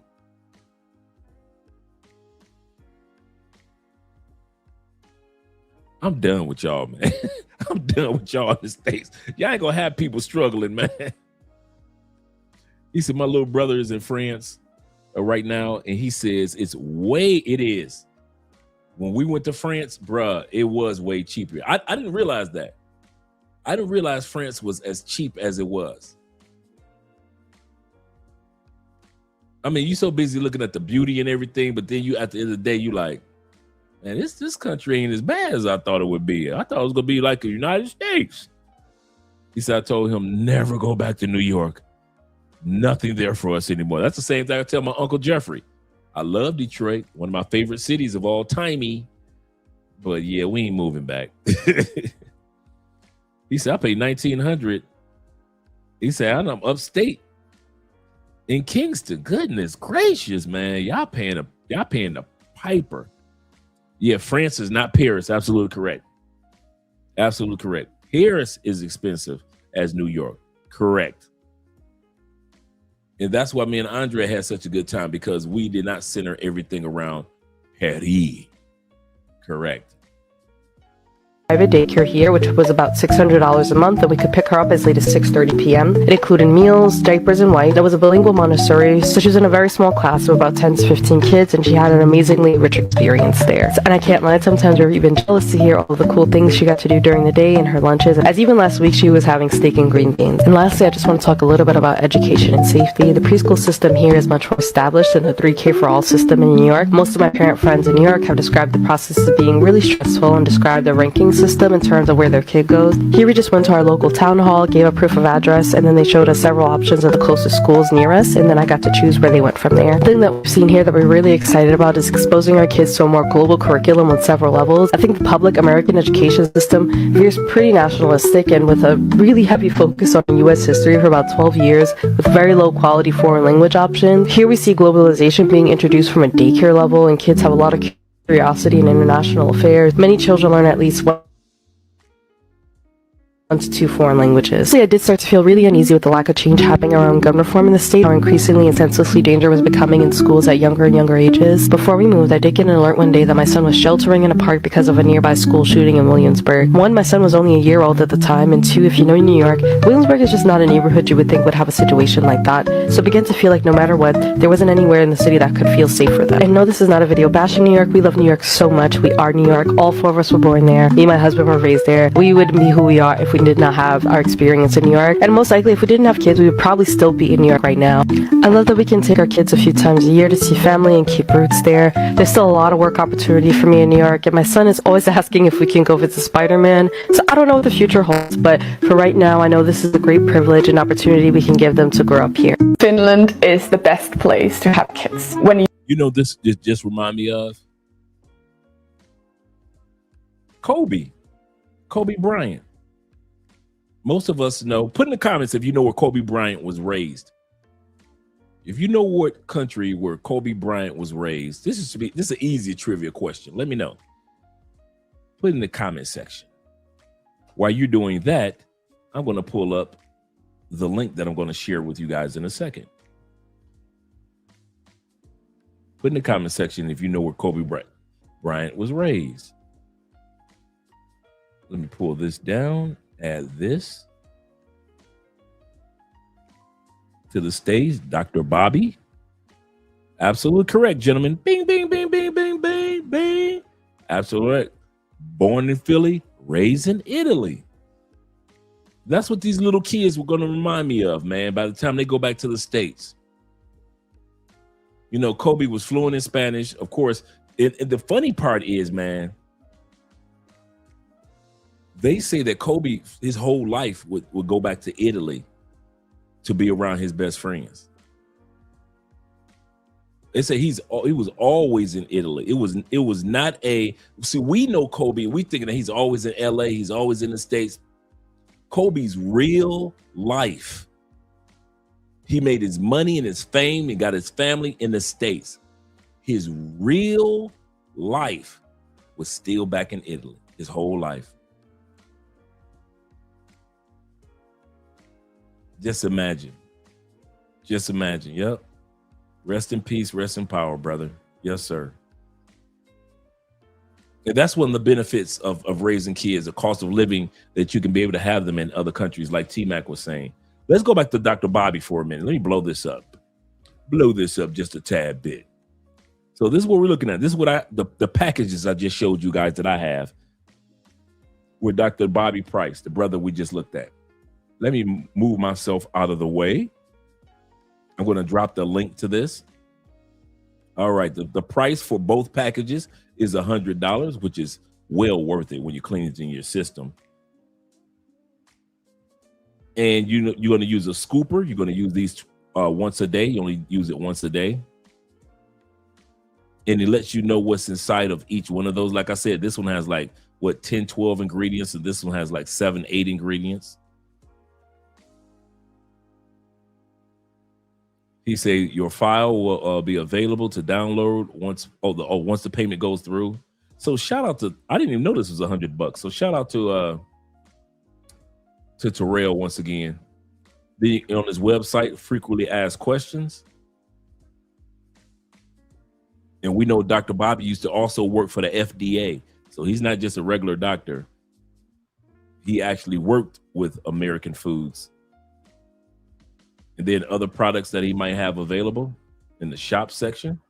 See, these are his other products. Bobby getting his money. Get your money, Bobby. Bobby, I say get your money. You got the books. Oh, yeah, this how I'm hooking. Yeah. Yeah, motivation. You got the recipe books. Vegetation. I like that. Vegan alkaline. And Bobby owns a farm. And he got the t-shirts going on, Bobby. Bobby, you got the t-shirt. Come on, Bobby. For us healthy eaters, yes, sir. Food is medicine. Yes, sir. I'm with you, Bobby. I'm with you with the holistic. Gotta keep your iron in. Gotta keep your iron. Life is my guru. Life, that's a nice title. Life is my guru. Oh, baby, I like it raw. Eating the raw foods, healthy, eating healthy. Come on, Bobby. Show them how it's done. Show them how it's done. You doing big things, brother. You doing big things. So I'm going to drop the link. Let me go back to page number 1, the home page. And I'm going to drop the link to Dr. Bobby, man. Yes, sir. All this is available. And you can subscribe to his newsletter. Website is hooked up, man. I had some people working on the website for me, man. They did a horrible job. He said he's my new friend. Yes, sir, Tori. Yes, sir. Looks good, man. Looking good. Let me get that link over to you guys. Get that link right over to you, gentlemen. This is how we do it. We share the information. We don't hoard it. We share it. All right. Show Dr. Bobby some love. All right. Let's get back to the video. Let me pull this down and add the video to the stage. Birth, it's almost free. We stayed in the hospital 3 full days. As a family, we had our own family room, and we got like meals and support and help and everything, and the bill was about 300 euros in the end. It's basically like living in a hotel. In Finland, new mothers receive a free baby box jam-packed with 63 items to help. So in Finland, for 300 pounds, that's it. The baby delivery in the United States is like what, 45,000? Finland, 300 pounds. That's like what? $370? $425? You get a hotel spot for the family, free meals for the family, the birth of the baby, and you get a to-go kit. Look all them clothes in a to-go kit for the baby for 300 pounds. Man, y'all keep on having them damn babies in the United States. Keep on having them babies in the United States, paying the child support you want to. The baby's first year. You don't have to buy anything for the first 2-3 months. Of course, diapers and stuff like that, but basically.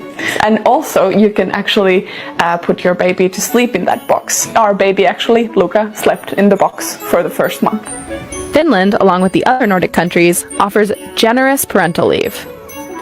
Anu Partanen, author of The Nordic Theory of Everything, spent 10 years as a journalist in the US before returning to her home country, Finland. She's also a mother. In Finland, you get 10 months of paid parental leave. Did she say what she just said? Do I need to bring that back? She said in Finland, you get 10 months of paid parental leave. Man, United States fucking they got y'all in the chokehold. The first 2-3 months, of course, diapers and stuff like that, but basically. And also, you can actually put your baby to sleep in that box. Our baby actually, Luca, slept in the box for the first month. Finland, along with the other Nordic countries, offers generous parental leave. Anu Partanen, author of The Nordic Theory of Everything, spent 10 years as a journalist in the US before returning to her home country, Finland. She's also a mother. In Finland, you get 10 months of paid parental leave, out of which about 4 months is set aside for the mother, and you start it before the baby is born. So you can split it between the father and the mother. God. Yeah. Yeah, the U.S. is cooked, bruh. Social media is cooking the United States, bruh. The social media is telling it all about other countries. All the stuff that we thought we knew about China and Japan, we find out the truth. The stuff that we're finding about Nordic countries, the Scandinavian countries, we finally can tell the difference between the Western Hemisphere and the Eastern Hemisphere as far as relationships are concerned. DJ says, good luck in the States. He said, I see a bunch of pregnant women going to work. That's crazy. They split the vacation time up between the father and the mother. I ain't mad at you, Finland. Do what you do, baby.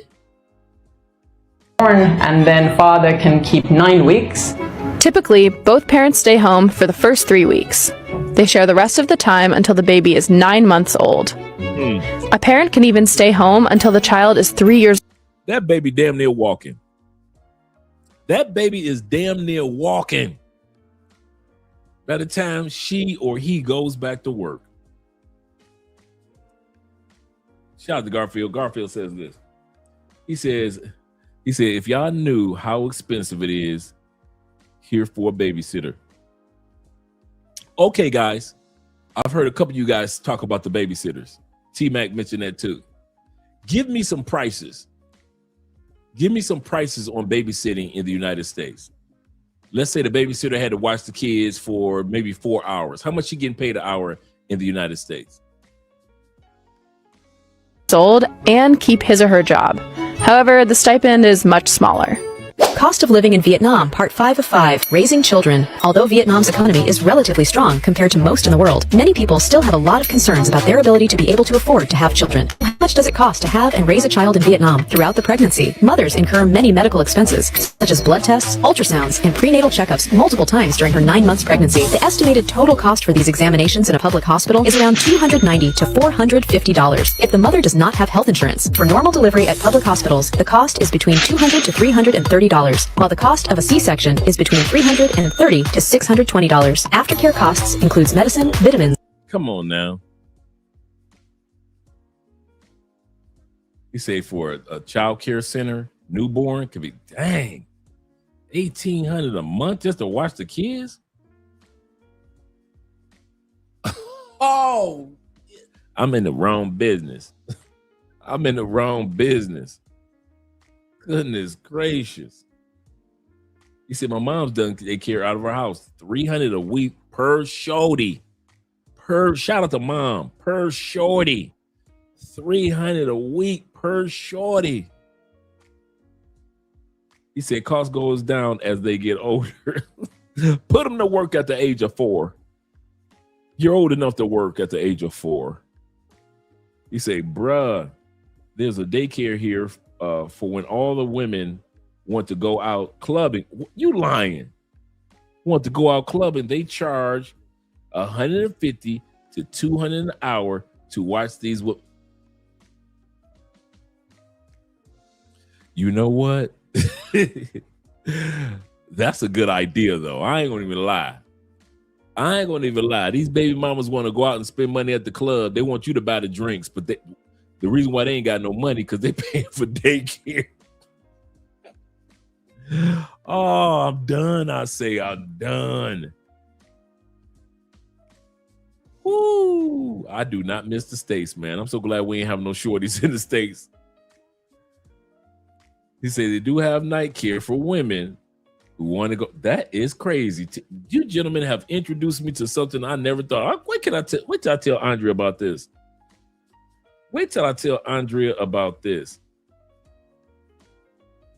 And yeah, of course, we know California is on that higher end, but man, goodness gracious. Various care supplies and postpartum examination for both mother and baby. Total cost is around $250 to $370. Cost of schooling can be separated into 2 categories: tuition fees and various school-related fees such as boarding, uniforms, books, and school supplies, health insurance, etc. Based on our research, the total cost of tuition from primary school to high school for a typical Vietnamese child is around $6,200. The various schools... That's it? From being a shorty, just going to school, elementary school, through high school, all the expenses, if it's private, $6,200. Related fees we mentioned previously cost another $8,200. Food, clothing, and daycare can add another $25,200 to the cost of raising a Vietnamese child until the age of 18. In total, if we add up all the costs mentioned above, it will cost between $37,000 to $41,000 to raise a typical child to the age of 18 years old in Vietnam. This compares in the United States. Could somebody do me a favor, ChatGPT or Google, how much it costs to raise the typical American child from birth to the age of 18? Let me see what you guys come up with. They say right here, they say there's the cost of tuition from primary school to high school for a typical Vietnamese child is around $6,200. The various school-related fees we mentioned previously cost another $8,200. Food, clothing, and daycare can add another $25,200 to the cost of raising a Vietnamese child until the age of 18. In total, if we add up all the costs mentioned above, it will cost between $37,000 to $41,000 to raise a typical child. That is next to nothing. Shout out to Kings and Dreams in the building, Mr. Medellin himself. Let me know how much it costs stateside. $240,000. Dang.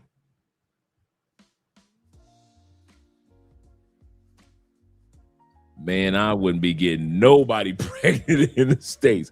Wouldn't be no babies through Drake. Hell no.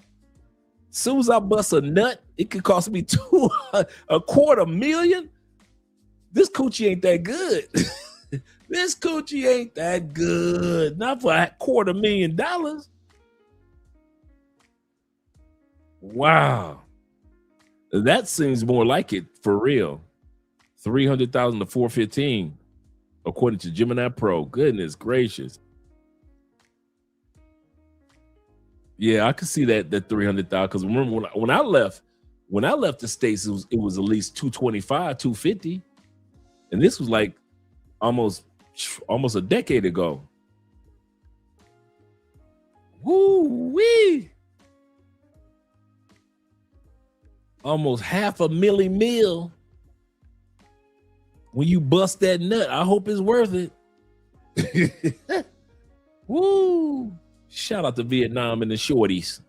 Child to the age of 18 years old in Vietnam. This compares to the average cost of $237,000 it costs to raise a child in the US. Obviously, this is not an exact science, and everyone's situation is different, so the cost can range dramatically based on each family's circumstances. Did you find our cost of living in Vietnam series interesting? Follow XO Tours for more great content about Vietnam. You can never live off of $1,500 a month living in China with a family of 4. The fact that people do not believe that this is possible, let me just write down all of the bills I have for the month. We live in a 4-bedroom, 2-bathroom apartment, and our rent is $625 a month. Our utilities are a little bit under $75. 4-bedroom apartment in China. $625 a month. Utilities, $75 a month. So I went ahead and rounded that up. Our groceries for the month, if we don't do a Sam's Club or a Costco's run, it's about $400 a month, and that is also including eating out. Our transportation is anywhere between $90 to $100 a month. Again, I rounded that up for you all. And our internet is with our cell phones, so they're combined together, and that's only $55 a month. So their cell phones, sounds like they're a married couple. Their cell phones and the internet, $55 a month. Okay, China. And yes, this is for 4 people. So we save anywhere between $200 to $245 a month from. Yes, this has been our budget living abroad for the last 9 years, and it is possible. 9 years. She's proof in the pudding. Shout out to Poor Man 3138. You better back the fuck up out my face, goddammit. I'm from Detroit, Michigan. Don't play with me. And the playback crew. Shout out to you, brother. Glad that you're here. Save Yourself Black Man says this. He say, is that the B-dub living in China? Yeah, with the family. Yeah, with the husband and the wife and everybody. She got married to a Black American man because nobody is taking care of them like that. But she's been out there for 9 years. They've been doing their thing. Goodness gracious. He say no. He say it ain't 414,000 in 2025 from birth to high school. Okay, cool. Either way, it's expensive in the States. So you want to move abroad, and you're wondering, why are Americans moving abroad when you see so many people, so many surveys showing how many want to leave? Another layer to this, parents aren't just moving abroad for themselves, they're moving for their kids. There was a recent story about a woman who moved her whole family from California to Italy because parenting in the US felt like constant anxiety, sky high childcare, safety worries, and zero community. Life there is slower, schools are calmer, and she finally feels like she can breathe. When expats are surveyed, around 70% say better quality of life is the main reason they left. And that includes healthcare, work-life balance, and education for their kids. For a lot of families, moving abroad isn't about chasing luxury. It's about wanting their kids to grow up with less gun violence drills, less medical debt, and more time together as family. That's a very different conversation than I just want cheaper cocktails on the beach. If you're new here, I'm Veta. I've been to over 60 countries, lived in a few, and I left the US as a solo mom with my 2 sons. One's in college now, and my youngest is still on the road with me. If you're all right, shout out to Mom. Mom said she's been over 60 countries, probably with her and the boys. So she said one is in school and the other one is still with mom. Shout out to mom. Take care of business. You're feeling that pull, that shift, like there has to be more than working and worrying in the States. Follow along. I share real talk on visas, money, and logistics so you can plan your exit and build a life abroad on purpose. That, you know, and it's kind of funny that you would say that. He said, Medellin, I can send my daughter to the top international school for about 1,000. Here in Cali is right around 600. That's the cool part. And they drop them off and they pick them up, school uniforms, the whole thing. We're talking about the best of the best schools in Colombia. It's the craziest thing, ain't it, T-Mac? You sit back, you like, man, I could, and it's almost like a given. It's almost like you tell yourself it's a given that my child is going to go to the best private schools in the country. Because the price lets you know, like, of course, obviously, OVO.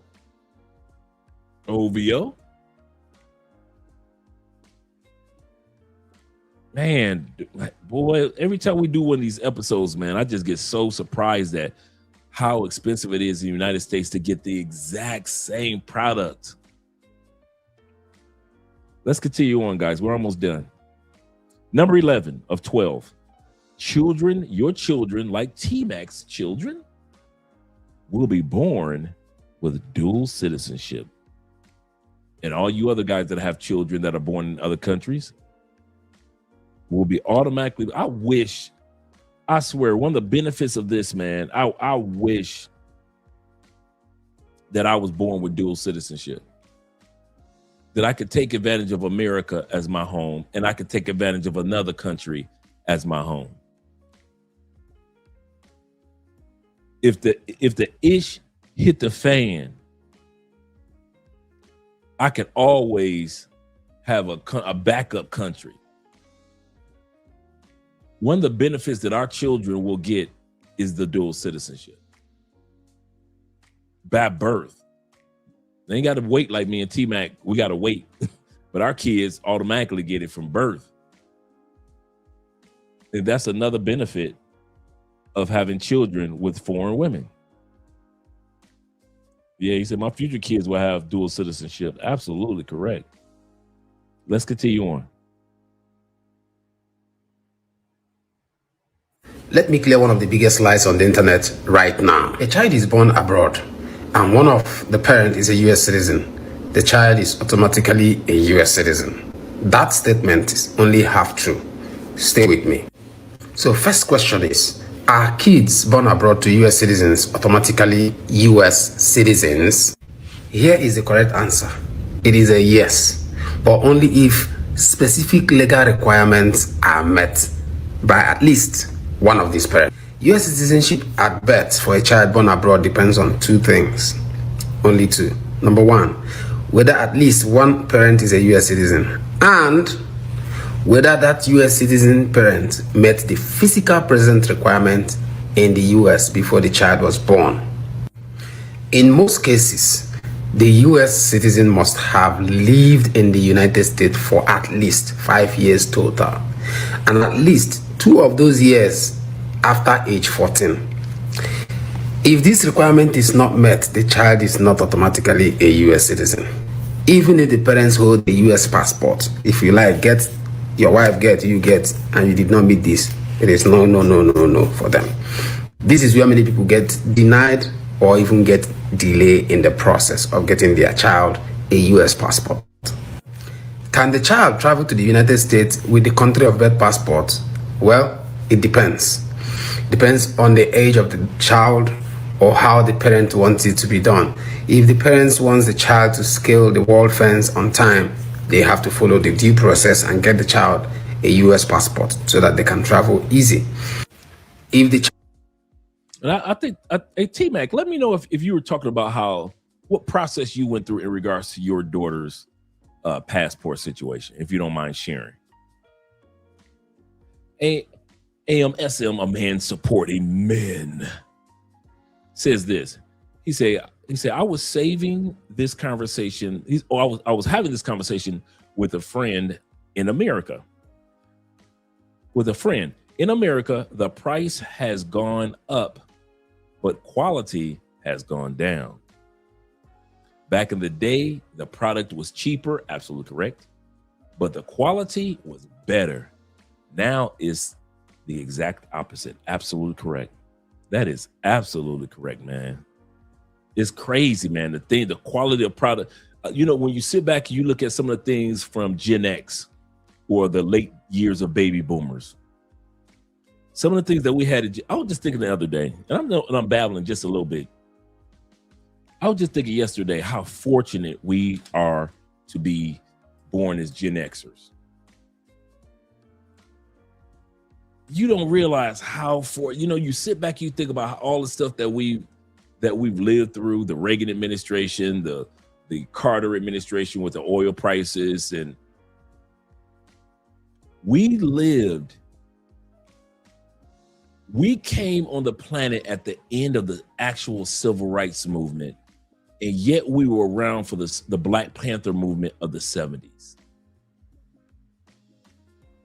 That means that we were alive when rock and roll was also at its peak, and it was making its way into becoming hard rock while R&B was being blossomed. We lived through the birth of hip hop in every area. We were around for the birth of hip hop in Atlanta, in Miami, in New York, where it all began. Many have had, you ask some of these young people to name any song that KRS-One made, they can't tell you who KRS-One is. MC Shan, MC Sade. We were around, we were old enough to see not only Billy Graham on TV ministering in stadiums, we were also around to see the live broadcast of Elvis Presley. We were around to see Mutual of Omaha, Wild Kingdom, and the Disney on CBS every Sunday. We could enjoy life with only 3 channels: ABC, NBC, CBS, and if you lived in close to Canada, you had the BBC. We enjoyed life outside far more than any video game that we had with Atari, Sega Genesis, so forth. Our dream was a pinball machine. That's what we were. Hey. Just about everybody we knew owned a house. Broke people owned a house. We couldn't even think of one of our, if you sit back, you think about very few of our relatives didn't own a house. Everybody owned a house.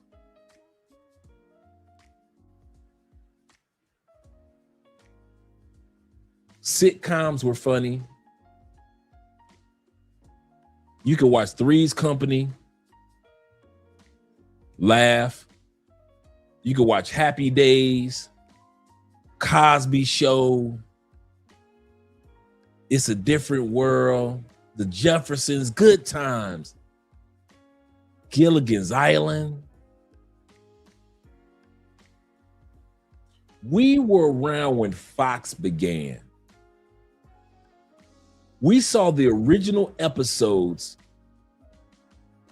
of Tracy Ullman showcasing The Simpsons as a 2-minute animated skit.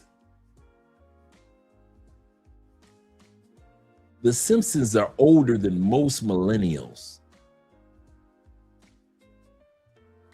It has been such a privilege to be in generation. There is no other generation that will come along that's greater than Gen Xers.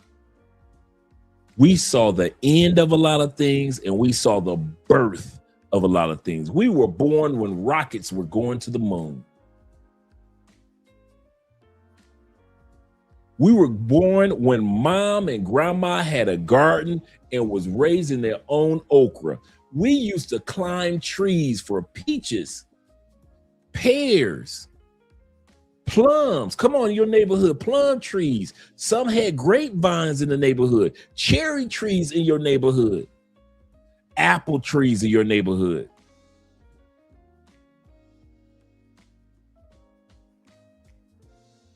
Everybody didn't have to have a bike. Why? Because we sharing bikes. Can I ride your bike? Can I ride your bike? Ice cream truck with real ice cream.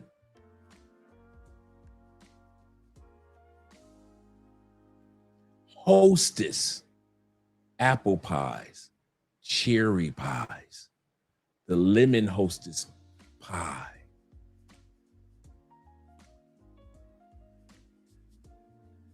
We just need to do an episode just on, come on, Romper Room, Electric Company, Sesame Street, MTV, VH1.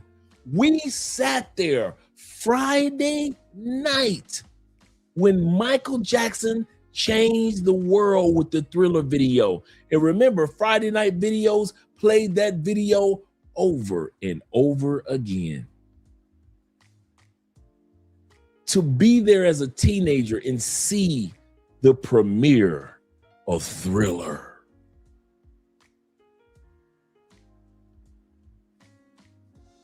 To see Run DMC, Rockbox, the first MTV hip hop video.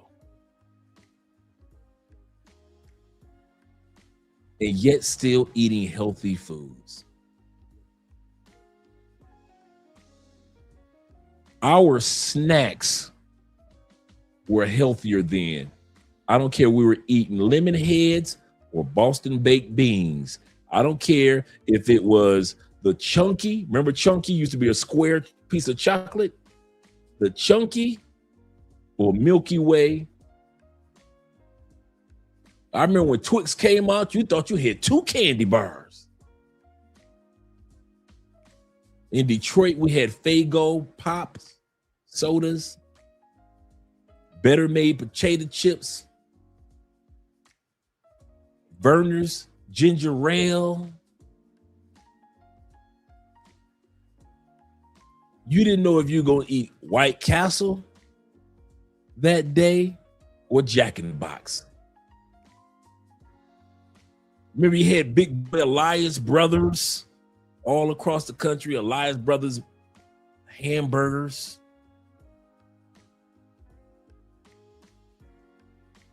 That world is gone because America can't even afford it. The world that we live in now that we grew up in is too expensive for our own country. I remember when I went to the Fresh Fest, the first world tour of hip hop. Fresh Fest 1 with Fat Boys and Houdini, Grandmaster Flash, Melly Mel, Run DMC, the New York City Breakers. Tickets were less than $20, $25 to see all those dudes. The world can't even afford Gen X now. The world can't even afford Gen X. Yes, sir. Gotta have the hot balls. Yes, sir. Hanna-Barbera cartoons. Yes, sir. You had what was called a Saturday morning cartoon lineup. ABC, NBC, and CBS. You didn't know if you was watching the Smurfs or the Littles.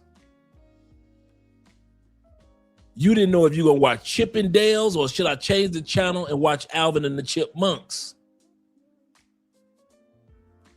I'm going to watch Fat Albert now. You go get your Fat Albert in. But you didn't know if you were going to watch the Super Friends Come on now.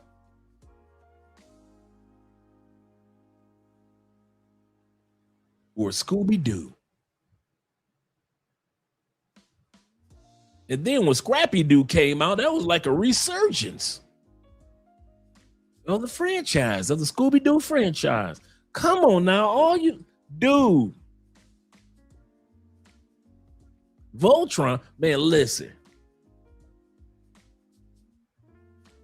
Voltron was the one. Darkwing Duck. Man, I was bored true story. I was bored last night. And I'm on a Disney Channel and I came across DuckTales. Woo! The danger right behind you.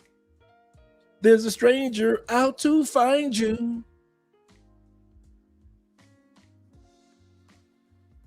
I said, what? I said, they got DuckTales. I said, we go watch a couple of episodes of Scrooge McDuck and DuckTales.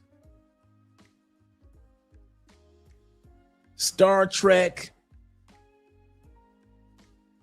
We were raised on Star Trek, Star Trek, Star Wars.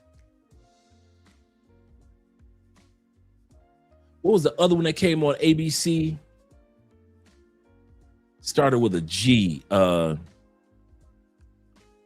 It was like the third level. So it was like Star Trek, then it was Star Wars, and then oh man, it came on ABC every Sunday night too.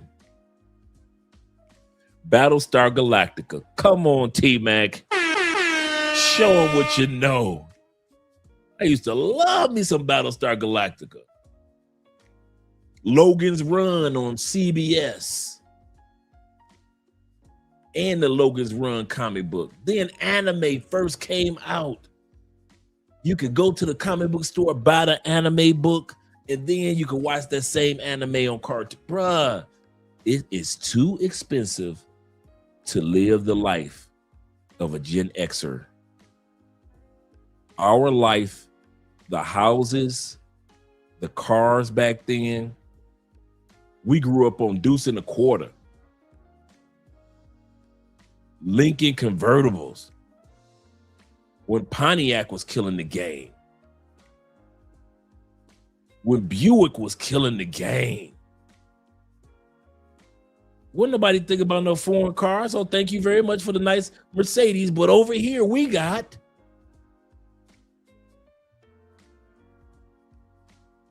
when we grew up on the Mustang GT. It's too expensive now. Mission Impossible, yes, sir. Buck Rogers, yes, sir. Kung Fu Theater. Man, Kung Fu Theater got everybody kicked in the eye and hurt in the eye and stabbed in the eye and punched in the eye. We all thought we came down from the Shaolin Temple. It's too expensive now. The Pintos, the Dodge Darts, back in the day. Saturday Night Live, first lineup. We grew up on the first lineup and the second lineup of Saturday Night Live, whether it was Garrett Morris, John Belushi, Gilda Radner, and then the second lineup with Eddie Murphy and Joe Piscopo. Come on now. It's too expensive to be a Gen Xer. We could be with Soul Train all the way to Martin. We watched Fox Network blow up on The Rock. Remember The Rock? Martin. Mad TV. Too expensive now.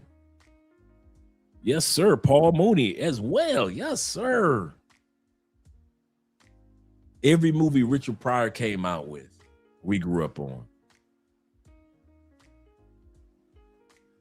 Which way is up? Sanford and Son, as much as you can get. Yes, sir. The Simpsons. We were around for the first man to fill up a stadium as a comedian, Andrew Dice Clay.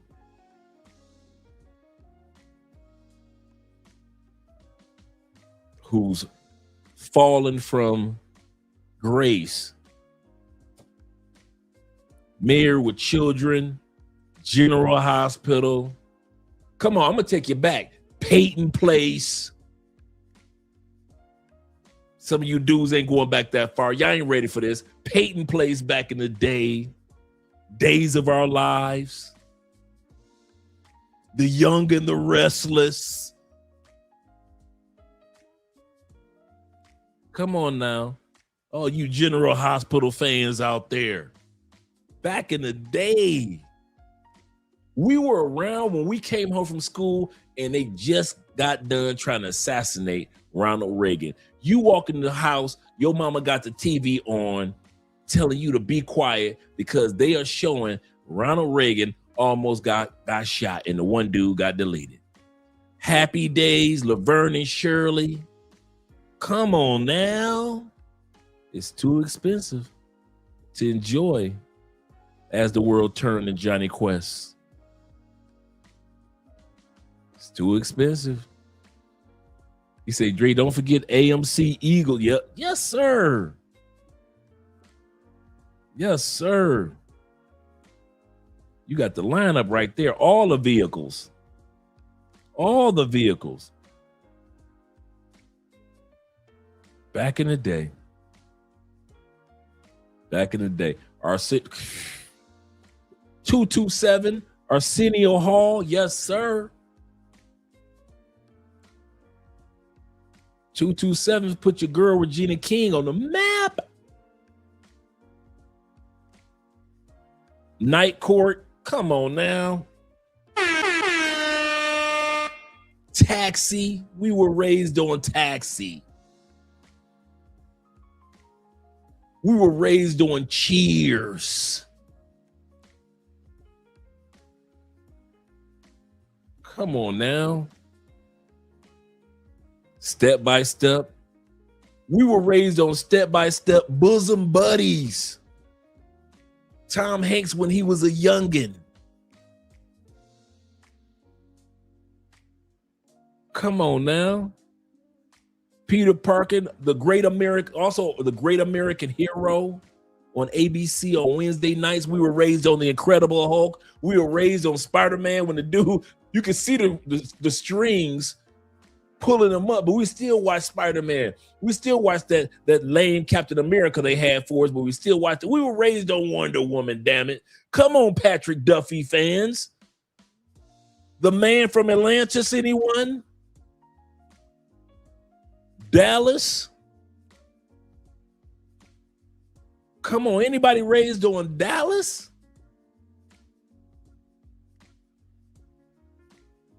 Dynasty? The Love Boat?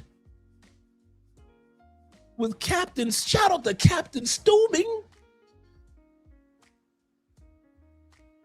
Of course we can't forget Underdog and Family Matters. Magnum P.I. that is. Webster, Friday night on ABC, as well as ABC's version of Saturday Night Live, Fridays. A lot of people blew up off of Fridays. Saturday afternoon, can't miss BET Teen Summit, as well as WKRP in Cincinnati.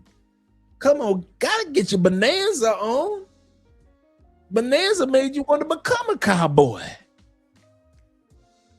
With the Asian cook. Yes, sir. Gotta watch Kung Fu, yes, sir. Saved by the Bell on Saturdays. Eartha Kitt as the original Catwoman. Come on now, Miami Vice. Some of you guys mentioned New York Undercover as well. Yes, sir. Got Cat Miss Gilligan. That come on now. You know you've been watching. Notch Landing. Falcon. You's a CBS fan, I can tell. Dallas. Who the hell shot JR? Was it Patrick Duffy? Bobby? Was it Bobby? Couldn't have been the man from Atlantis. The man from Atlantis ain't shoot nobody. He ain't shoot nobody. He said, I remember the man from Atlantis. Yeah, that's a true Gen Xer. True Gen Xer. Yep, Patti LaBelle and when she was with the LaBelles, yep. Up All Night with Morris Chestnut. Absolutely correct. I remember that too. Come on now. Emergency 911. Saint Elsewhere. All them hospital shows was on back then. Chips. Come on, y'all gonna make me pull out my Saint Elsewhere. You can't miss the Monsters or Gunsmoke or the Rifleman. Come on, y'all, don't forget about the Rifleman. My man was handling it. Him and his son, boy, my man pull that rifle out. Cly out, cly out, cly out. The Rifleman. Shout out to Baywatch. Yes, sir. Shout out to Mork and Mindy. Cousin It. Yes, yes, sir. The Addams Family. Yes, sir. Kojak. Come on now. Get your lollipop out for Kojak. Beretta. Kojak. Rockford Files. We were raised on the damn Rockford Files. Can't live that life anymore. It's too expensive. It's too expensive to live on Living Color. Shout out to Lurch. Yep. Too expensive. Three's Company. Lancer. Y'all bring the throwback. Starsky and Hutch. Yes, sir. The man pulled out the Chico and the Man. He pulled out the Chico and the Man. Yes, sir. And Different Strokes. The brother pulled out Chico and the Man. I might as well pull out The Facts of Life. The Facts of Life. Shout out to the Thundercats in the building. Yes, sir. Yes, sir. Yes, sir. Show the ladies some respect.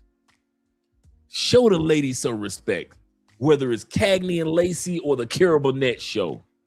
Show Carol Burnett some, yes, sir, with Chuck Connors, the Rifleman. Shout out to all you Baywatch and, yes, sir, Chuck Norris's Texas Walker Ranger or Walker Texas Ranger. The Mod Squad, yes, sir. Man, you ain't gonna laugh unless you're watching I Love Lucy or the Honeymooners. You ain't trying to laugh. You ain't trying to laugh. You ain't trying to laugh. You better get your I Love Lucy on to this day. Get your laugh on. Yes, sir. Chips.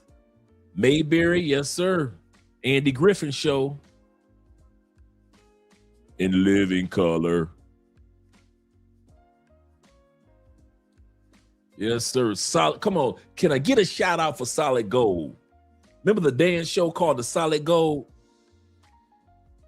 White folks out there dancing in the evening. Solid Gold. Mannix. Yeah. Oh, yeah. I remember Mannix. Shout out to all you guys that grew up on Ironside in the wheelchair. Shout out to Ironside in the wheelchair. Yes, sir. He said, I love Chip. Yes, sir. He said, Happy Days, Laverne and Shirley, Mork and Mindy. That was the lineup on Tuesday right there. You good. You good until 11 o'clock news. Come on. You good. Mama's House. Mama's House and That's My Mama.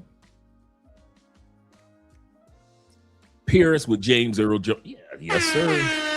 Yes, sir. You guys doing the throwback. So, true Gen Xers are in here, are what you saying. Joni loves boy, you bringing it back. Joni loves Chachi.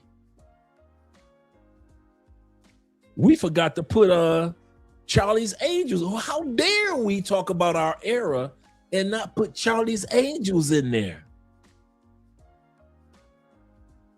I didn't know what I didn't remember. Fonz had the animated series. I did not know that. I mean, the Fonz, yeah, had it like that. Benson, shout out to Benson and Soap. What's happening? Come on now. In the heat of the night. Yes, sir. Yes, sir. Beretta. Don't do the crime if you can't do the time. Yeah. Yes, sir. Christy Love. Yes, sir. He said, you are under arrest, sugar. Yes, sir.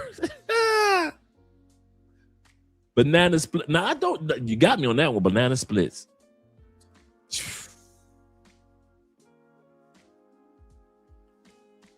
That damn Twilight Zone. T-Mac says this. He says, stop discriminating over the Short brothers, Gary Coleman and Webster. Webster is reportedly a player. He was knocking down all the shouties. I can imagine. You know what? If anybody know, you California dudes knew. Yeah, Dance Fever. Yep, Dance Fever. I forgot about Dance Fever. I had Solid Gold and Dance Fever. Come on. What you know about that Barnaby? You too young for that Barnaby Jones. You don't know about that Barnaby Jones after he left the Beverly Hillbillies. You don't know about that. You too young. What? Cut this off. Let's cut this off. Boy, I don't know about that Barnaby Jones. You too young for that. You a youngin'. Yeah, I remember Dark Shadow. Oh, yeah. Oh, yeah. Different Strokes. He said Shanna with, oh, yeah, with Bowser. Yes, yeah. Shanna. Yep. I remember Shanna and I had their show, their variety show that came on. My favorite variety show was Carol Burnett at that time period. I mean, her show was just, those skits were crazy. She was ahead of her time for women. She was like right after I Love Lucy as far as just women in straight comedy. Shout out to Mary Tyler Moore.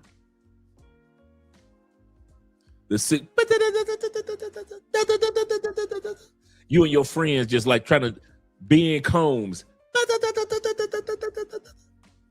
Pick up, everything had a sound effect. You picking up a pen. You fighting in slow motion.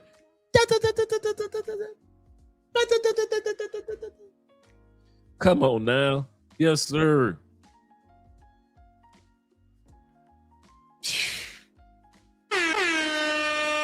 Yes, sir. Now Moesha was more like, would you consider Moesha Jen that whole era, like Moesha and Miss Parker, that era, was it more early millennial or late Gen X? Let me know what that was, that late Gen X. But man, that boy Benny Hinn, man, bruh, that man had me up late at night, tired in class. Because you know Benny Hinn came on that night after the news. Cornbread early. Yes, sir. Yes, sir.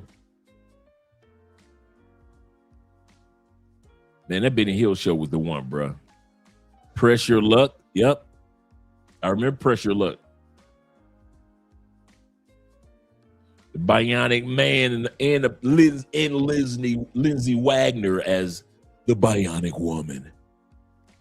Lindsay Wagner as. I remember Cannonball. Yep. Goodness gracious, man. You guys are taking me back. In the House with Debbie Allen and LL Cool J.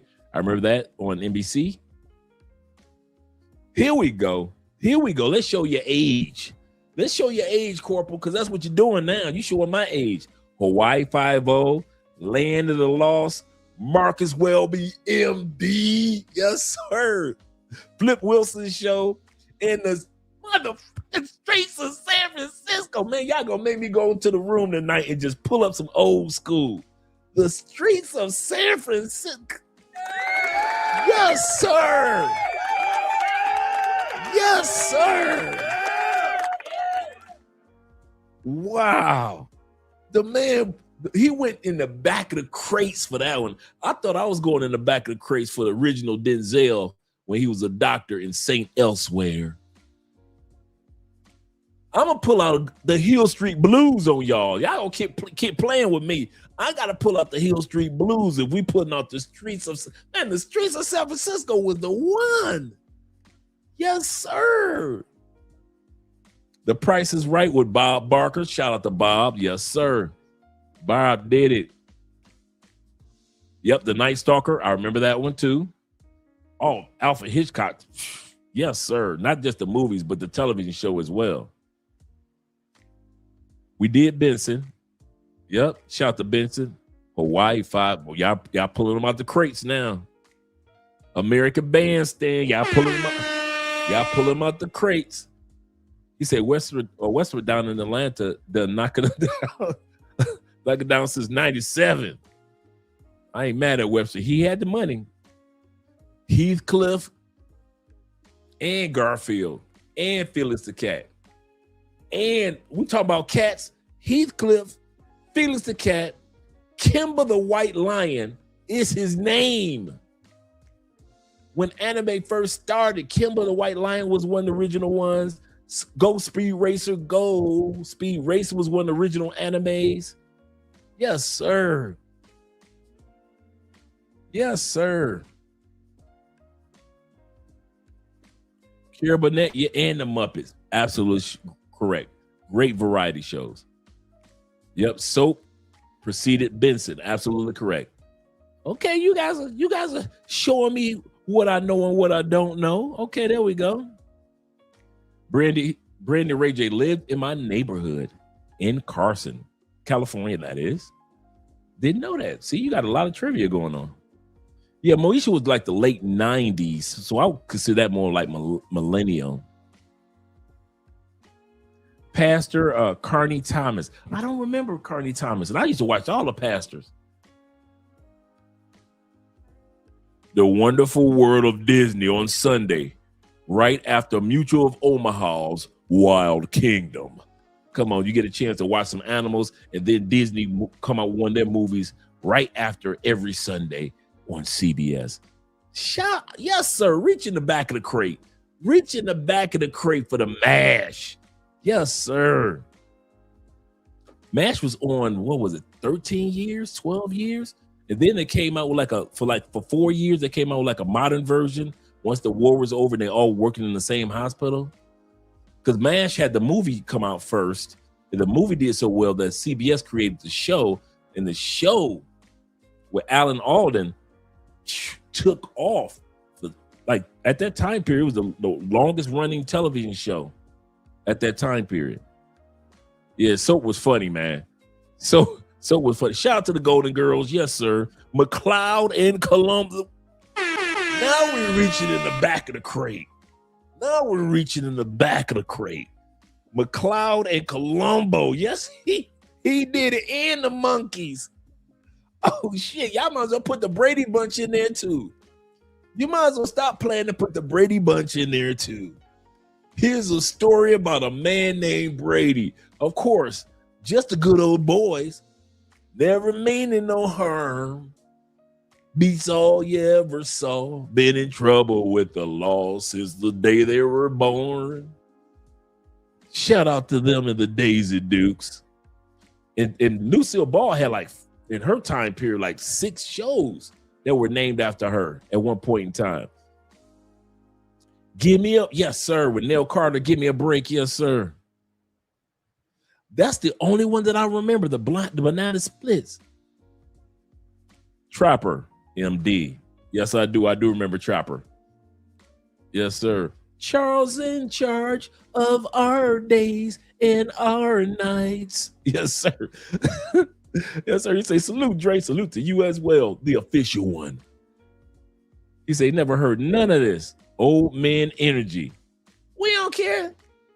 We do not care, Zay. Zay, we don't care, bro.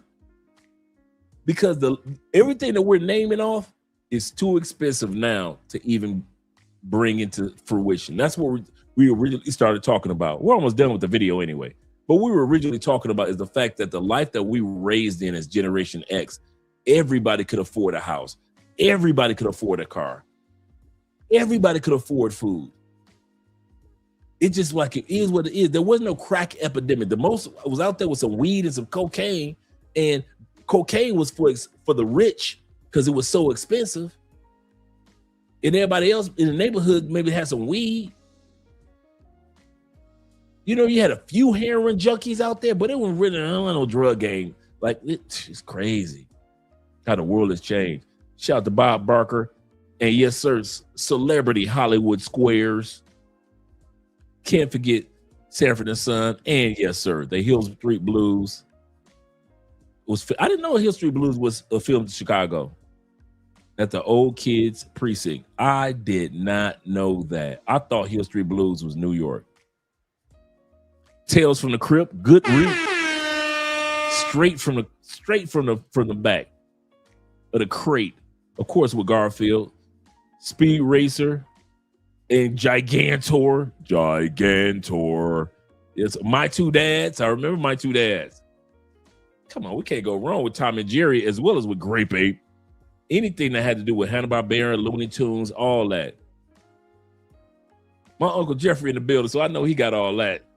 He said the 80s was the birth era for everything new, and we were a part of it. And that's the point, man. To sit back and say, we remember Road Runner. We remember when Inspector Gadget came out. We remember when Johnny Sacco and the Giant Robot came out.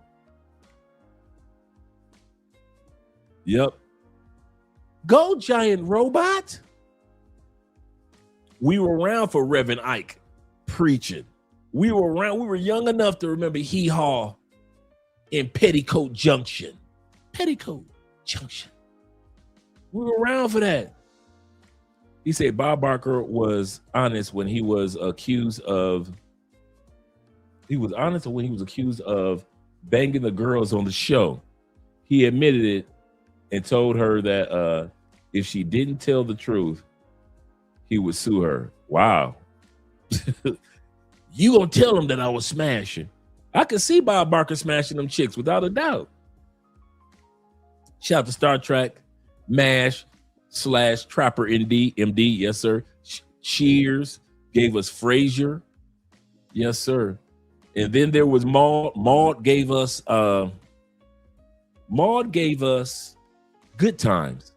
James and James was on Maud as the husband of Florida back then. Yep. Evangelist Jimmy Swaggart. May he rest in peace. Yes, sir. Jimmy Swaggart was back then. Billy Graham was back then. You could watch him on television, like a regular television show. Roseanne was real funny. Roseanne was real. Believe it or not, Ripley's Believe It. Oh man, and y'all reaching in the back of the crate for the Knight Rider and the Ripleys. Gomer Pyle. Good call, gentlemen. Good call. With the Gomer Pyle. The Partridge Family. I forgot about the Partridge Family. What was I thinking? Is that a no for? Was that a show? No. Code Red. Yep. He said short-lived 1980. See, I remember them. I remember Code Red with Lauren Green, and I remember TJ Hunter. TJ Hunter with the captain from Star Trek. He had a cop show on ABC on Friday nights, TJ Hunter. If I'm not mistaken, TJ Hunter came on right before Oh, we forgot to put Fantasy Island in there. What was we thinking? They're playing. We forgot to put Fantasy Island in there. Alex Smith and Jones, I don't remember. Who's the Boss? I do remember. I Dream of Reaching, yes, sir. In the back of the crates, we have I Dream of Genius. Oh, man. That was a good reach in the crates. Alice. Come on, we had the brother named Hawk. Yes, sir. I forgot which show he came off of. Because he came off the other with Robert Urich. Because Robert Urich was the one that died of cancer. We can't forget Alf either. Got to throw Alf off in there. He said Elwolf, yes. Hunter, yes. Miami Vice, yes. Spencer, yes. Spencer for Hire. That's where Hawk came from. Hawk came from Spencer for Hire. And the Wise Guy. Good lineup, man. Good lineup. Tic-tac-toe. I remember that one. Wow, man. He said for $20, you had a tank full of gas, a pack of cigarettes, and a couple of packs of nabs. Yes, sir. You were living good. The Highlander. Blossom. Yes, sir. The 18. Wacky. I was thinking about the Wacky Racers earlier, too. Yep, Wacky Racers. He say serious talk. As millennial born in the 90s, he sound very jealous. He said, I wasn't around for any, man. Yo, you millennials, bruh. We were around for the birth of everything. There was no such thing as pop music before Michael Jackson, because the triune of pop that made pop that we have now, that well, you got Taylor Swift and Beyonce and all that, it didn't exist until Prince, Madonna, Michael Jackson. There was no such thing as pop music category. There was no category. You had rock music, you had R&B, and that was it. You had country, of course, and other, jazz and so forth. But then came Michael, Prince, and Madonna. And this whole new category came called pop music. And people felt like if you blew up the most popular, you were in this category. And that's how music is now. Everybody wants to be pop music now. Yeah, she did have several. She had the Lucy Show, I Love Lucy, Here's Lucy, and the spinners of the of the Desilu Company. Yep. And they said they said that she looked out for a lot of people when it came to because she also had My Three Sons. Desilu produced My Three Sons back in the day. Yes, I'm reaching in the back of the crate. Yep, the U.S.